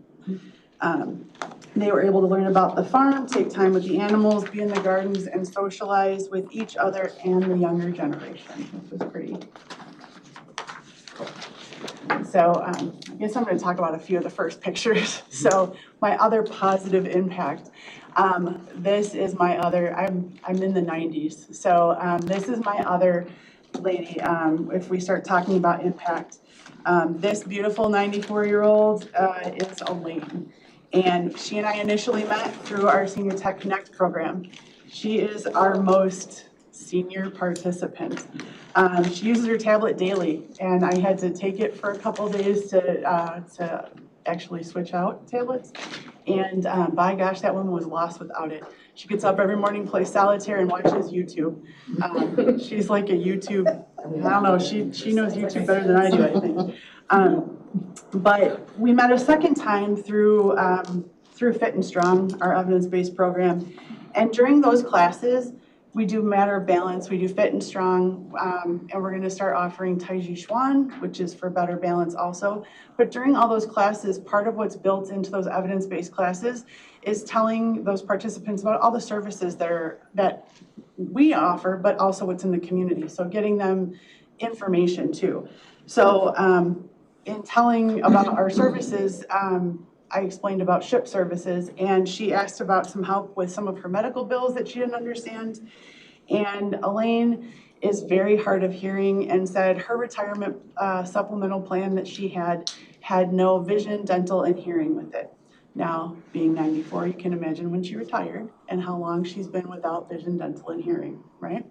So she and I sat down and made a call together and got her bill straightened out, got all that taken care of, but I just out of curiosity said, what other services does she have?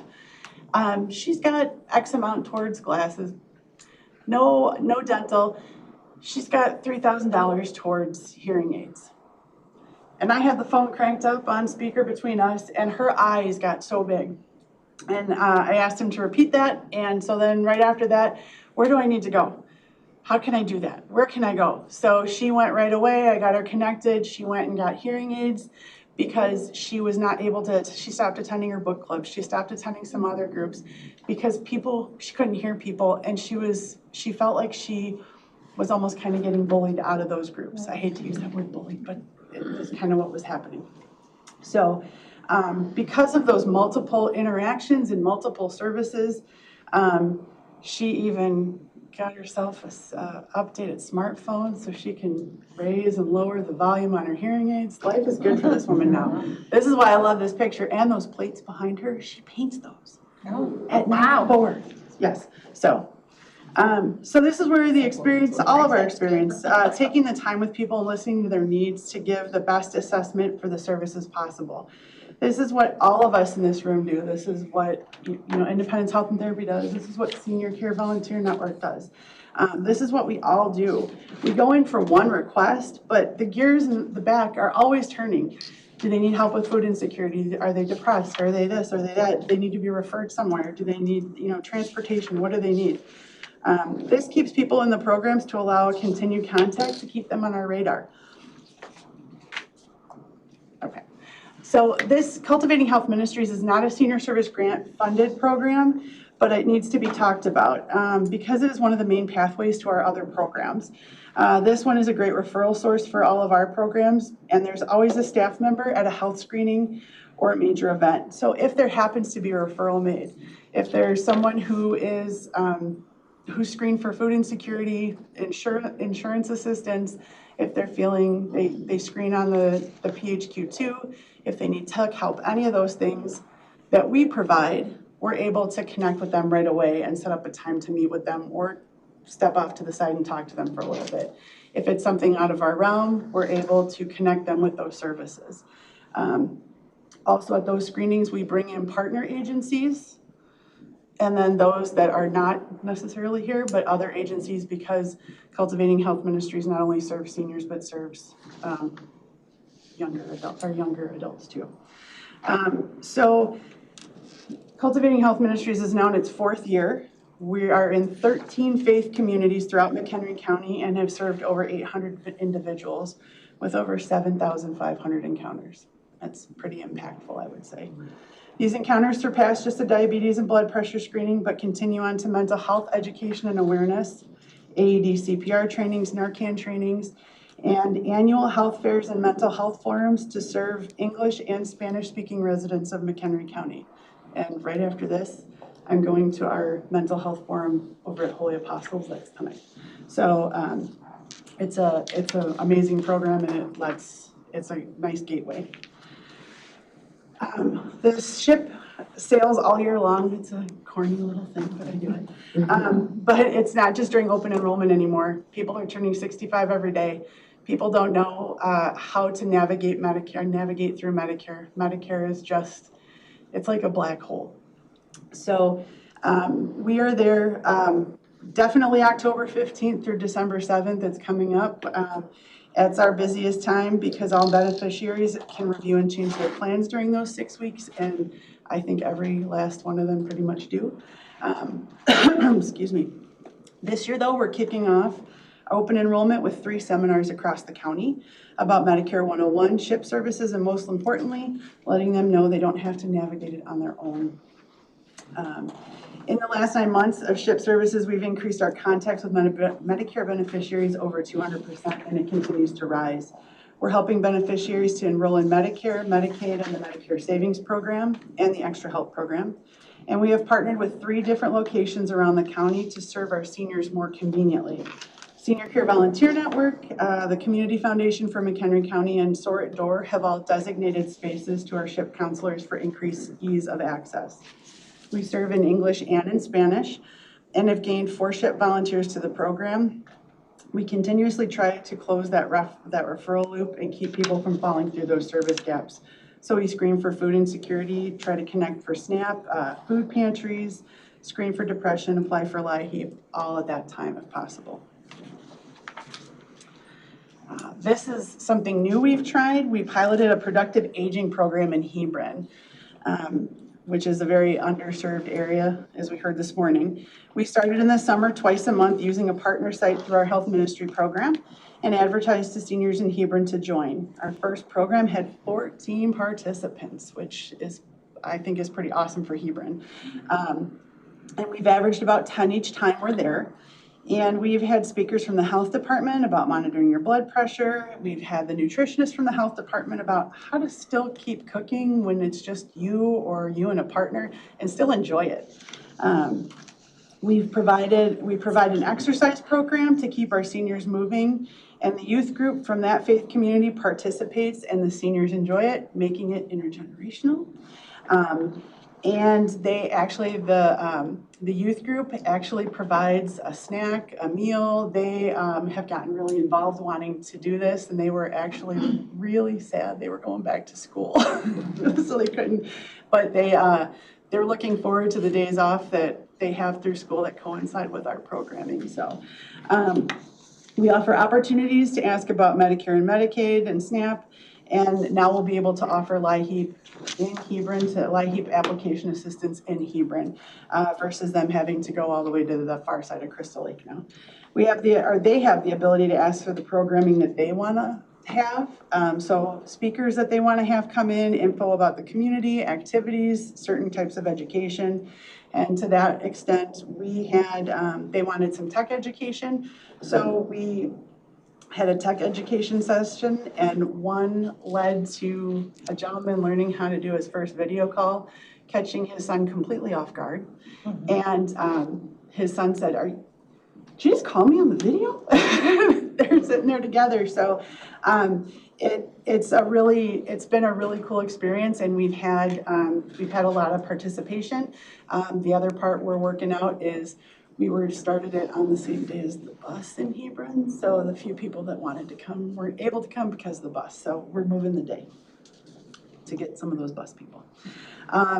This current request adds this bit of new programming in to continue that reach into Hebron. So I'm pushing both programs together, both my requests together. So our PEARLS program, PEARLS stands for the Program to Encourage Active and Rewarding Lives. We've been the main provider of PEARLS in McHenry County, and I'm happy to say we've exceeded our goal of 16 clients. And we've continued to add a couple more already. This is an evidence-based depression program that uses problem solving and behavioral activation. We meet with the participants in their home or other comfort setting 8 times over 6 months as the participants set goals and work on their goals while incorporating physical, social, and pleasant activities. These all work together to decrease their depressive symptoms. Progress is evaluated by the use of the PHQ-9, which is the Patient Health Questionnaire. It's a norm tool. And we have had, in this past year, 81% of our participants have had a decrease in their depressive symptoms after going through this program. This program is great. It's beautiful, and people really enjoy it. They enjoy the fact that they can meet in their home. They don't have to go out somewhere.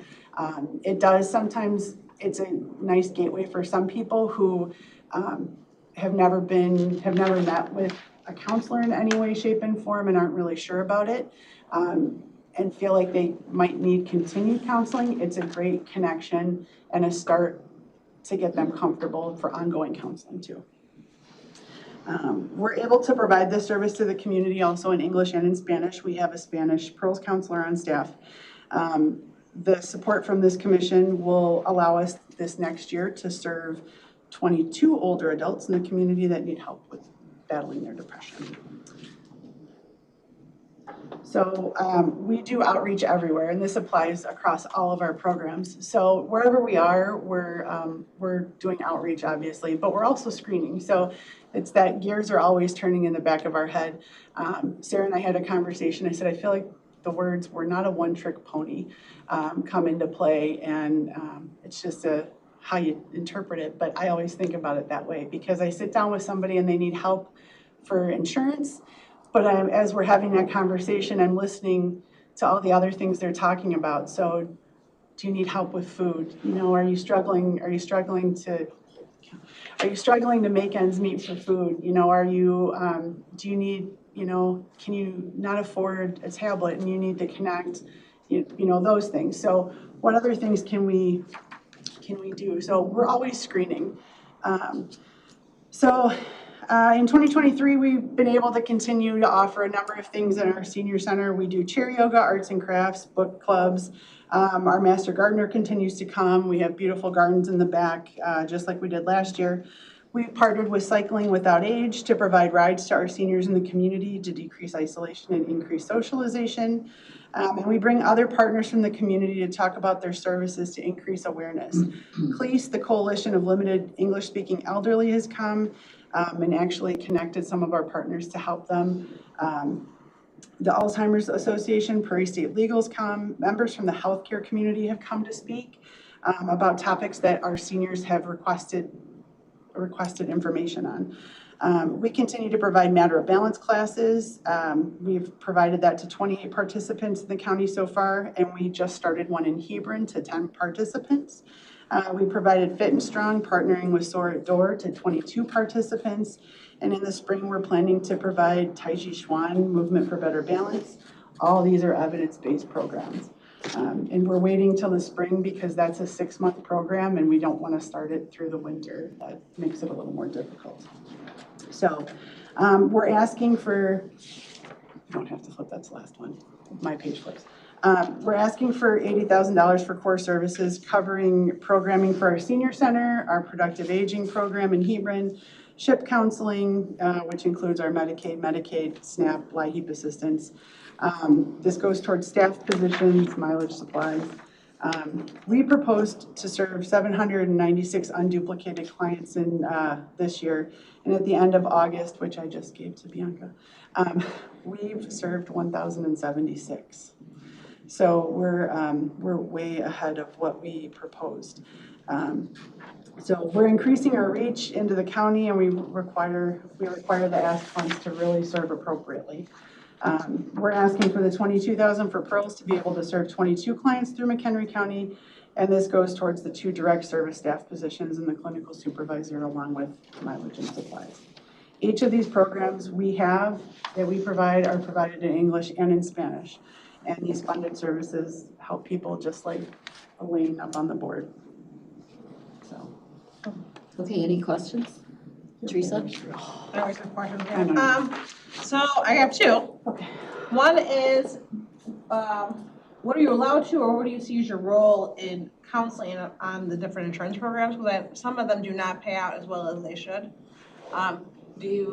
I feel like maybe you know that, and do you feel like you're allowed to like guide, or you're just information and you don't give any editorial when it comes to SHIP counseling? No editorial. No, these are your options? Yep, these are your options, and we look at it, it's all based, we use the Medicare.gov site. Okay. We look at what it shows based on, it's all based on putting in your medications pretty much, because the medications come up and it reads them for your Part D, and it comes up based on an Advantage plan. Okay. If it comes into a Medigap plan, we can do, we have a site we go to give quotes, but further on, we give phone numbers to those Medigap plans to connect to those insurance companies. We don't sell Medigap plans because that's a sale, a direct sale. Right, and that's why I thought it was maybe a weird spot for you, because like, no, in other avenues that I work, other responsibilities I have in the county,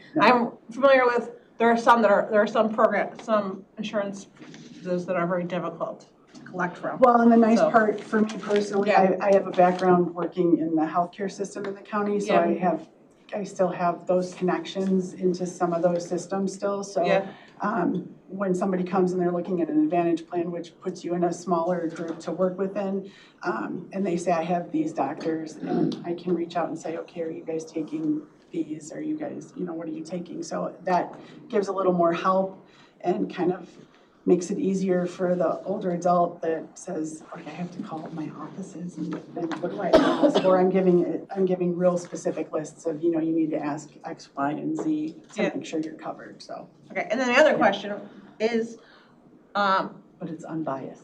It's unbiased, yes, it's a line, right? It is.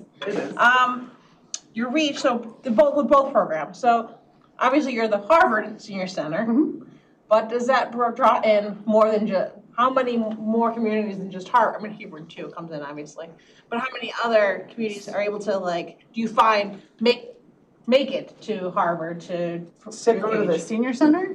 Well, or any other programs, we go all over. So, so for SHIP, let's say, we serve all of McHenry County. Yeah. So in the partnership that we created with Senior Care Volunteer Network for a Space and the Community Foundation for a Space, that lets us have volunteers stationed at that part of the county. Yeah. We've made a relationship with Soar Doors, so that gives us a centralized part in the county, especially a centralized spot in the county, and then Harvard. So, and then we do, what's unique for us is that if somebody calls and needs SHIP counseling, and let's say they don't drive, or it's too hard for them to get a ride, or, because we're in that window of open enrollment especially, myself or my bilingual program coordinator will go and meet with them in their home. So you do reach the entire county? Yep, we're mobile.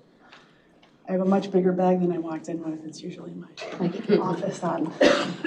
Linda, I want to thank you for showing Elaine how to get those hearing aids.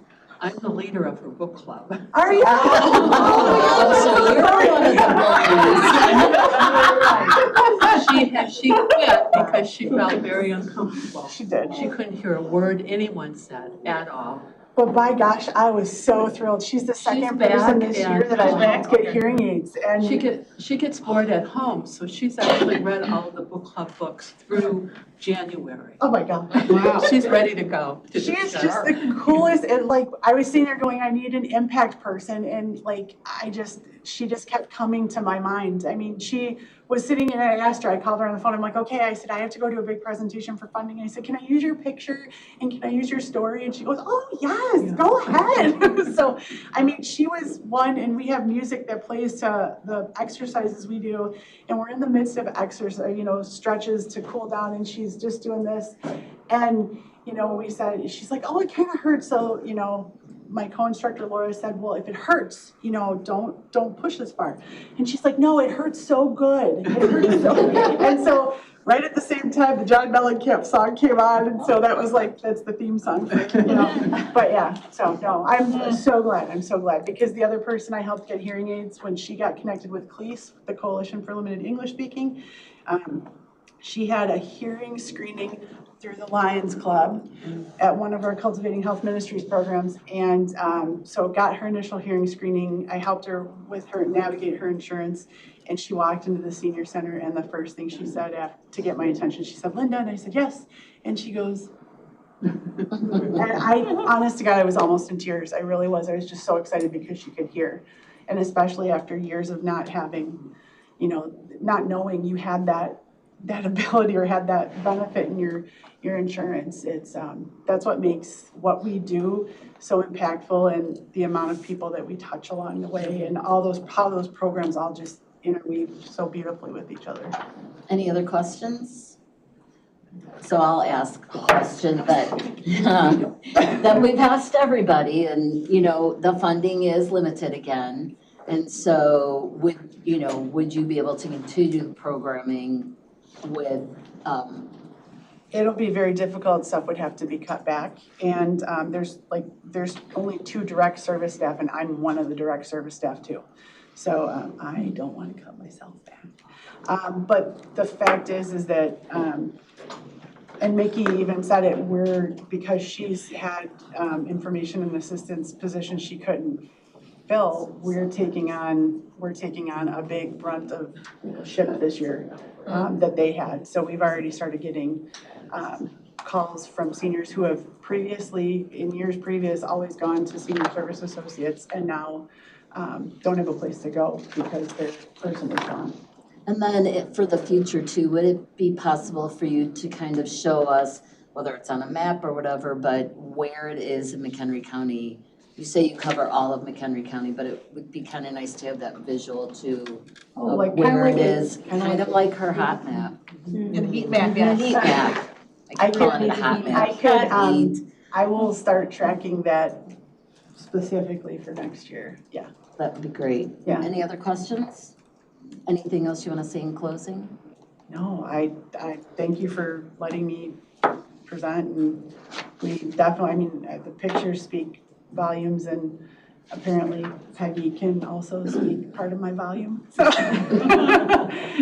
and Rhonda's seen some of our other action and work, so that's beautiful too. Oh, sorry. Gotcha. I couldn't take the chair any longer. I was ready to slide off. So our next presenter is Catholic Charities.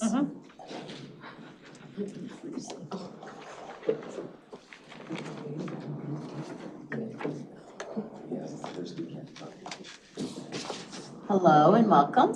Hi.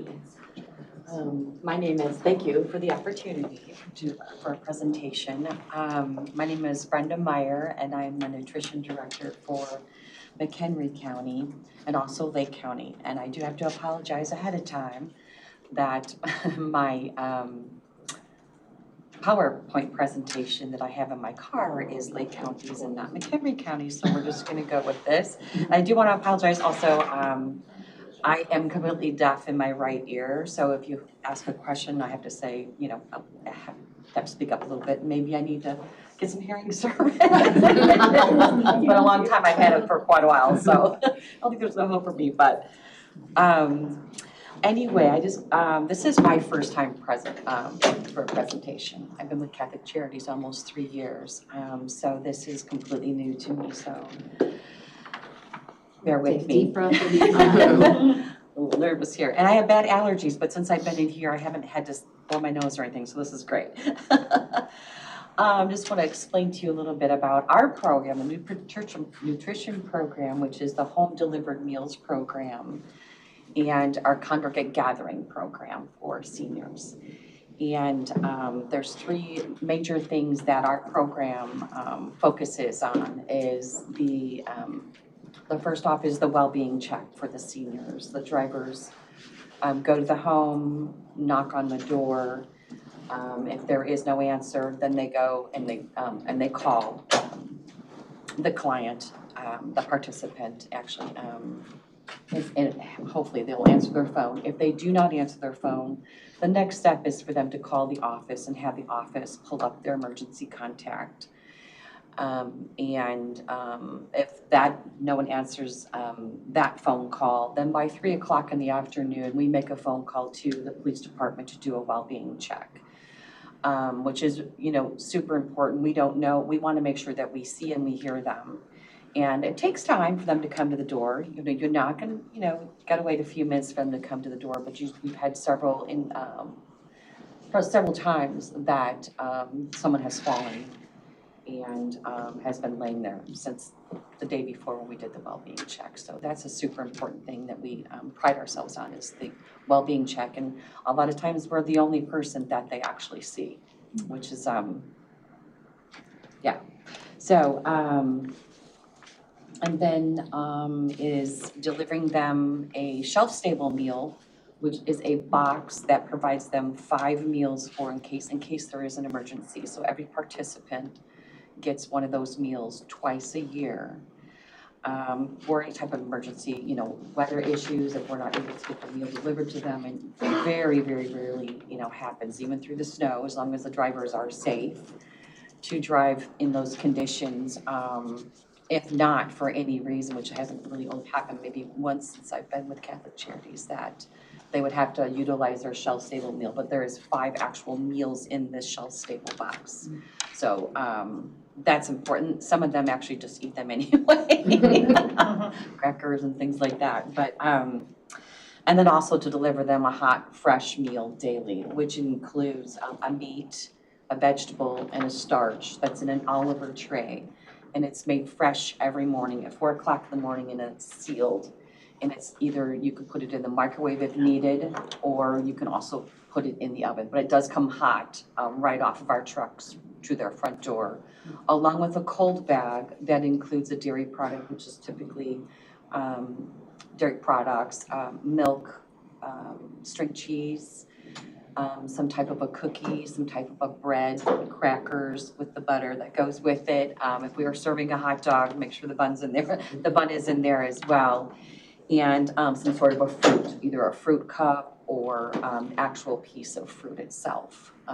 And then we also sent them with them some sort of a vegetable type of a salad, broccoli salad, or a coleslaw as well. So that is our home delivered meal program. And our congregate program gatherings is wonderfully enough, after COVID, we were able to bring it back, to bring our seniors to come in and congregate. It's super important that they're able to have some socialization. It's a wonderful program, and we have 3 congregate locations. One is in Woodstock at Walden Oaks. Another one is at McHenry Senior Center in McHenry, right in the same building as Senior Services as well. So we work with them. They may have bingo one day, so that we'll have our congregate program start an hour and a half before they actually can go next door, so they can get a nice hot meal and have some interaction with our staff, and then walk right next door and go to bingo. We also do that ourselves as well. We have another location in Marengo where we just had a Neil Diamond tribute show, which brought a huge gathering. It was very fun. And so also line dancing as well, exercise class. Just kind of want to speak to the areas that we cover for our home delivered meals. McHenry County is very spread out, as you all know. So we deliver all the way, anybody that's in need, no matter what town they're in McHenry County, will get a meal, no matter what. And we put them on our meal program within 2 days. There is no waiting list for them at all. There never has been. And if there's an emergency, if someone was to call Senior Services and say, hey, we have an emergency, we need meals started today, we would then take them a frozen meal, something they would have in their home that day to get them started. From Marengo, Huntley, Richmond, Spring Grove, Harvard, Hebron, Wonder Lake, Cary, Foxborough, Hampshire, there's just a little portion of Hampshire, it's like our furthest point, that's right on the border of Kane and McHenry County. And of course, obviously Woodstock area. And so I kind of want to give you a little bit of so from December, for the past 8 months, we have delivered 79,000 meals and to 774 participants. And I also wanted to run a report for unduplicated, because I know that's a super important number also to understand that. I know there was some sort of a discussion about services being duplicated for the same participant. And so the unduplicated number for those 8 months is 489. We are growing leaps and bounds. There's a huge need, especially because of the SNAP benefits that have been decreased. The food pantry is right there on the same property as the McHenry County Township, where our office is located. Senior services there, and then in the same parking lot is the McHenry Township Food Pantry. And so it's nice that everything's right there. So if they are in need, we know exactly where to direct them. And so does senior services as well. It's very nice working with them. Let's see, what else do I have? Not even a PowerPoint, it's my first time. Okay, so. All of your funding is going for just food, it's just food funding. Yes, it's food funding. Does anyone else have any questions? Me. Good, Rhonda? Of course. Does the Archdiocese support you at all? Is this connected in any way to the actual religion? No. No, that's not, but you call it Catholic, okay? Yes. Why? I'm just curious. You do not have to be a Catholic probably to don't be. know. I really don't know, to be an employee there. That was one of the questions that I had asked when I had applied. Do I have to be Catholic? Because it says Catholic Charities. No. I don't have that answer for you. I'm so sorry. I find that very interesting because I never ever thought to ask that question. And I have seen you guys deliver, because you are delivering to Huntley. And the Hampshire portion is also Huntley, by the way. Yes. Sun City. So I bet you didn't know that. I did not know that. There's some houses that's Yeah, right on the outskirt, right outside of Huntley, that's considered Hampshire. So Yeah. yes, we do deliver in Del Webb. I just don't get it. I never did. 'Cause You know I what, thought- I'm gonna guess, because I'm looking it up. I don't think it has anything to do with the religion. The definition of No. Catholic is including a wide variety of things. No, I mean, Catholic Charities is Catholic Charities. Archdiocese. It is the Archdiocese, it's the depending on the Archdiocese. diocese it's connected to. But you don't have to be Catholic to receive to receive services. services. Of any of You don't them. have to follow the Catholic Yeah. principles. Like, it's not like we work for the Catholic schools, we have to make a commitment to be. We don't hand out any pamphlets No, or anything yeah. that's religious. So, to right, anyone. so you're not doing a whole Thank you. religious thing with No, them? nothing at all. And they took over. They took They took over over, the previous group had to back out of providing the Providing meals. Salvation Army used to. Salvation Salvation Oh, Army. that's what it was? Yeah. Yeah. And Catholic Charities was asked if they could take it on. Right. And they very graciously agreed to do it and have done a wonderful job. Thank Yeah, it's you. nice to know. Yeah. I wondered about the Salvation Army. And obviously, you can see, many of us have been here for a long time, you should probably include that in next year's presentation. I'm going to. I was gonna just say, it's not religious based. I like that. Thank you. I appreciate that. Well, yeah, or at least make sure that that little bit of history Yes, is in the thank you. reading. Right. Okay, thank you. Yeah, you are the Meals on Wheels program in Yes. the county. There is no other Meals on Wheels program. Correct, that's correct. Yes. I've actually participated. Any questions? Matt, you got anything back there? You're good? Anyone else? No. Closing statement, last little thing, it went fine, didn't it? Oh, It was all good. thank you. And I can hear everybody and I wasn't sneezing, so I'm happy about that. I would say it's just that, this is just a wonderful, enlightening, and I've actually myself, as the director, have been in those vehicles. I've done every single route, delivered meals, which actually is the best part. That's not my job, but And, you know, just seeing those seniors and just knowing what it feels like to be a driver and the hard work that it takes and the patience and the grace and the kindness. It takes a special person to be a driver because you have to have patience when you're knocking on that door and ringing that doorbell, nobody's answering, and you've got another, each truck holds probably about 70 meals.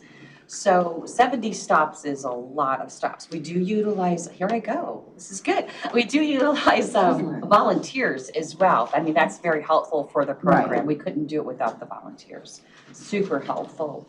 You have to have the patience to be able to wait and to make sure that you are seeing them and hearing them. We cannot leave food sitting outside.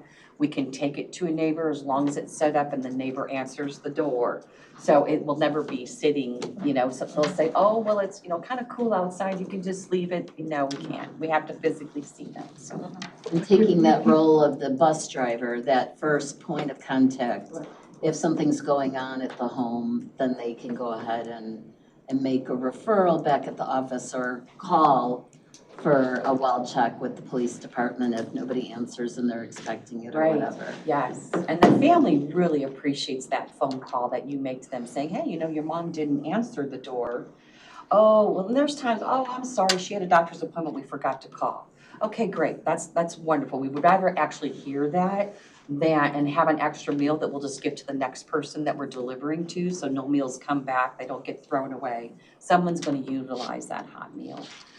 Those are the best phone calls, knowing that they're on vacation or, something like that, so. For some of those people, that's the only person they see. That is the only person they see, yes. So it's important. It's a real important program, yes. And of course, you have to also want to be, the drivers, it takes a special person to do that because they want to talk to the person and the drivers always have the same routes and so do the volunteers. Once in a while, they may have to cover for somebody else, but they've developed this rapport. And so if they go on vacation and somebody else takes that route, they're like, whoa, wait a minute, where's my person? Because they are talking with them. They're, explaining about their dog or something to do with just communication and keeping them engaged, which is really important. Thank you. That's it. Presentation. Thank you. Thank you for having me. I appreciate your patience with me. So what I would like to do now, real quickly, is as we stated at, the beginning of our day 100 years ago, take a minute and write down those projects, let's say no more than 6, that you would like to see fully funded. Only fully funded, not projects you want funded, ones you want fully funded, all the money that they asked for. If you could do that and give it to either Barry on that side and me on this side. And we'll start the conversation there. And we're ahead of time. Scott Henning is on his way, so we can have him talk a little bit about transportation when he gets here. But at least that'll begin the conversation, if you would do for me. And I'll give you mine if you give me yours. I'm teasing. Well, I did I have one, mine. but I have put a mine. circle because it's like. That's okay. That's all right. It's a weird However, you place, can turn it on the paper we gave you. 7? Yeah, 6 or 7. I said 5, but 6 or 7. Oh, because it says No, 9. it said 6. It says 9. I know, it says 9. I cut it down. I cut it down. Is this our break time? It'll be a break time after I get people's paperwork. Yes. Then they can break. I'm just making sure we're still live streaming. Yes, so. yes. As soon as the paperwork is As turned in. interesting as this is, it's a live stream, right? Yeah, I understand. It has to be. Open meeting.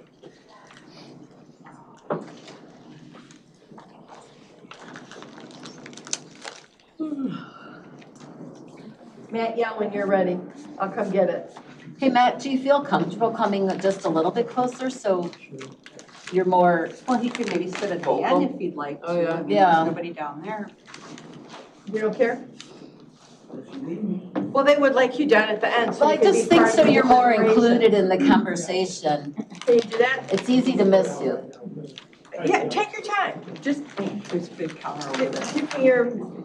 give me your feedback and. Yeah. Are you done, Rhonda? No, yeah, I'm done, but I needed to get up and walk this year, it's so That's okay. horrible. I just want to collect So things, she and then just you can wants you to bring. hand off your suggestions. Yeah, if you're done, you give them to me, and then you can walk around and go to the bathroom and get a drink of water, and I'm gonna sneak and get something to eat. you can do that too. Okay, this is pretty. Put my name on here, Mary, so you know who you can blame. Yeah, I didn't put my name on it. Okay, no names, keep it secret. No, no names, do it, no names, please. Secret ballot. I don't like that one. I knew you'd say We're that. similar in a few. Most of them. You kept it on your sheet, right? Yeah, I just kept it here. Do you want me to tally it? If you get them, yeah, so we know where the conversation goes, it'll be easier, yay. Where's my little sheet here? I know, right? It's hard. I wrote a note to myself.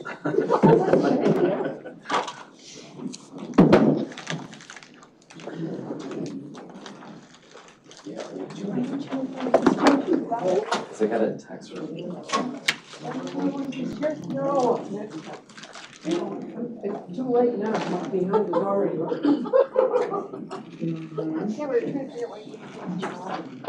Fancy chairs.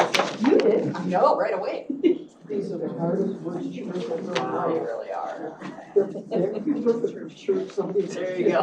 My mom had a charity in Chicago. She was the head of cluster attorney. Oh, really? How long was She started in 19. Like I slept here. Oh, it's been a long day. Made it there.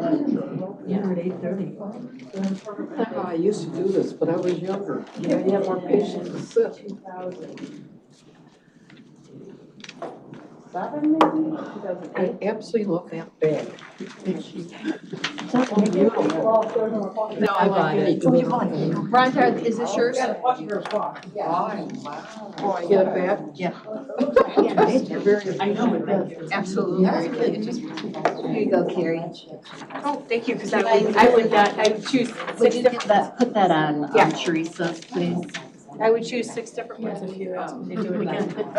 I'm glad I got some. You know. My ice, I know, I was like, how am I gonna break this ice cube? I thought I could break it by pouring onto it. I'm gonna hit it with my pen.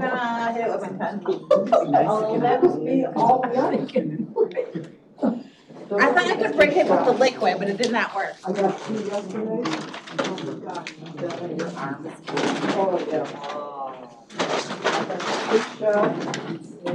Peg, is this yours? Here's the total of my Not set. that bad, I never get it. I'm ready to go.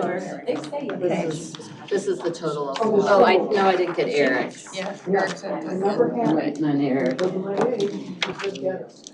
But I have a friend that says he told me that.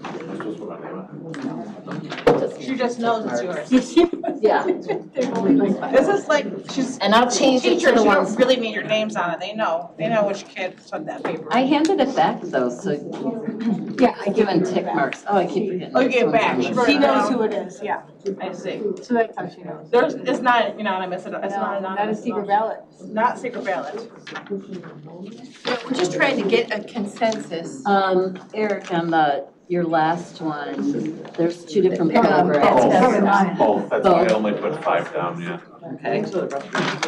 Yep, go girl. Well, now we know who you put on there, Have so this like, back. one is two. Enough ice there?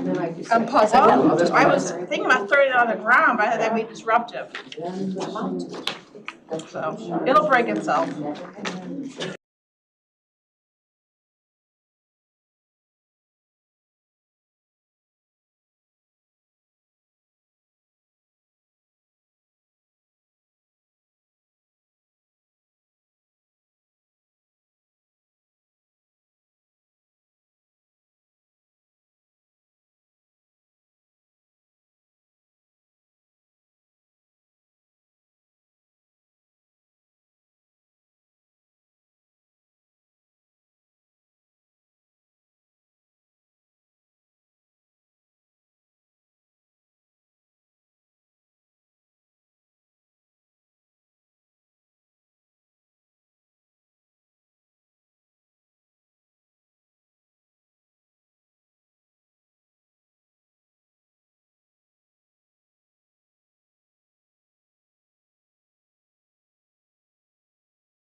those that they wanted to fully fund.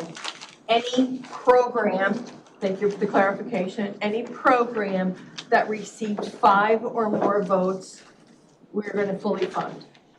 So, those programs are, Madam Scribe, Senior Care Volunteer Network, Senior Connections, For 172,000. Independence Health and Therapy, the Adult Day Health, Veterans Path to Hope, peer support for senior veterans, Harvard Community Senior Center, their core services program, and Catholic Charities, their nutrition services. Seeing as how there's, and if you want to add that up to let us know how much money we have So left. that is a total of 697,000, so you guys have 951,494 left. And so what I'm gonna do is now, if you'll take good notes, these are the other programs that received 4 or less, but obviously made somebody's list. Yeah. So, Harvard Community Center's Pearls program, Pioneer Center for Human Services, their senior residential program, Home of the Sparrow, supportive services, Lake County Center for Independent Living, their program, senior independent living services, the Independent Health and Therapy Memory Care Program, Senior Services, all 3 of their programs, the Comprehensive Senior Services, Hoarding, and the Community Senior Services and Resource Center. McHenry County Housing Authority Senior Dental Program, Prairie State Legal Services, and then through a variety of different, all 3 of the transportation programs, McHenry Township, Richmond, Burton, Village of Hebron, all received 4 or less. And that ranged from 4 all the way down to 1. Yeah. On all of those, but they all made someone's list, all those entities. And again, what I'd like to do, unless there's really strong, and let me tell you, the transportation programs, none of them received 4. So again, if with your agreement, I'd like to save that conversation until Scott gets here, because there may be some availability to free some funds up, and then open it up to any discussion you would like to have about any of those other programs if someone feels extraordinarily strongly about partially funding and what levels. Partial or no? Do we want to go? We did know when everybody wanted to think about something, so there is no program that doesn't want to receive some kind of funding, depending upon the conversation. Yeah. So I'm willing to hear some conversations about any of those programs that I listed that, and if you want, I'll be the first. I'm really kind of a huge proponent for the dental program. Yeah. There is nothing else like that. And being a 70-year-old who has got $15,000 worth of work on her mouth going on right now, and being very grateful that I have even small dental insurance and a very good long payment plan, I know how crucial that is for many seniors. And so I would like to see that program receive some funds from this. I'm open to a level or whatever, but I really would like to fund that program at some level. I would support that as well. Yeah, I mean, I was looking, they made my fully funded They list. made my fully funded list also. So I would really advocate they be fully funded. We had to stop at 7, so I think, but they would have kept going. That was the problem. Well, that's okay, but that's part of the conversation then. Yes. What is there a consensus that they should be at this particular point fully funded? I would support that. I would support that. All 4 said yes, yeah. And I'm gonna abstain from that conversation. Because you have to, yes. Because I have Yeah, to. I guess. And the Scott, your most timing is more very important good. question is anyone not want it? So let's put that up on the working board as fully funded too. Okay. All right, I led off that conversation. Teresa.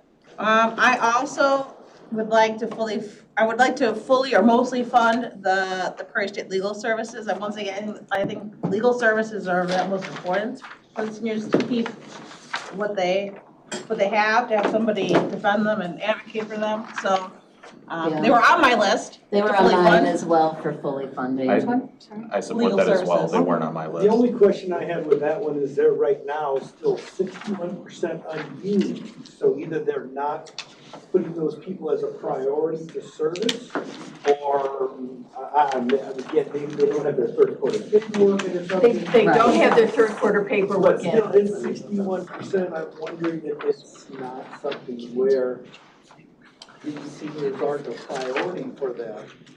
But the funds are obviously there for them now and not being used. Well, I know the attorney that was here presenting is strictly senior attorney. Yes, but you also heard they are gonna hire an additional attorney anyway, right? I mean, they're gonna do it. And mine is they're anticipating an increase, but what I heard is that many of the cases they currently are dealing with are taking longer time. Right. So I don't think that's new people, I think that's just longer time on a person. So I don't mind funding them, but I I would don't say know if at I wanna last fund year's. them, yeah, I would I say- would go more in that direction as well, I think. Same as last year. I think so. Yeah, same as last year. Agreed? Agreed. Agreed. Agreed? Yeah. Okay, this is a working conversation, so let's do that. So And I seven can oh put eight it up there, is the 75. same as last year, and where are we? Where are we all at? We have 820. Okay, 820, going on, oh, you know, before we do that, so we know what money, can I break? Scott, where'd you go? There it is. Did you maybe, I kind of queued this up a little bit about the conversations that we were having with the three presenters that are township organizations. And we know that they kind of all talk together, that they have been meeting and they want to create the Northwest something, something, something, but basically all of them collaborating to try and take over. And I know that you and I had met with Pace and we're pursuing potentially having whatever that entity is, take over some of those PACE routes. So I guess my question here to be discussed at this particular point is there a way we can tap into dollars that are already in McHenry County's budget that are being used for transportation purposes and free up a little bit more of the senior services grant money for other purposes, but yet to ensure that somehow we are showing our commitment to transportation in that quadrant of the county? And again, let McHenry Township take the lead, which they've already agreed to do, and I think the other entities have supported that. So Ms. Altoff is correct. So we met with the three transportation services about a month or two ago, had a really good conversation about them working together more closely, not consolidating necessarily, I wouldn't use that word, but maybe combining forces somehow. Intergovernmental agreements is what they Exactly. used. And the county would be part of that somehow, whether we're a funder or just, there at the table helping kind of grease the wheels a little bit. To your question about county funding, other than the senior services grant coming in to help this IGA process, I think that's a real possibility. McHenry County DOT currently funds other transportation programs, whether it's specialty courts or Senior Care Volunteer Network, their transportation program. There could be an opportunity for us to think differently about how the county funds these three entities instead of using senior grant dollars, potentially using other pots of money that are out there. I'm meeting with PACE staff on Wednesday afternoon, this coming Wednesday, to talk about this issue in particular. So I hate to just kick the can, but I want to have that conversation with PACE further about maybe them coming in with some funding as well. Yes. So here's the question. I turn to you. I don't want to leave it open and then discover 2 weeks down the road that A, there's no money from the county and that there's no money at all for transportation to serve that area. I don't. So if we wanted to, could we fund some money with the understanding that this is a collaborative? And if in the event we move forward and we discover that we can find other funds, can we come back and redistribute some of those available senior service dollars to some of the entities that only get a portion of their funding? So you could do a contingency fund, and then that basically would resolve the issue, like an if-then kind of scenario. Okay. We have Well- done that in resolutions for CDBG. Or what about to whatever money maybe leave, whatever doesn't get expended from 23 and leave that earmarked for whatever to go into transportation for anybody that didn't get funded or we want to put more to because money's not coming through as quickly as we thought. Both of them are solutions. I just, that's what I want to, I that's don't what I know would that like we- to do. I don't know that we can allocate today and then go back and say, oops, we want to spread it out differently. Right, is so I what I'm thought saying is I heard. think that you'd have to create exactly that, a contingency fund, I'll set it over here, with the understanding that once we had an answer, those funds would be distributed to transportation in that quadrant, to one of those three entities or to all three of those entities. But if we can find funds, then we can distribute it to other senior So- service. So if I just want to make sure I'm hearing, so what you're saying is allocate how we want to allocate to transportation today, but hold it until we know definitively here? I'm saying no, take an amount of money. That would be available for whoever and whatever comes available after that meeting. It's a contingency fund of It's not earmarked for anybody. Right? It's a contingency fund, period, with the understanding that it would be used for transportation and They come up with a goose egg. should we need to use it, or redistribute it amongst the other applicants. So they're walking away today with zero, but there is a possibility through that entity or this entity, they would come up, garner something in the end. But we still have to come up with what we want that contingency to look like. Yes, ma'am, you're So that absolutely is correct. still, so Yes. basically what I said was, let's see what we want to, we still need to kind of vote or decide what we want that contingency Yes, to to look how like. much money we want Whether in it's it, yes. fully funding or however we want to do it. Yes, ma'am. We still have to put it into here. That's kind of self-actuated though towards the end of this, right, though, or whatever's left. You still have to have some money in the contingency fund. What's our deadline? We don't have it Today. usually. It is today? To get this Oh, this is allocated. actually it. So You we're up can, against you the can wall. create, We are. that's what I'm, haven't. let me, wait, We don't have to be. let me go back. We can create a contingency fund and make a recommendation that there's a contingency fund based on conversations we have with regard to transportation that can be utilized for transportation. Or if we resolve, we can use it to redistribute amongst the successful applicants that are receiving senior services dollars. Well, Does that yeah, I make think we'll have sense? to come back to That's do great. that, but yeah. Of course, we'll Yeah. have to come back to do that, because nobody's gonna decide that on their own. But, you know, again, I would love to be able to say, we're working on transportation, it's a collaborative effort. If we have dollars we can use from another pot, and we can use whatever amount that is, again, to fund other senior services, I would prefer to do that. Is there a realistic timeline? Because they would have come back, you know, if we did allocate today, their contracts would start December 1st. So is there a realistic timeline that we would know that? I'm gonna look at Scott, but I. Well, that's who I was looking at. Yeah. So let me go back. So there's kind of two tracks. There's my meeting with PACE is on Wednesday next week.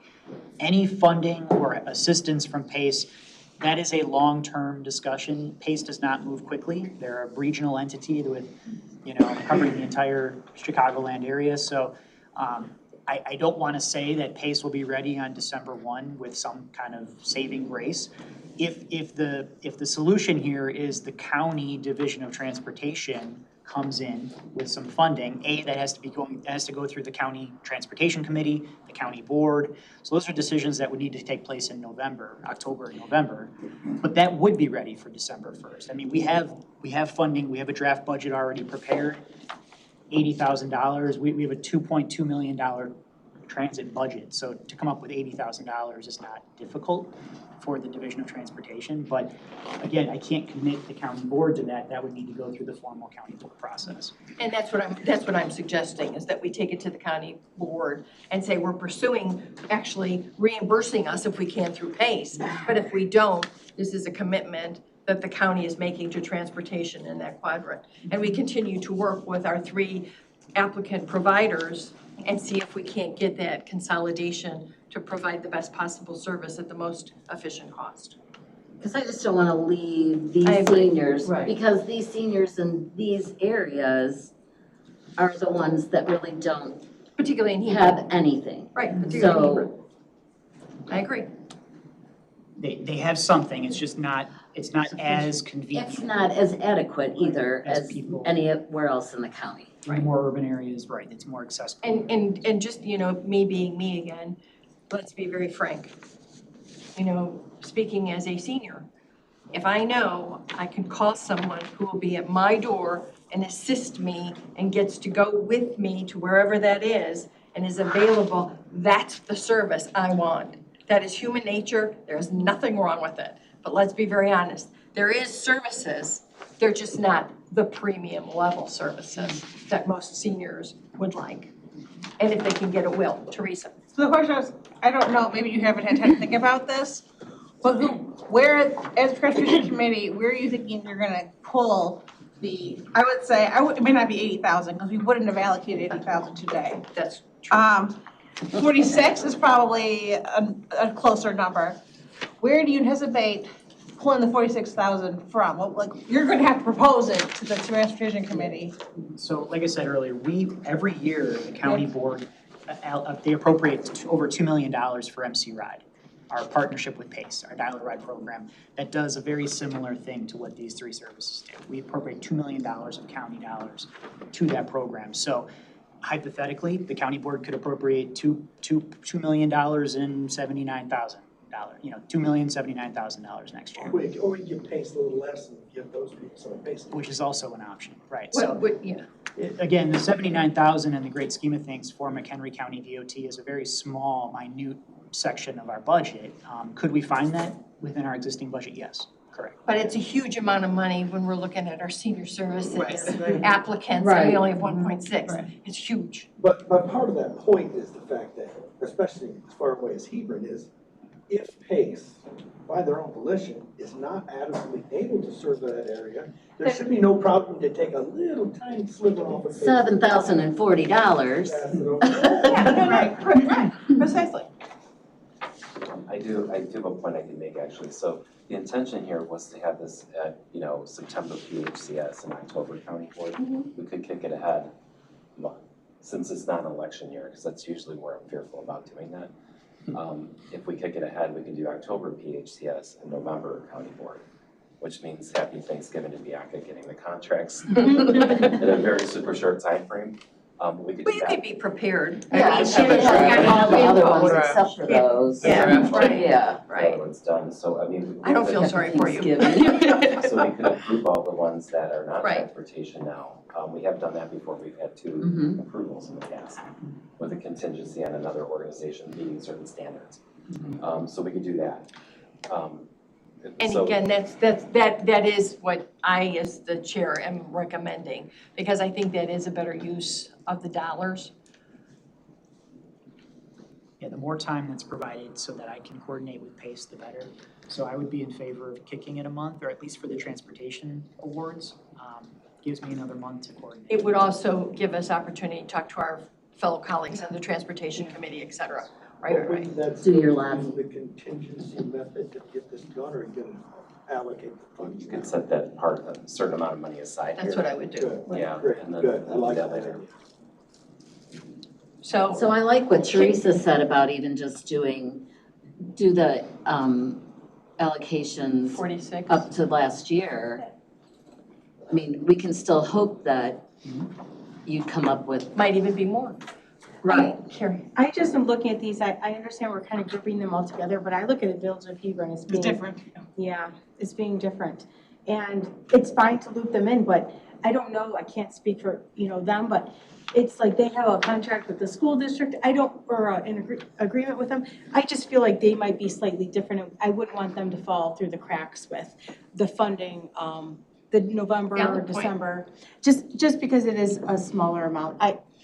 Valid point. I understand, but that's why I marked them as a fully funded. Yeah, I marked my sheet to do Hebron for sure and wait on these other two for there. So that's kind of a hybrid of what. I'd be agreeable to, because I do agree with Carrie that Hebron is a different program. Let's face it, it's 3 steps out of Wisconsin. What do we, nope, I don't disagree with the conversation. Scott, you have a comment? The issue of Wisconsin is important because regardless of whether it's PACE funding or county DOT funding, we can only use our money for McHenry County service within Illinois. We cannot cross, that border is a no-go zone for any dollars from DOT or from PACE. Now, the Senior Services Grant Commission, you can give money for rides across that border, but we cannot. So, and I know that is a big portion of what we do. Do you do that, Catherine? You don't? You stay within McHenry County? Okay, there's the answer. So they stay. Richmond goes into Wisconsin. Oh, yeah, that's true. He just said. And that is going to complicate things. If we use PACE funding or county DOT funding, we cannot do it. It has to stay within. Well, he'd have to sign that agreement anyway. Well, or he would use funds from Richmond and use our funds for that. Yeah, You you'd just have would to have to sign. track, yeah. It would be more of an accounting nightmare, but you could do it. So can we just agree? I'm sorry, Rhonda? No, wait, no, we're still talking. That's what I was thinking too. So what did we just agree to? We haven't agreed to anything yet. Rhonda? That's not that. I don't know if I agree with any of this. They only really used 46,000. Just because they asked for a large amount doesn't mean a hill of beans, okay? 46,000 to keep these people in their buses is not that much of money out of our budget. And I keep visualizing those people in the height of winter not having the services that they need. We're not saying that though, Rhonda. We are not saying they're not gonna get the services. It's how we fund those services. I understand that, but he's nebulous, this isn't. Well, no, we out have of ours. no, but we would have a contingency fund. I don't like that. That would be, okay, but in mine is this, you say it's a small amount of our budget, it's a huge amount of our budget if we get to give it to other service providers. That's all my. See, I don't have a problem again, with 46,000 for a whole group of seniors and do it now. Well, but that's what we're gonna do, is we're gonna do the contingency because Scott feels that within the next month, 2 months, before contracts need to be negotiated and signed, that he can say, we, McDOT and PACE, can come up with this $80,000. We're gonna do the 46, is my thinking, that's kind of just in the conversations here, is we're gonna set aside 46. If for some reason Scott comes back and says, you know what, it's not gonna happen until March, then we've got this contingency in place and we can go ahead and allocate like we did last year. Absolutely. So they get the money. So they're gonna get the money and they're gonna not have any gap in their services because we're gonna make sure that they have something, whether they have what they were funded last year or being able to go ahead and fund more. If we don't have this conversation, then for sure they're not gonna get the $80,000. We're having a conversation, but I just don't like the word contingency. Just give them the 46,000, they've made do with it. Okay, I look back. But we wanna make sure if we can give it to them from a different funding source, then why not do that so we can give the 46,000 to the rest of these agencies that don't have that other opportunity? I hate to tell you, but PACE and all those places are in trouble financially when you really look at the state, okay? And you know what you're facing with it. There's deficits. It's county money. It's not, Yeah, PACE would be a but it affects reimbursement. counties. No, but it would be a reimbursement. It would be extra. It would actually be county money. Coming out that of we the county, promised. not Right, counting not on out of PACE. Not out of PACE, Rhonda. It would be county money. So would the county be able to reimburse us? No, PACE would Or reimburse PACE the county. through the county. County would say, this is it, we're gonna do it, we're gonna fund these transportation programs in that area. You know, Harvard, Hebron, McHenry, Spring Grove, whatever they decide their route is. maybe more money. But we will set aside the amount that we funded them last year. Get the base And if there amount. is no money available anywhere, they get that money, so they know it's Starting coming. December 1st, because Yes. Scott feels he's gonna have a decision, so they won't have any gap. Seniors won't miss any rides based on what we did last year, because Scott feels he's gonna be able to come back and say, McDOT will honor that $80,000, or we'll allocate that $80,000 to these 3 individuals. And then they'll try to get reimbursement from PACE for whatever they can.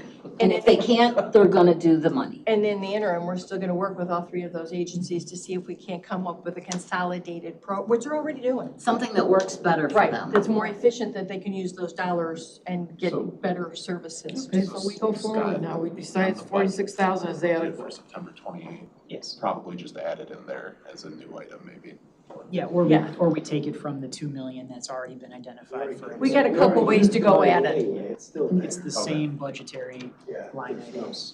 Yeah, it's up to you, yeah, it's up to the board, and there's several So different ways to instead- get an apple bite. So maybe instead of contingency, we are going to set aside 46,000 from this. Isn't it, I think it's the But same. It's exactly the same, But if yes, it's but not- If it's not a contingency, can we use those funds elsewhere in the program after we find the That was transportation my money point. somewhere else? Yes, that was my It needs point. to be a contingent fund. That way we're. I just used a different phrase to make it, More palatable. yes. I understand. So how are we gonna? Same thing, different word. So I would present it to the county board and say that that we're asking you to affirm the contingency fund of as yet to be determined amount of money. And we would use it for transportation purposes if in fact the county board does not budget funds for those programs. However, if the county does find additional funds for those programs, we would take that to be determined amount and meet again and allocate those additional dollars to programs who already have been funded. Okay. And not fully funded, those that have been only partially funded. Well, we Yes, are ma'am. kind of limited. How is this gonna look next year? Right, so let's assume this goes as planned, that the transportation committee puts forward this resolution and the board approves this resolution, that we're just going to use this portion, these asks from SSGC, and do it instead through our general fund.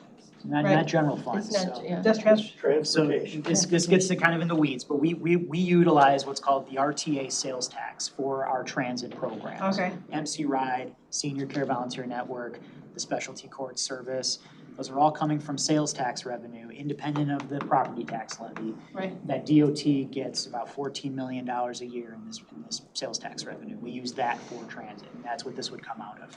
And then next year then, we do the grant commission again.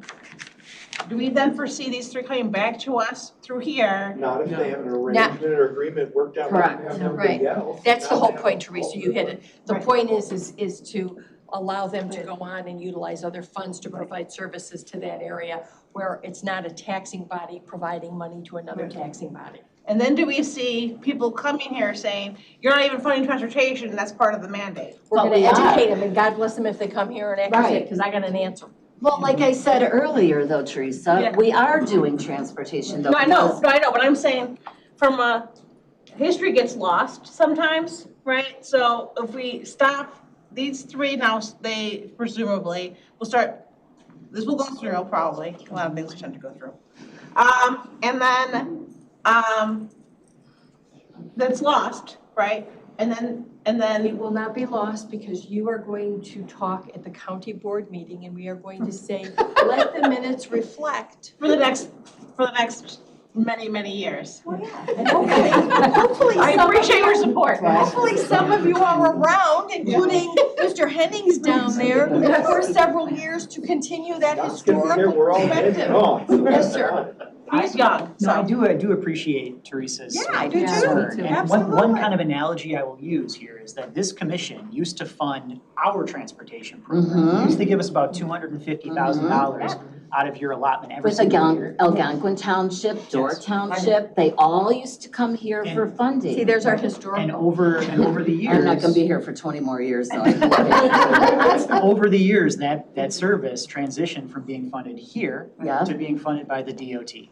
And it still is getting funded, it's grown over that time, it's just coming out of a different county pot, not this pot, some other pot. And so. They used to come, I mean, every township used to come here. Yeah, no, I know. There is precedent for what we're talking And I about. promise you, we've got we will document, because you're right.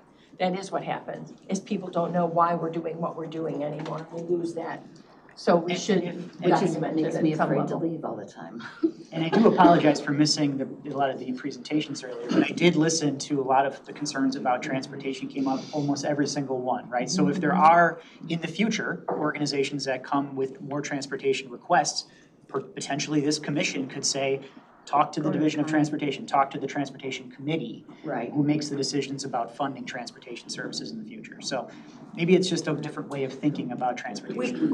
And we need to funnel, particularly now, when we have less money, even the county has less money, we need to start funneling decisions into one area so we know what's being done.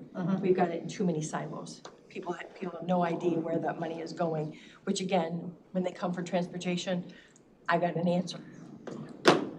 So that would be my recommendation if somebody wants to kind of help me move it forward and give me an amount. I'll make that motion. It's not a motion yet, but how much would you put in the contingency fund? I would say, well, I guess that's open to debate, but I'd say 50,000. Is that okay? All right, let's put 50 and just kind of make it a total at the bottom of transportation. There you go. Okay, so how much we got now? 770. All right. We're moving. Thank you, Scott, for showing up. That didn't even take that long. Anybody else have any strong feelings about any of the applications that I had enumerated? I have to go back to my papers. Well, I feel like we should talk about Home of the Sparrow a bit.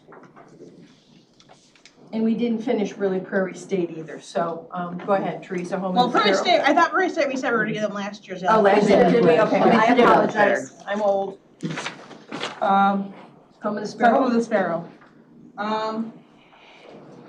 We have, we tend to have been fully funding them at 50,000. I don't know if we wanted to go, why we would do less this year than we've done previous years. So one reason that I would consider at least doing less is I know they've received significant money from the county in other areas. Mental health? Well, I'm sure, but that's not what I'm talking about. That's beyond that. The board has been very Well, generous to CDBG Home of the and- Sparrow this go-round, and we also, CBDG. they also have the lowest, to my mind, the lowest echelon, what we call a senior. At 50, I call that a kid. Yeah, at my age I do too. So 50 and above. So I guess I question the actual demographics of that. If you had to pinpoint of all those houses, which is all fine, but how many are actually 65 and older? Are we talking 3 or 4, a half a dozen are in that versus? So I guess I could see to reducing that one if we need money places where, I hate to say true seniors, where true seniors need the money.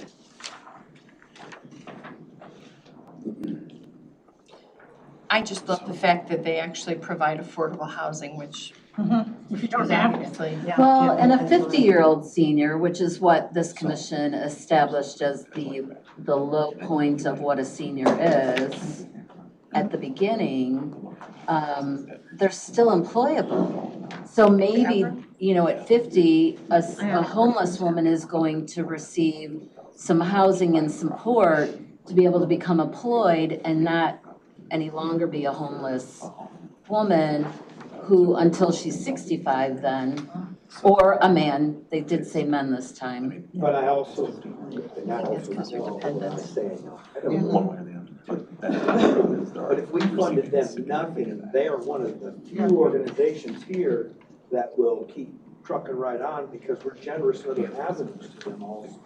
I'm just saying, if we're looking for funds at the end of the tail end of this, so maybe if we can hold them back a little and strike off a few more of these, maybe the whole 50 is there and this is a moot point. Did Pioneer get any points? They did. They got two. Two people said that that was fully funded. We're 5% The other, of I'll their- tell you, the ones that got, So everybody got a vote, is what you reported. Everybody did get a vote. right, Oh, yeah, yeah. but not everybody voted for every, you know. Right. We didn't have a majority for every. Yeah. We funded senior care, Prairie Legal, we gave funds to senior dental. I guess maybe we could talk about senior services. They received votes for their comprehensive senior service program as well as the other two, but the favorite of those was the comprehensive senior services. And they do a phenomenal job. I mean, they are kind of sort of the, oh, what did they say? They're the hub, right? They're the hub, yeah, they're the hub of the wheel. hub. Yeah. And they are. I mean, there's a huge amount of resource information that's funneled through them. You know, we can put it in. If we have to tweak, we tweak. Right. What's in what? How much? Well, What we gave how many? Yeah, we can put, well, They yeah. requested 285,000. Last year, we gave them 200.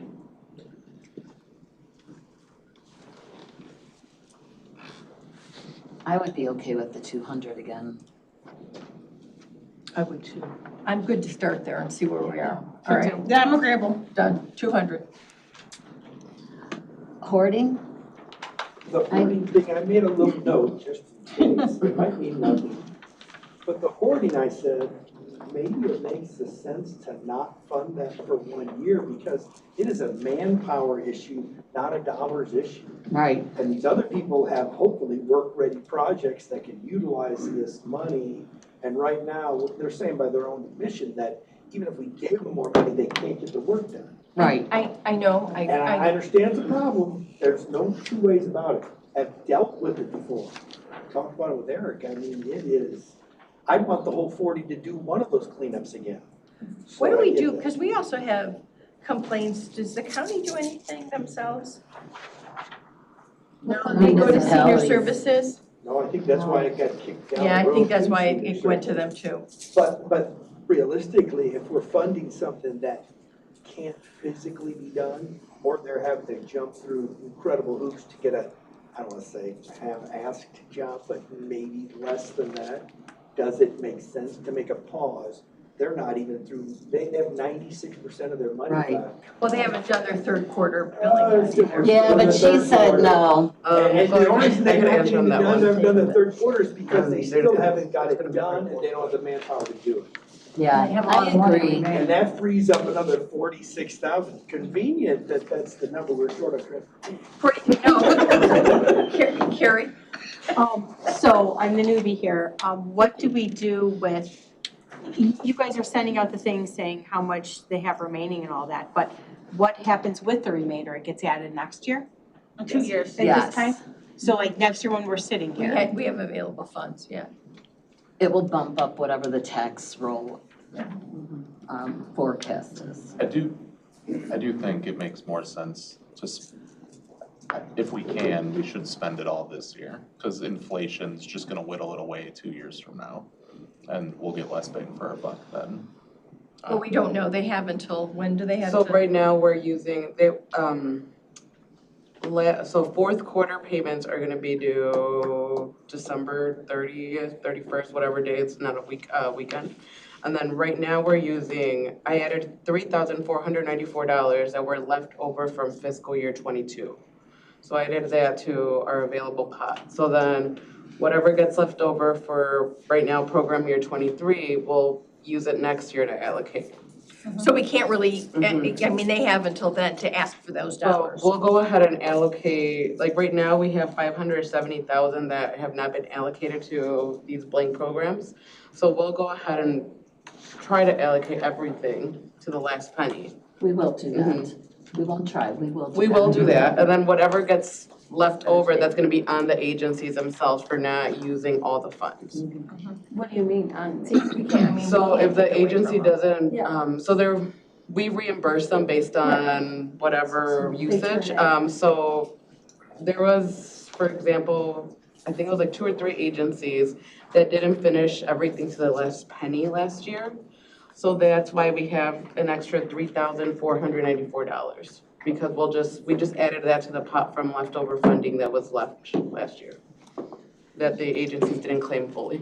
So Bianca, according to the sheet, they have over $28,000 remaining. Yeah. They haven't used in that hoarding program, that cleanup. Correct, but we can't sweep that money back yet until. They have until yeah. the end of December to spend it. To spend it. Right, and then. So then their new contract will already be signed before we know if they even spent this one. Oh, thank you. Yeah, so the leftover money from that percentage sheet that you guys are looking at, that won't be in effect until when we meet a year from now. Okay. So anticipation of that, shouldn't we decrease what we're anticipating? Well, some are saying no, some are saying to give them a 0. Yeah, I feel Right. take a pause for a year, figure out the cleaning people, get them in line so you have it ready. I'm To me, agnostic. if it were that essential, they would We be also have the spending more contingency money. fund. I'm gonna go back to that all the time now. I'm okay if it helps the conversation. Let's leave it at 0 and let's roll on. Okay. Okay. Going where we are, how about, the independent memory care?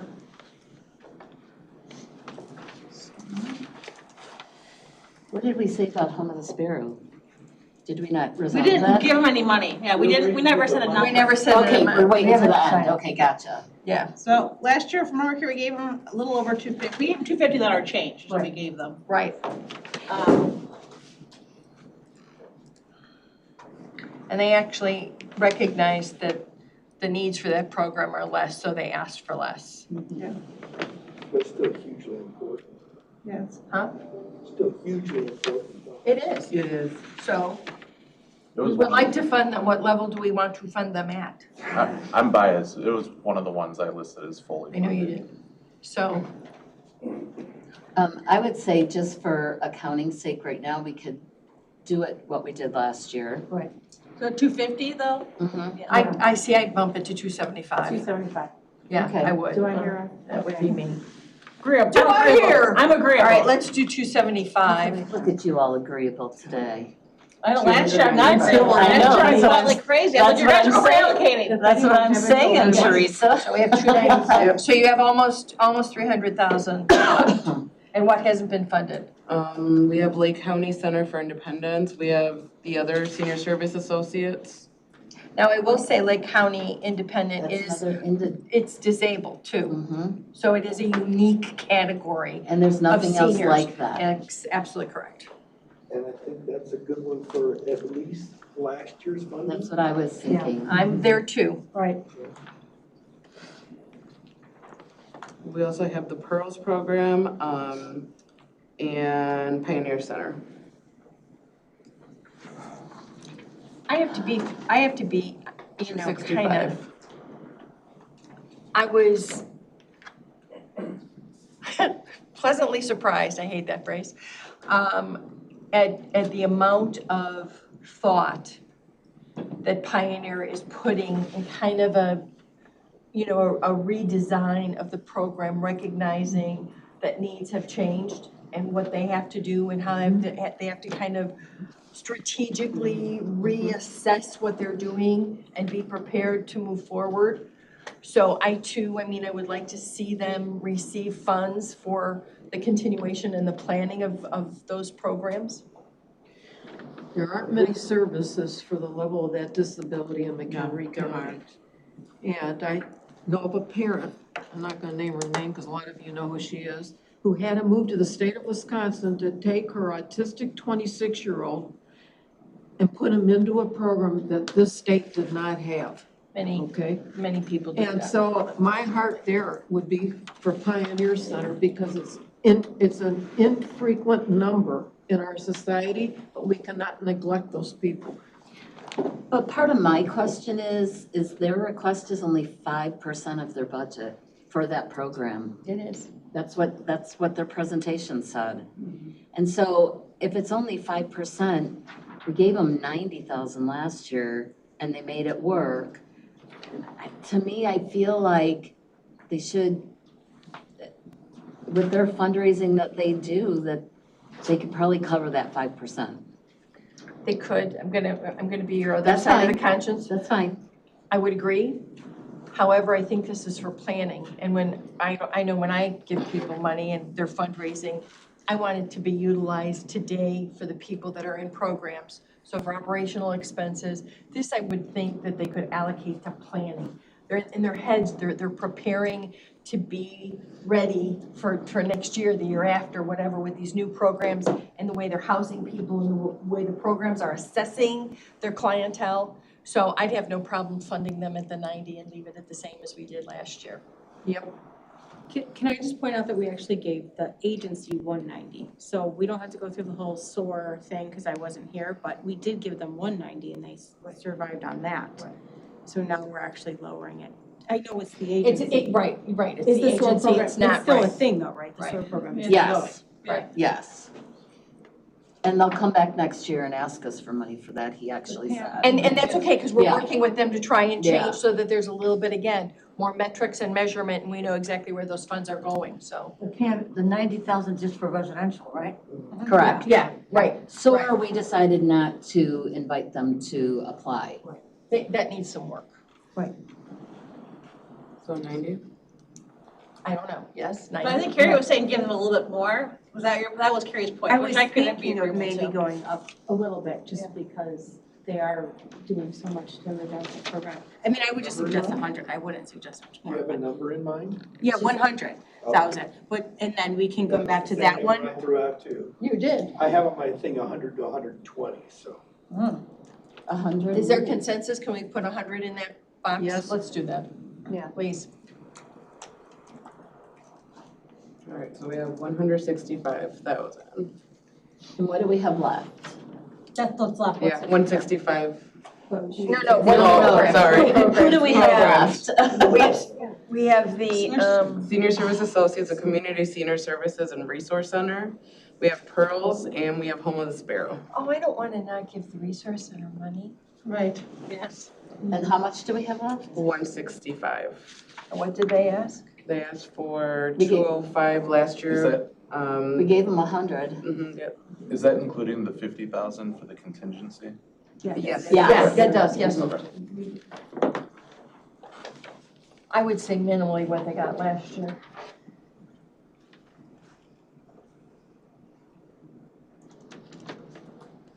But that's just me. And where are we at now? So if we give them 100, you'll have 65 left. And that could still, We set up Home of the Sparrow. and Pearls. And Pearls, yeah. I'd like to see Pearls get at least 20 of their 22 on that. That's one of the ones I had. Yeah, I would like to see them get fully funded, but. Pearls Totally agree. got 2 votes. We just found out who they are. What the? No, you must have had 3 votes. I wasn't here. I wasn't had 3 votes. news. No, I didn't have fully funded. I just would like to see there you 20 go. of the Yeah. 22. I see you're I voted almost. 20 of Well, the now we 22. really know who fully funded. And I'm from Marengo, and it's Harvard, Right. so you know. Are we doing the rest then? Oh, we Those are didn't the put 20 ones, in. those are the ones that are, We didn't put 20 in yet. So if we give them 20, there's 45 left for, Home of the Sparrow, is that right? Yes. we didn't, but we did. We have to type the 20 in still. So do you want 20? Yeah, put 20 in, please. Okay. She can only put it in if I say it, or. Right. Oh. Yeah. Just like we've always done. Because that's the problem, so yes, Yeah. I'm sorry, I'll let you Too know many that. people. Yeah, so we have $45,619.40. I'd give that to Home of the Sparrow.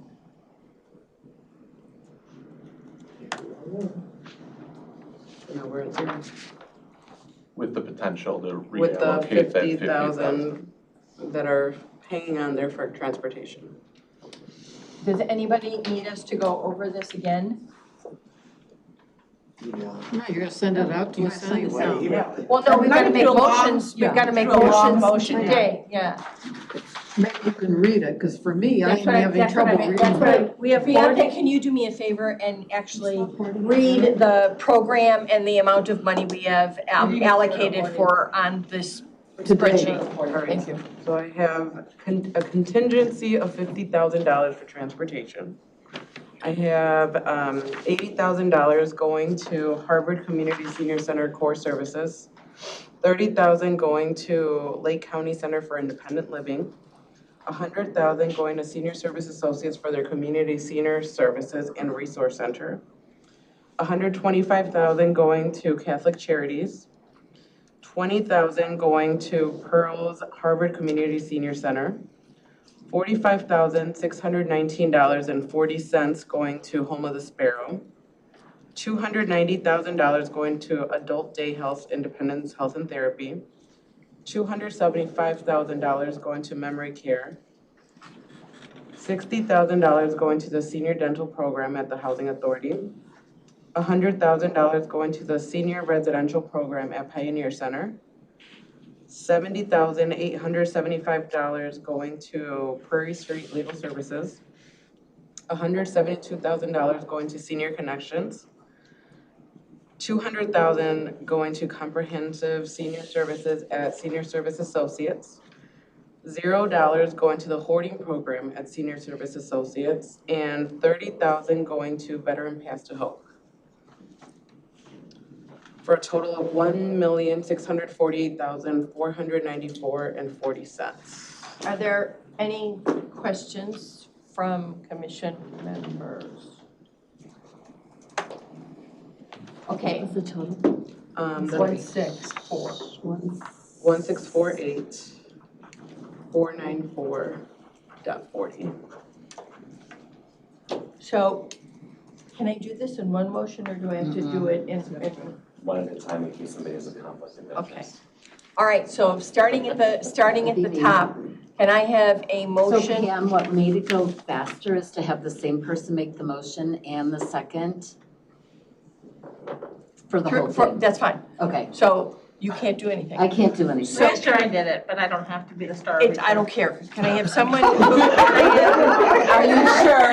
Can I have a volunteer? I think we should make Carrie, Okay, she's Matt new. is gonna make the motion. Do I have a volunteer to be the second? It should come from Peg. Okay, should come from a non-county board member. All right, so Matt, make the motion on the contingency fund. Motion. You just say the whole thing. Yeah, say it, say the whole thing. I make a motion that we have a contingent fund, C fund of $50,000. For transportation or reallocation. And or reallocation. I second the motion. All those in favor, can you raise your hand? Do we have to do roll call? You do roll call, yeah. Oh, it's money. Roll call. Sorry. I thought we could just raise our hands and she could just, No. you're right, yeah, No. it's a public document, okay, roll call. You got it, over there. Hold on, I have a list right here. I can do it. That would be easier, because I I have can do all it this too. very, very outdated on. All right, Rhonda, do I have to give your last names or could it be just first name? Just say first names. You Rhonda. can fix it later. Yeah, we can fix it. Yeah, that's Rhonda, fine. yes or no? Yes. Okay, Peggy? Yes. Hendricks? Yes. All right, Scott? Yes. Carrie? I have a question. Sorry. There's always one. Transportation, can he make a vote?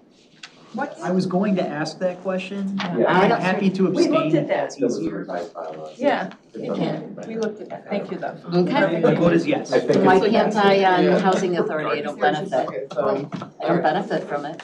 I don't know, we'll check, No, let me I check. Alright, so. It would only be on that one, I'll check. Okay. I know, but I'm just Carol? asking. Yeah, I'll, It seems like a conflict and we should just abstain, but whatever. Okay, Carol? Yes. Okay, Teresa? Yes. Mary? Yes. All right. And Pam? yes. I don't count at all. Okay, second motion, Matt, for the funding of the Harvard Community Senior Center for their core services program in the amount of $80,000. I make a motion for the Harvard Community Senior Center Core Service Senior Center for $80,000. I second the motion. Goldman. Roll call. Thank you. Goldman. Yes. Hart. Yes. Hendricks. Yes. Hennings. Yes? Holtz. Yes. Luis. Yes. Meshes. Yes. Reed. Yes. Altough. Yes. All right, next motion for the Lake County Center. Center for Independent Living, McHenry Senior Independent Living for $30,000. I second the motion. Goldman. Yes. Hendricks. Yes. Kaminsky. Or never mind, Hennings. Yes? Holtz. Yes. Kunkel. Or there was Luis. Yes. Meshes. Yes. Reed. Yes. And Altough. Yes. You didn't call my name. Yes, I didn't. Hart. Yes. By the way, just because you make a motion doesn't necessarily mean you vote yes, but go ahead. I make a motion again for Senior Services Associates Community Senior Service and Resource Senior Center for $100,000. I second the motion. Goldman. Yes. Hart. Yes. Hendricks. Yes. Hennings. Yes. Holtz. Yes. Kunkel. Yes. Luis. Yes. Meshes. Yes. Reed. Yes. Altough. Yes. I make a motion for the Catholic Charities Archdiocese MC County Senior Nutritional Services for $125,000. I second the motion. Goldman. Yes. Hart. Yes. Hendricks. Yes. Hennings. Yes. Holtz. Yes. Kunkel. Yes. Luis. Yes. Meshes. Yes. Reed. Yes. Altough. Yes. I make a motion for Harvard Community Senior Center MC Capital Depressions in the supportive services for senior services in the amount of $20,000. I second the motion. Goldman. Yes. Hart. Yes. Hendricks. Yes. Hennings. Yes. Holtz. Yes. Kunkel. Yes. Luis. Yes. Meshes. Yes. Reed. Yes. Altough. Yes. I make a motion, Home of the Sparrow support services for seniors facing homelessness and housing insecurity in the amount of $45,619.40. I second the motion. Goldman. Yes. Hart. Yes. Hendricks. Yes. Hennings. Yes. Holtz. Yes. Kunkel. Yes. Luis. Yes. Meshes. Yes. Reed. Yes. Altough. Yes. I make a motion, the Independence Health and Therapy Adult Day Health for the amount of $290,000. I second the motion. Goldman. Yes. Hart. Yes. Hendricks. Yes. Hennings. Yes. Holtz. Yes. Kunkel. Yes. Luis. Yes. Meshes. Yes. Reed. Yes. Altough. Yes. I make a motion for the Independence Health and Therapy Memory Care for $275,000. I second the motion. Goldman. Yes. Hart. Yes. Hendricks. Yes. Hennings. Yes. Holtz. Yes. Kunkel. Yes. Luis. Yes. Meshes. Yes. Reed. Yes. Altough. Yes. I make a motion for the McHenry County Housing Authority Senior Dental Program for $60,000. I second the motion. Goldman. Yes. Hart. Yes. Hendricks. Yes. Hennings. Yes. Holtz. Yes. Kunkel. Yes. Luis. Yes. Meshes. Yes. Reed abstain. Abstain. And then Altough. Yes. I make a motion for the Pioneer Center Senior Residential Program in the amount of $100,000. I second the motion. Goldman. Yes. Hart. Yes. Hendricks. Yes. Hennings. Yes. Holtz. Yes. Kunkel. Yes. Luis. Yes. Meshes. Yes. Reed. Yes. Altough. Yes. I make a motion, Prairie State Legal Services, McHenry County Senior Citizens Legal Services in the amount of $70,875,000. I second the motion. Goldman. Yes. Hart. Yes. Hendricks. Yes. Hennings. Yes. Holtz. Yes. Kunkel. Yes. Luis. Yes. Meshes. Yes. Reed. Yes. Altough. Yes. I make a motion, Senior Care Volunteer Network, Senior Connections, in the amount of $172,000. I second the motion. Goldman. Yes. Hart. Yes. Hendricks. Yes. Hennings. Yes. Holtz. Yes. Kunkel. Yes. Luis. Yes. Meshes. Yes. Reed. Yes. Altough. Yes. I make a motion, Senior Services Associates, Comprehensive Senior Services in the amount of $200,000. I second the motion. Goldman. Yes. Hart. Yes. Hendricks. Yes. Hennings. Yes. Holtz. Yes. Kunkel. Yes. Luis. Yes. Meshes. Yes. Reed. Yes. Altough. Yes. I make a motion, Veterans Path to Hope, Senior Veterans Support Program in the amount of $30,000. I second the motion. Goldman. Yes. Hart. Yes. Hendricks. Yes. Hennings. Yes. Holtz. Yes. Kunkel. Yes. Luis. Yes. Meshes. Yes. Reed. Yes. Altough. Yes. Would you want a 0-1 too? I was gonna ask the same. I make a motion for Senior Services Associates hoarding cleanup at no funding, $0. I second the motion. Goldman. Yes. Hart. Yes. Hendricks. Yes. Hennings. Yes. Holtz. Yes. Kunkel. Yes. Luis. Yes. Meshes. Yes. Reed. Yes. Altough. Yes. Thank you. Mighty work done. May I also just remind you that Mary and I will be working with Scott and Hans and others of the Department of Transportation and our transportation partners to try and come up with a solution. We'll bring that back to you one way or another. We will make copies of this and send it to the full commission. And the other issue that occurs to me is that we'll also try and address the hoarding issue, whatever that means, and I'm not sure. But obviously, this commission felt it was extraordinarily important. I know in sitting and dealing with other not-for-profits, it is a problem, and I think we made the right decision. However, it's not gonna be this way forever, so somehow we're gonna have to talk about it and see if there is any way to resolve it. And I don't, maybe it's not contracting with companies, I don't know. But just letting you know that that'll be something that has further conversation outside of this particular room, but we need to address that issue. Going back to the agenda, there is one. We've made our recommendations. Is there any other member comment, announcement, miscellaneous business? I can actually bring something up. Oh my God, yes. Okay, so we had a roofing program that was open for 3 applications for about 10 days. And we received like 32 applicants for that, and the majority of them were seniors. So I look forward to rolling that out with the Housing Authority in collaboration. And we look forward to completing those by the spring. And again, just to remind everybody, those people that we asked not to make presentations because we felt that their applications needed, we're still meeting with them, we're still talking to them. One of them is Habitat for Humanities. And I really think that that program is something ultimately that we too are gonna talk about, because they're one of the only entities that provide those kinds of significant repairs, not what's done at cleaning, yards and small they do major ADA renovations, et cetera. And we have talked about how important that is to seniors too. So there's a little bit more conversations going on with them about how maybe they can redo their application so that they really fit the mission of our Senior Services Grant Commission. Just to remind everybody. Have we ever supported the Red Cross, or is that not in our domain?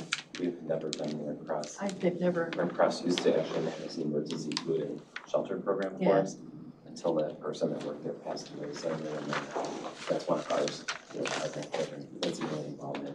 Besides housing authority, where they have like a fire, work with some housing vouchers, Because or there's, motel vouchers. because of the weather changes and all the things that have happened, tornadoes and flooding and all that, blah, blah, blah. I started really donating personally to them, and that's become our mission also with Lions. Well, what would they have to offer that would meet the keeping a senior in their home? What programs? I think that's. But there are seniors that are affected by floods and hurricanes and droughts and all the rest of that stuff. I didn't say specifically the whole world, no. That's not what I was asking. We had 8 people displaced with the tornado that came through Huntley, and yes, their landlords, most of them had insurance, one did not. And so we're taking care of it. But we hire, just so you know, and maybe other police departments have done the same, we have a full-time emergency manager officer who was a police chief in Bartlett. Okay, he retired, and he's young. He retired from there, and now that's what he's doing full-time. And I gave him the list of all the social agencies in McHenry, because as I said, this is an absolutely fabulous county that really is a small family that thinks about people.